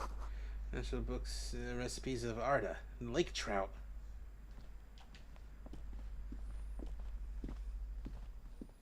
A small mountain of colorful board game boxes. There are numerous types of games for all ages. A lot of shelf space seems to be taken up by Wirral-related merchandise. Let's look at the Wirral-related items. An endless variety of source books, lore books, and codices litter the table. The topmost book is titled Welkin Compendium, 2nd edition. There's also a large hardbound tome with intricate cover art, The Hunters of Katawak, Boreal Creature Compendium, and a Pick Your Path adventure game book titled Tales of Wirral, Cavern of Velkrag. Pick your path. Anything that really catches my eye? There's a box that says Wirral, 3rd edition Mega Setting Supplements Module. The side panel notes, a fantastique adventure board game, new maps and miniatures. A sticker on it displays 25 real. Ah, I've only got 250. Nonsense for anemic Beano clods. Yeah, I don't have 25. Now let's get out. Hey Annette, what's up, girl? I'm sorry, sir. I can't talk right now. I'm very busy with my homework. I have so much homework now. Alright. You just can't win. Alright, let's go on. A small mountain What? of colorful board. That's not what I clicked on. Clicked on that. Or I wanted to. Old sports magazines. The display rack is brimming with worn paperbacks featuring an extremely muscular, sword-wielding barbarian on the cover. Nearly all the titles contain the word Heimdall somewhere. Let's look at the books. The Rows and Heimdalls. rows of Heimdall men blur your vision. You make out some titles. Man from Heimdall and the Mammoth Riders. Man from Heimdall, Return to Heimdall. And the solipsistic Man from Heimdall and the Heimdall Man. Solipsistic is correct. Good God, how many are there? Maybe 100.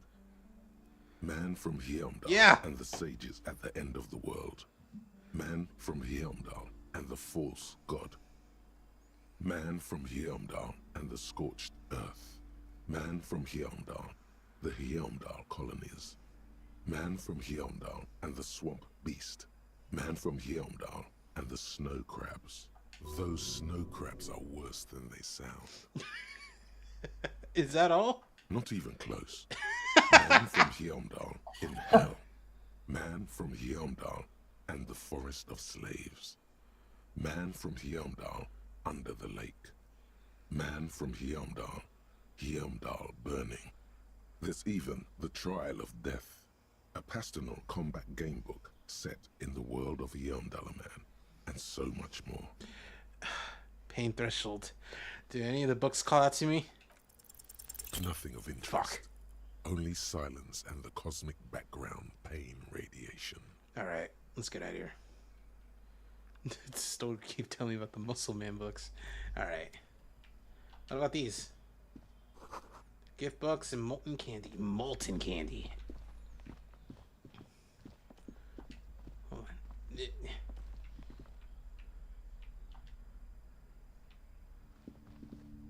Oh, it's in that room.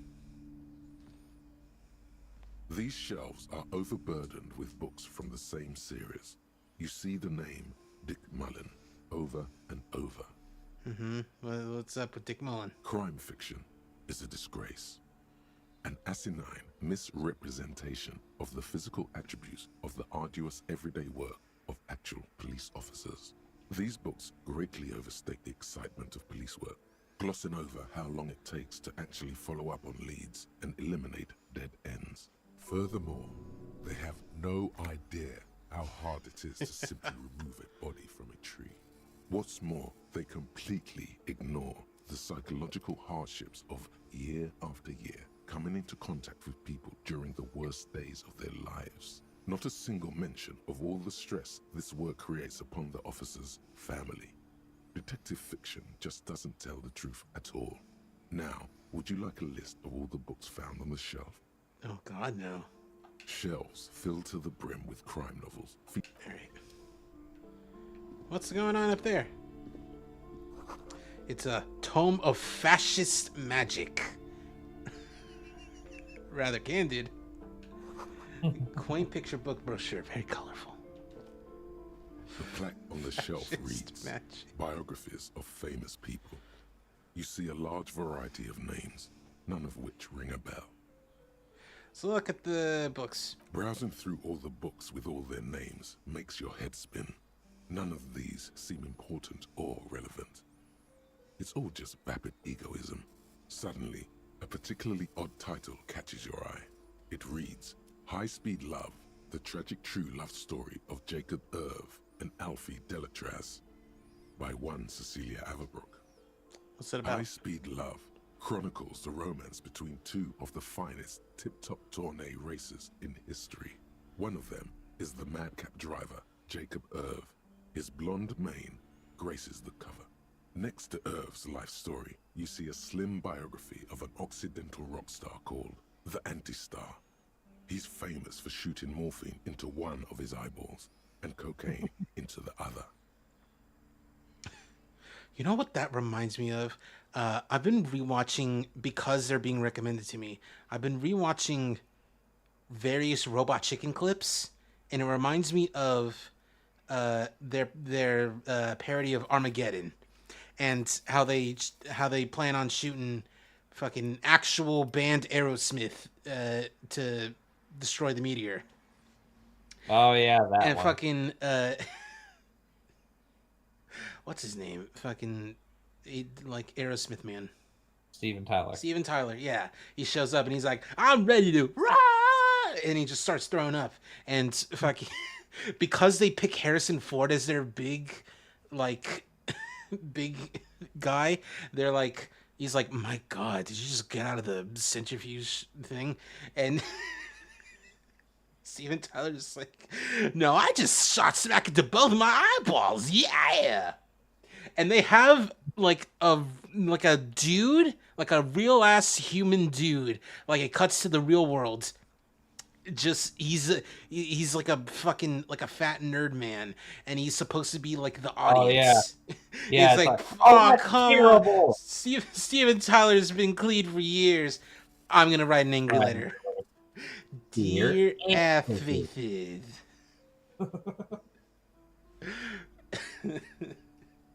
Next and then when to the that, meteor hits whoever the earth, he's Sony like, radio now personality that's James a V donkey dung. stands in front of a rundown drug den. He's a permanent fixture on Channel 8, reporting on real-life crime and ruining cops' days. I really must insist you buy one of the books. Reading them is not for free. Do still browse though, but not too long. Alright, fucking, this is a store, not a library ass fucking... She understands she is aired against the customer and immediately corrects course. Uh-huh. Exactly. Customer's always right. The ceiling is right, Squidward. I'm sorry, I did not mean to rush you. You are browsing. Go ahead. Take your time. Time is commerce. Well, now I don't want to buy anything. Now I'm just gonna get out of here. I'm gonna inspect this first, but then I'm gonna just leave. You see a set of tattered curtains blocking the way to another room. A strange cage-like trinket dangles from the curtains. Excuse me, officer. The back room is strictly for employees only. She's right. Those curtains give off some eerie vibes. Better not mess with it. What's behind the curtains? Nothing. Now please go back to browsing the books. Don't you feel compelled to look at the books? The books are all you care about. Oh yeah, they I care about. Oddly enough, the more she tries to draw you away from the curtains, the more alluring they become. Now we'll leave.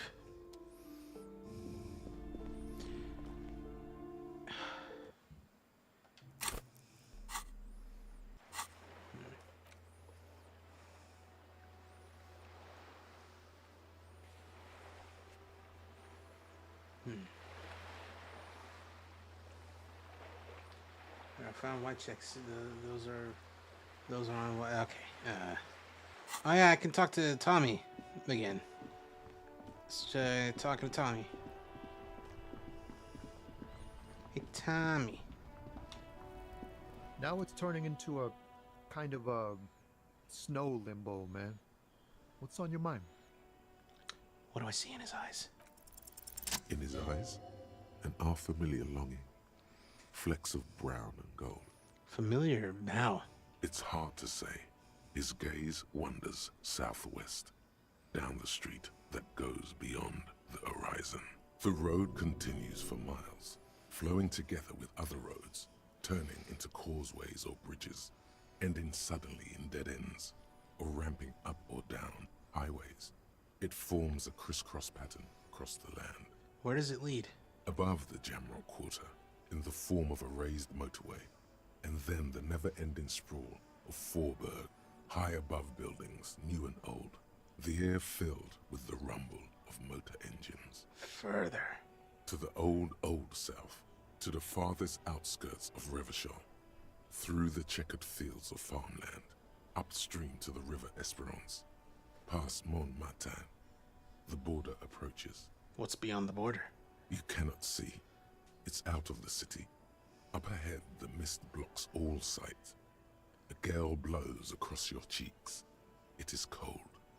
Before you stands a tall lorry driver with sad eyes. What's in the southwest? Excuse me? Really? You could tell me. Man, I don't know what to say. Not much anyone can do. There's no helping in absence, you know. I miss my family. They're all I have. My wife, second kid on the way, waiting all the way in Diora. And here I am stuck in this shit, so far from home. Diora? Diora of the Seven Seas. It's on the other end of Le Caillou, pretty much. On another island called Laurentide, off mainland. We've got a little place there. Can almost hear my kid laugh when it snows. What's it like to miss someone? What's it like? Good. And bad. An ache that brings you joy. I think of them a lot. I dream up these silly scenarios in great detail of living with them. It comforts me. What about you, Cop Man? You missing someone? Is that what it is? This feeling? No, it's scarier than that. You're pursued by a hunter, smelling of apricots and sorrow, and the past. I miss someone, but I don't know who it is. I feel for you, my friend. It's bad enough to know who you miss. Missing like that doesn't feel like it has much of an upside. But, thanks for this. It's nice to talk to someone, and I know it wasn't easy to ask. I hope you find your way through your own troubles. Anyway, got any smokes on you? Nope, don't smoke. Ah. Wait a minute. Why is your animation like smoking though? Like, yeah, you're smoking. Some of the other drivers do though. Hey, who's There's still smoking? a few around, waiting for the jam to disperse. Or waiting for the sweet release of death. Yup, nothing wrong with that statement. Your senses have nothing to add. You left the ask around elsewhere. You could also check the kiosk down the street. Frit. With 3 T's. Kiosk spelled with a K Shaw's and with a weird. Q. Wait, no, kiosk is normally with a K. It's... I don't know why I thought kiosk was spelled with a C. But kiosk with a Q. Anyway, that's it. Kiosk down the street. Oh! Okay, cool, thanks. Wait, hold on, what's that? I haven't seen this. Some great tectonic forces cracked the pavement like an eggshell. Scrambled like an omelet. Ancient fountain. There's a tree in it. Sewer grate. Gateway to the river of truth. Of filth. Truth. Helpline company draws the drug. Everything's good here. What's going on, my man? You see a Samaran street vendor surrounded by a motley assemblage of goods. When he realizes you're looking at him, his face breaks into a wide, welcoming grin. The name Sileng is embroidered over his breast pocket. Happy shopping, officer! Everything's cool here. Uh-huh. What's so cool? Everything's cool. The goods are cool, the customers are cool, the place is cool. And one more thing, officer. From out on the bay, a cool wind gathers. It sweeps into the city, tugging at the textiles hanging around the stand. Some distance away, the sound of a tin can clattering across the street can be heard. You're very cool. Bang, bang, bang, bang! Didn't think he would do a fucking sound effect with that. Oh my god.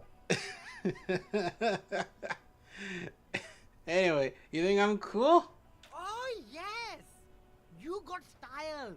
You got personal style. You know what you like.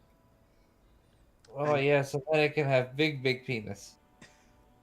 God, oh my, I wasn't even thinking about that. I still think it's hilarious that like Such big penis. I still think it's hilarious that fucking I don't remember who, Matt Stone or Trey Parker. One of them has like a Japanese friend who like was there helping out, making sure their Japanese was legit, yet they still portray Japanese businessmen as like that's how we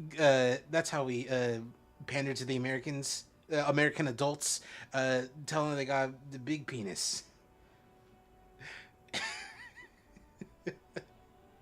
Anyway, thanks for telling me that I've got style. You know, me with one shoe. You like premium menswear. Look around and browse. Everything looks cool on a guy like you. Take your time. Uh-huh. What kind of stuff are you selling here? Only the coolest goods in Revachol. I've got sneakers, speakers, extremely comfy pants too. Try them on right here. No shame, only freedom. No shame. Do you have a permit to sell all that? Good joke, officer. Here we don't have permits. Just economic freedom. Take a look around.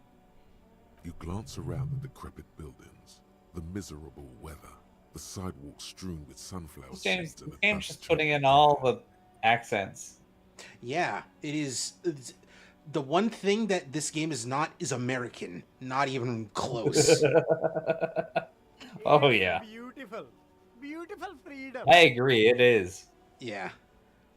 Kim, is it true? He doesn't need a permit to sell? It is, yes. Anyone can set up their shop whenever they feel like it. All right. That's right. No permits, no bureaucracy. That's why this city and its law officials are so cool.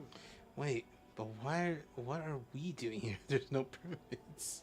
If you wanted to be cynical about it, you could say we are here to protect the interests of property holders. I am not, however. I like that. That's really good. My man, officer, you make all this possible. Without you, this climate would be extremely bad for business. You're part of the Gossamer State.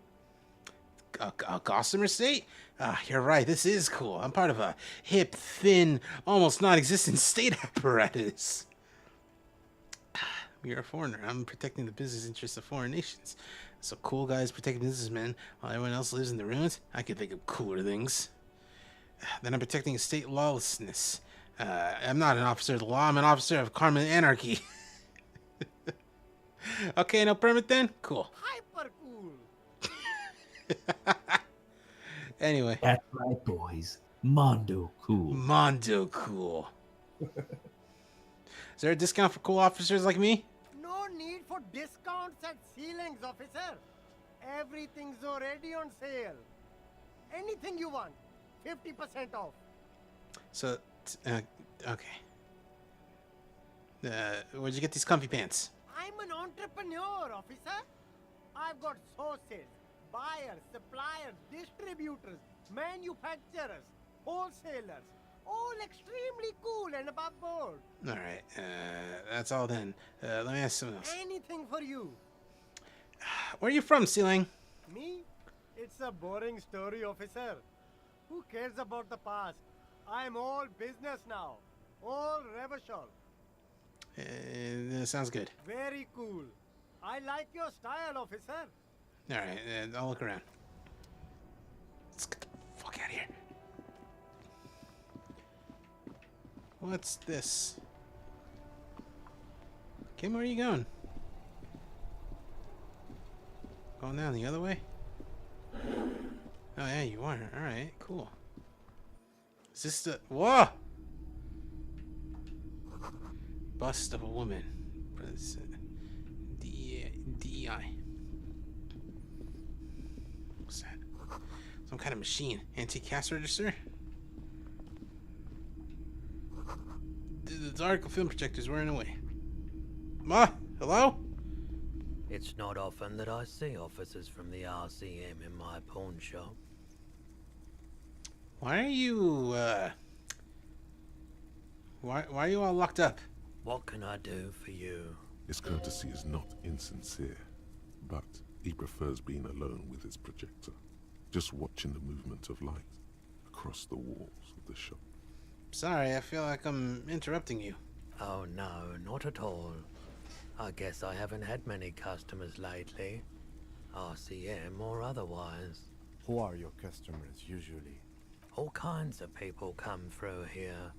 Locals, travelers, people looking for a deal, people looking for a keepsake. People who are terminally bored.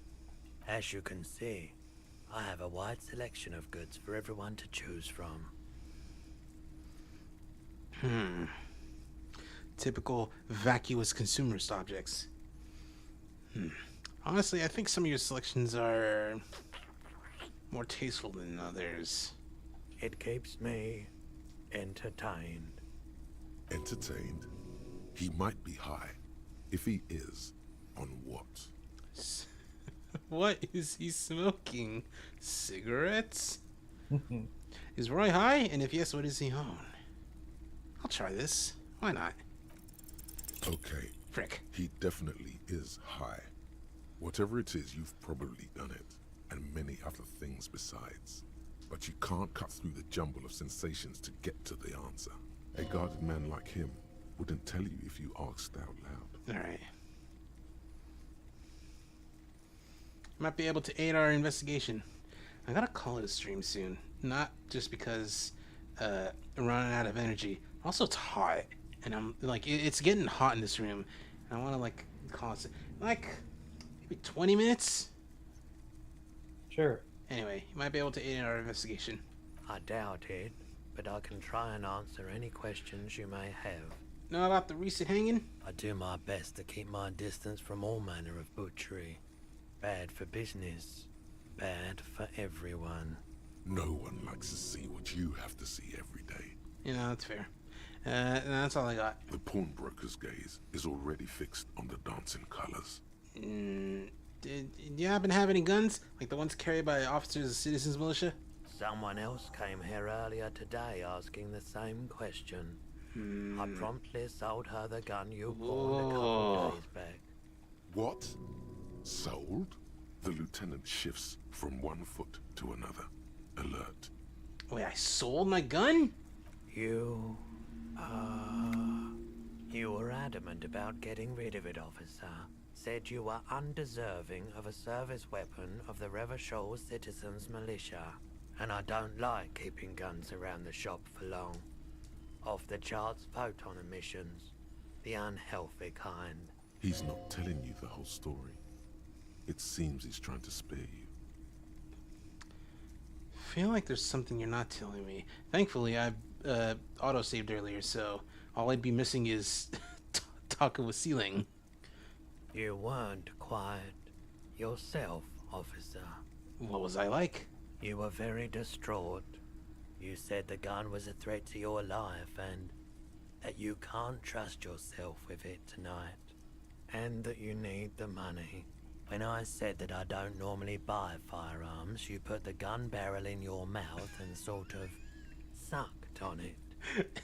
Then I agreed to take it. You sucked on a gun? Good. Very normal. Very normal. I really should have killed myself. Maybe I still will one of these days.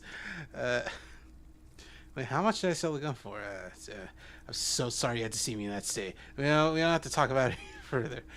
Happens to the best of us, I guess. It certainly does. Especially in Revachol. Was the buyer a policeman too? She didn't seem like a policeman. Although she kept referring to herself as a pig. Which was odd. I found her interest in the gun a bit obsessive. But I was just happy to get rid of it. And of her. Truth be told, she was terrifying. Right, so let me get this right. You sold your sidearm, issued by the citizens' militia, and now a civilian is running around the streets of Martinez with it? Miraculously, his face does not reveal what's happening inside. So only one explanation. She must be one of my rabbit fans. Maybe she's a vigilante. I don't like it either. What if she intends to commit a crime and blame it on the citizens' militia? You're right that she could cast aspersions on the force. We have to find her. Any idea where I can find the spire? My apologies, officer, but I have no idea where she was coming from or where she went. A needle in a haystack. There is nothing you can do about it now. You'll just have to hope you luck upon her somehow. At least I know how I lost my gun. Of course. Bye. Track down the gun.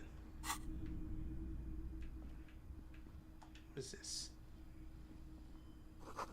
Mostly military. Okay. I gotta find a store to find either cigarettes or like something to help with my my morale, because I'm kind of dying here.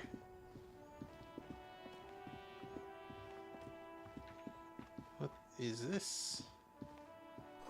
Water lock out of order until Wednesday. What's up, buddy? Good day to you, officers. Mm-hmm. A burly man hangs out by the waterlock, carving up a generous serving of salami with an old hunter's knife.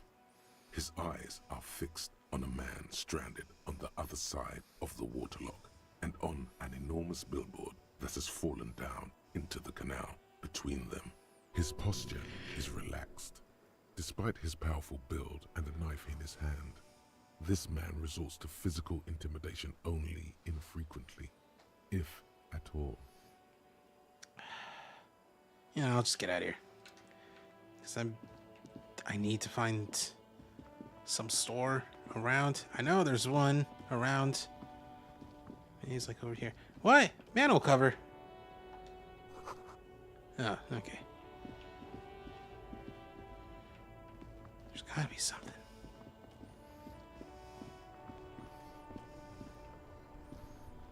Okay.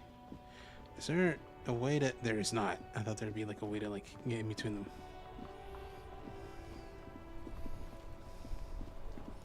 What's going on here? What's going on over here? Spirited chirps and clicks of swallows fill the air. There's so much. This city's big. Not even the whole city. What's going on? Oh my god, there's so much to look at. We got the beach. Everybody had matching towels.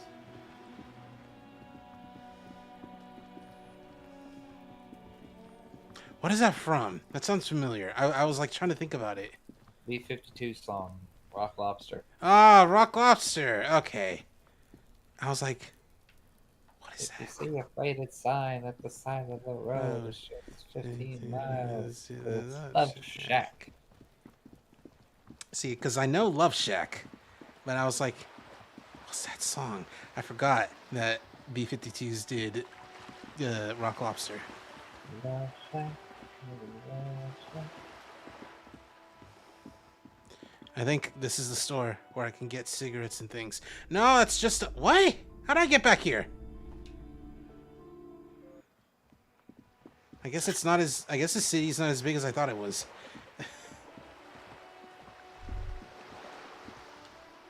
Yeah, this swallow seabirds. Splatter bullet holes. Yeah, bullet holes. Oh, my breadsticks.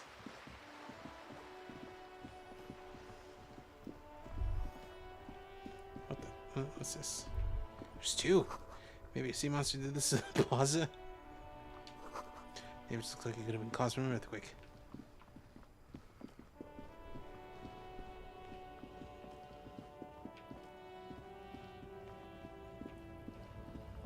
Oh, business. This might be a place. Hello, sir or madam. Welcome to Frit. Feel free to look around or something. Everything is out on the shelves. Cool. What's that magazine she's reading?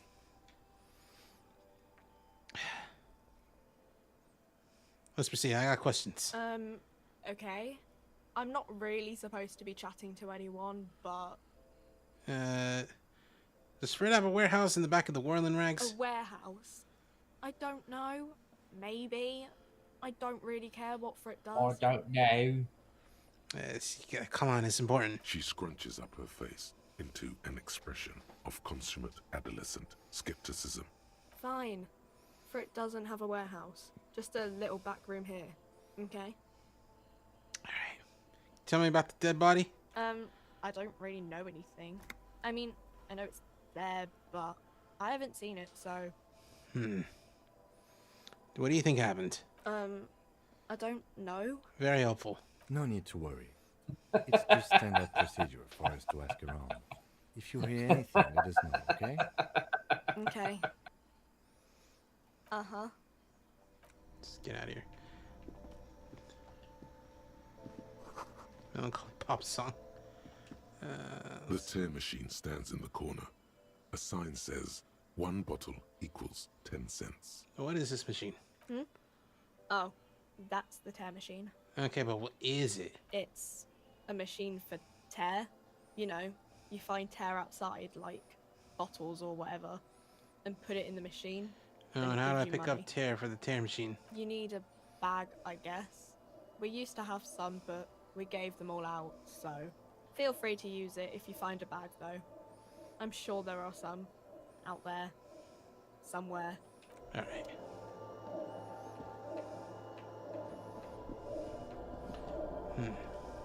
You see several packaged raincoats filled on low shelves beneath a display of croissants and juice bottles. The raincoats are transparent, except for the big Fritte slogan on the back.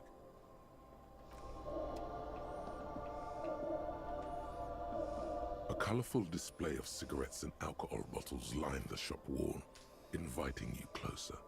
There, in that dark green glass, all in vain. The great flowing river of warmth, wine, alcohol, beer, alcohol, love, alcohol. Say nothing, just take it in. This is not a good place for recovering at it. Just take it in. I'm obliged to inform you that both alcohol and cigarettes damage your health, but I guess you already know that. Mm-hmm. So I can't buy any of these. Not even the cigarettes. I'm only like 40 away. 41 really. Man, yellow roses.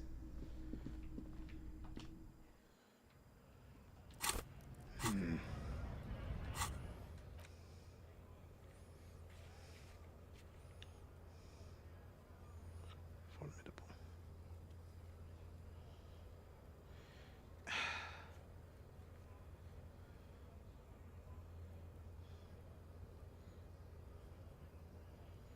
Impossible. Alright, I'll talk to Measurehead, I guess. This is, yes, I'll do this.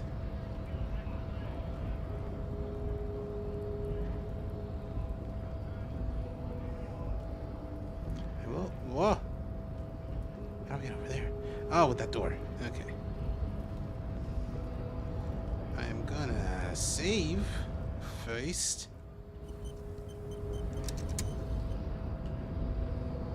Your race descent has only worsened since I last saw you. You have really let yourself go. Really? Even though I know what my face looks like? Alright. Subscribe. I will subscribe to your advanced race theory. See what it's like. Ask what kind of races there are first. Classification is core to this stuff. Measurehead, I am new to this world. Help me understand its races. I need to know what kind of different races are there. Do you?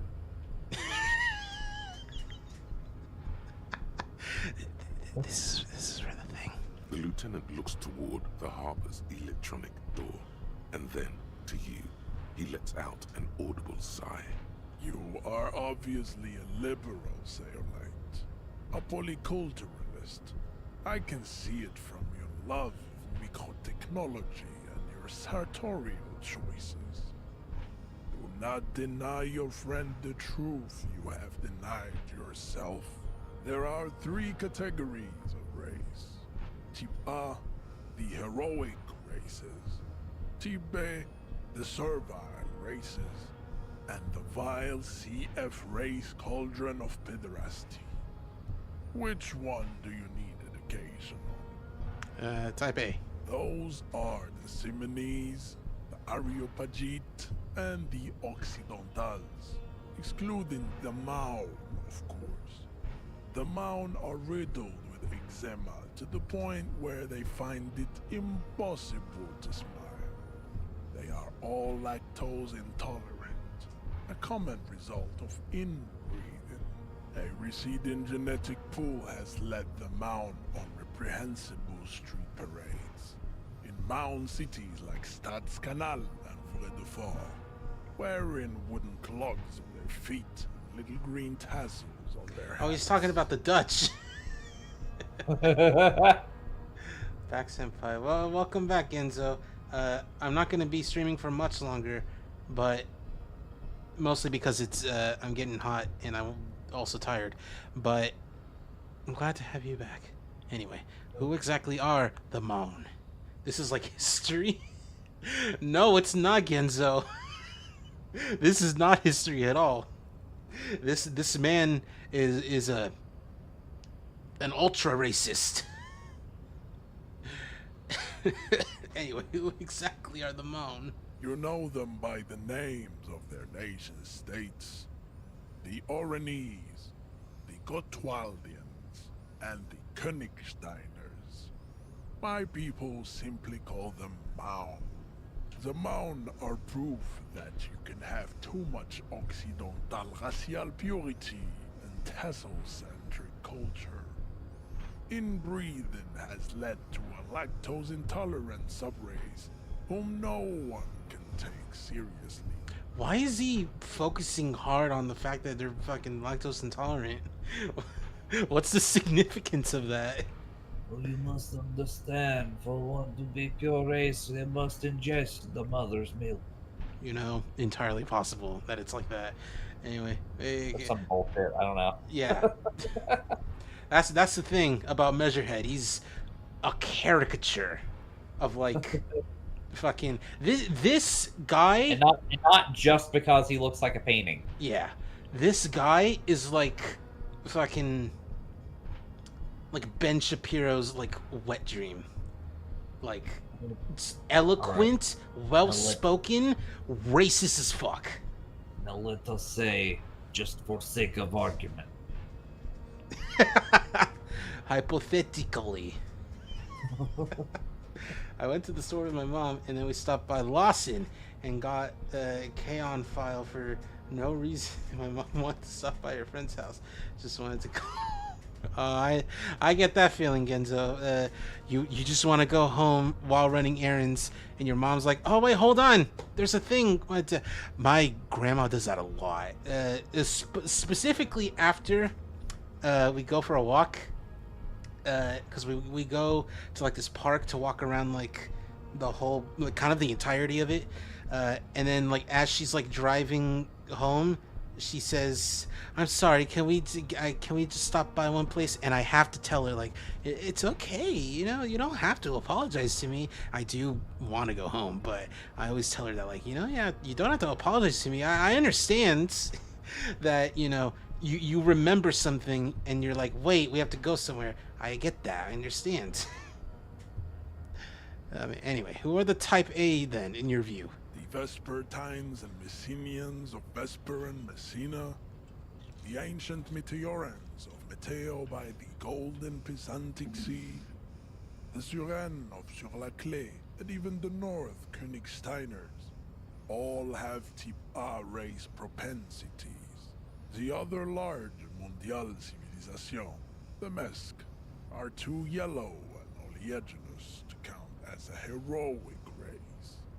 True, they are violent and expansionist, but they have a glandular problem. Nah, I straight up tell my mom, let's go home. But I love that he says, nah, I straight up tell my mom, let's go home. But it actually reads, nah, I straight up, I mean bisexual up, tell my mom, let's go home. Genzo, you're a delight. You're so fun to talk to. Overproduction of Love you, Genzo. sebum is leaking into their brains, making them listen to El Mariachi music and eat toxic minced meat-based food, which in turn only produces more sebum. Who are the Seminese and Areopagites in this? As proven by the Maun and the Mesk, Occidental Type A is in retrograde. The Seminese and the Areopagites are on the ascent. What's the difference between the Seminese and the Areopagite? The Areopagites are sleek, long-headed. The Seminese are powerful, mesomorphic. The former is an immutable progenitor, unchanged since the Super Isola of Pericarnassus. Ancient brains rest in their slender skulls. The latter is perfected and adapting. Together they form the Simeno-Areopagite or Simeopagite superrace. That is all. There are no more Type A races in the world. Nature was not capable of more. Oh, I really can't leave until I learn about all these. Alright, tell me about Type B. Type B are the unheroic races, amorphous non-competitors of the great race. The Koikos and the Vacholier, they are mud-colored people. Mm-hmm, yeah? To an untrained eye, the Koiko appear white and pinkish, like a ham sandwich. But look into their eyes and you will see. They are of an indistinct muddy color, and so is their skin. Unhealthy. It's funny that he sweaty, says look into their eyes when I can't look into his. Yeah, no, his eyes are fucking paint splotches. He looks like someone sprayed sand into Colossus's face. Yeah. Pinkness is a racial quality that has to be earned through centuries of advanced ballistic warfare and cultural domination. I know I have not opened eyes in Black 7 people years. have undergone for drinking alcohol and smoking the degenerate tobacco and for eating potato. Potato. The Koiko, the countless Sinisterly saying mythology of potato. God Yeah. are all inexplicably obsessed with potat. The only thing they like more is dividing into microscopic ethnostates, like political amoeba. The Vacholians, halfway between Type A and the racial cauldron. Two mixed Daisuke floss and rain. You tried your degenerate little revolution, which was the single greatest failure committed by humans in our 82,000-year history on this planet. Is it 82,000 years that we've been recording history? You have very little idea of what is happening. But that seems a little off. Seems a little off. What was this revolution? The revolution came to Ravachol from Grad, in Zara's written potato carts. It is literally an illness, a prion disease that leaves the parietal frontal lobe ridden with holes. A soft, sponge-like mass of dementia, hallucination, and paranoia. I mean, I don't know if you would call it a prion disease, considering prion Marriage is disease now a thing. is essentially the human form of mad cow disease. Anytime, you gotta understand, when I say this thing, I mean it jokingly. Anytime I make jokes about wanting to wanting to conduct in a little bit of ethical cannibalism, as in like someone donated their body to be feasted upon, and I'm like, you know what, I wouldn't mind. I'm an adventurous eater. Honey will almost always be like, don't, you'll get fucking prion disease, you'll get fucking mad cow disease. Floss and I'm marrying a Kentucky guy. Acceptable American. And every time he does it, it's just like, it makes me want to say it more, because like prion disease is now a meme between the two of us. The revolution is fatal, familial insomnia. A hereditary condition passed from the Khoico to the Occidentals. But not sexually. Probably through trade routes and potate acid, the prime component of the potato plant. Enough of Tibet mediocrity. Okay, cool. Tell me about the shitty ones. Tips CF are a museum of failed chimeric experiments and tragic maladaptations. They are tortured creatures waiting to be put to sleep. Your morbid interest in them worries me. Yeah, let's not go into it. It would be cruel to entertain ourselves with their deformities. Were there any able-bodied races you needed education on? Now that we've been through all the types, do I understand advanced race theory? You understand nothing. To solve the great race enigma, you have to first ask yourself, what is the race enigma? You have not even worded the mystery, let alone solved it. How do I word the mystery? You need to internalize what you have heard here today, then return. Senpai, you don't know how happy am I to hear Floss and say I love you to me arigato. Alright, let's discuss something else. I cannot possibly imagine what else we have to discuss, Tibere Vasholian. Your love for disco music and venereal disease? Alright, let's get out of here.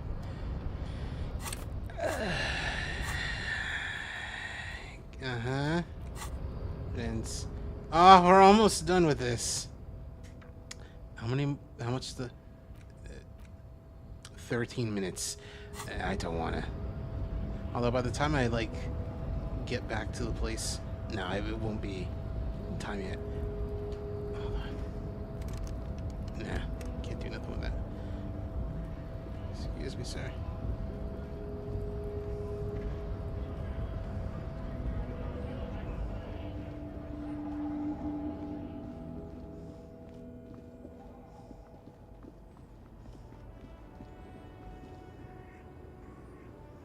I already forgot where the... what the hey? What is this? Ah! Cool. I can buy cigarettes. Next time. Floss and I love you too. I gotta explore more. Like this. Okay. I already forgot how to get to the place. Wow, I super forgot.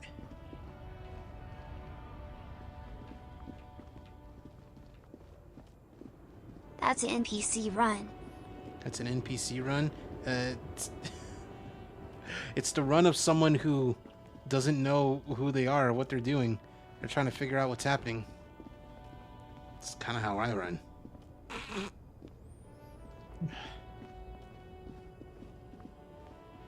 I don't remember. Oh, okay, now I understand. Now I get where I went wrong. I went this way. You know what? Hey, let's buy the cigarettes.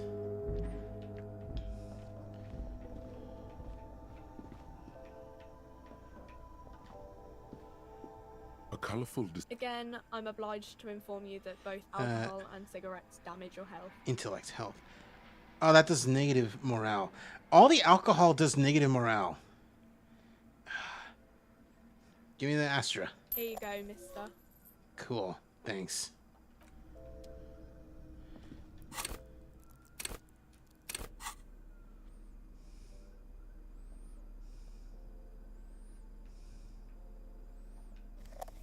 Hiroshima was making Rice Krispies long before Kellogg's. There it is. A brave little army. Hiroshima was making Rice Krispies long before First smoked Kellogg's. platoon. That's 20 brave actually some souls neat little stand in history. salute, I don't know where this is ready coming to from, step but into thank you fire for this info. sir. I will pull one out of the pack. You picked the best one. This soldier is fat and succulent. What are you? Fat and succulent. Re-become yourself. Oh yes, Bratan! Please light up! You need a trooper between your lips right now! Calm your shit down! Go to Pleasureland! Become a genius! Let's do it. Get a load of this rock and roll cop hair, people. Johnny Thundercop fishes a cheap lighter out of his pants. With a flick of the thumb, there's fire. A primal satisfaction. Here we go. Hey, you can't smoke in here. Please, don't fuck with Frit. Shut up. It's already happening. How do you want to piss someone from Hiroshima off? / call them a boomer. How do you want to piss someone from Hiroshima off? How do you? You call them a boomer, apparently. What is the Japanese term for boomer? Because I feel like a boomer is like an American term, but like there has to be like a Japanese equivalent.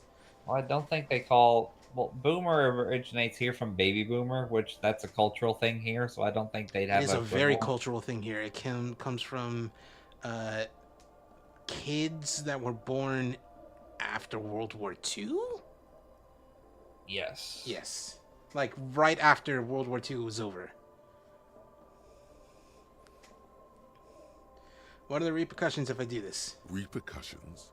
There's a high risk of glory, with a mild chance, cool genius. Smoking makes you into an intellectual. Everybody knows that. It will help you concentrate a bit. That much is true. Already you regret it, looking at the pack. But don't worry. You can come back to this later. The army of smokes is honorable and faithful to you.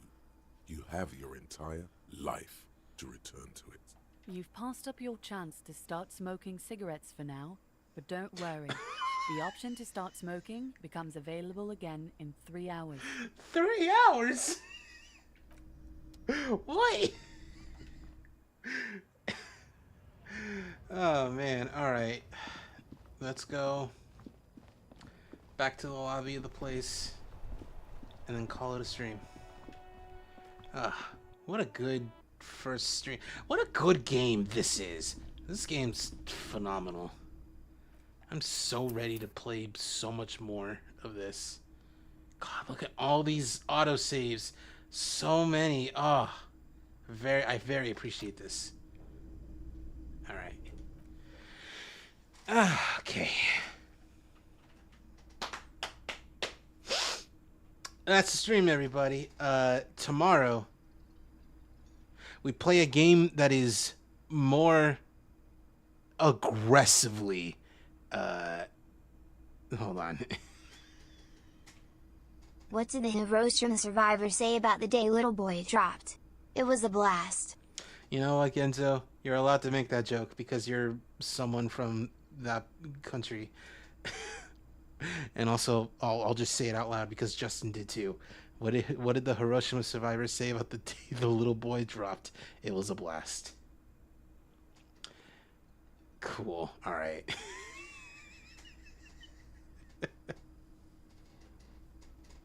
What are the 2 hottest cities in the world? Hiroshima and Nagasaki. Genzo, where are these Hiroshima jokes coming from?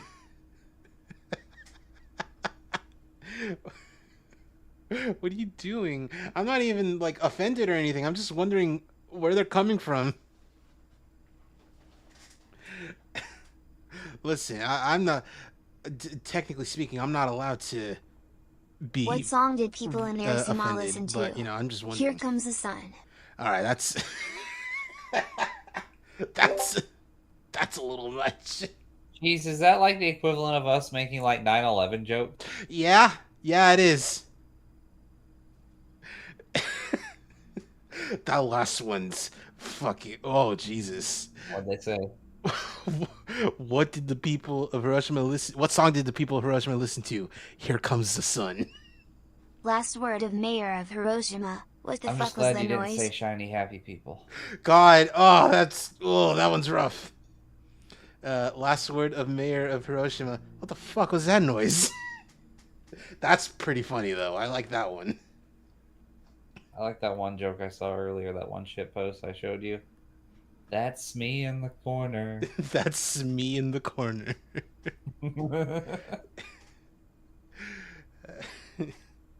What happened to people in Hiroshima and Nagasaki?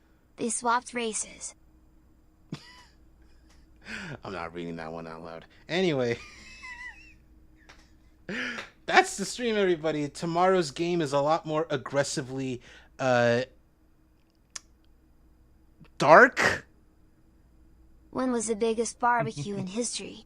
Yeah, Hiroshima, that's August a 6, good way to 1945. describe Lisa. It's aggressively dark. It is funny. There's a lot of humor to be had, but also, oh boy, Darker than deep-seated race theory? The thing about Lisa is that where there's deep-seated race theory in Disco Elysium, there's genuinely difficult to watch scenes What does Hiroshima, Nagasaki share in abuse common with of multiple balls? varieties. They both drop. Parental, drug and alcohol. Thankfully, all the sexual kind is not on screen. Thank God. All right. Anyway, Lisa, where you walk into like a big warehouse and the guys are just like gangbanging one dude or something. no, you see Or am I the no thinking you of a different you game? see you see the one dude there, and he's like, "Please, no more. I can't take any more of this."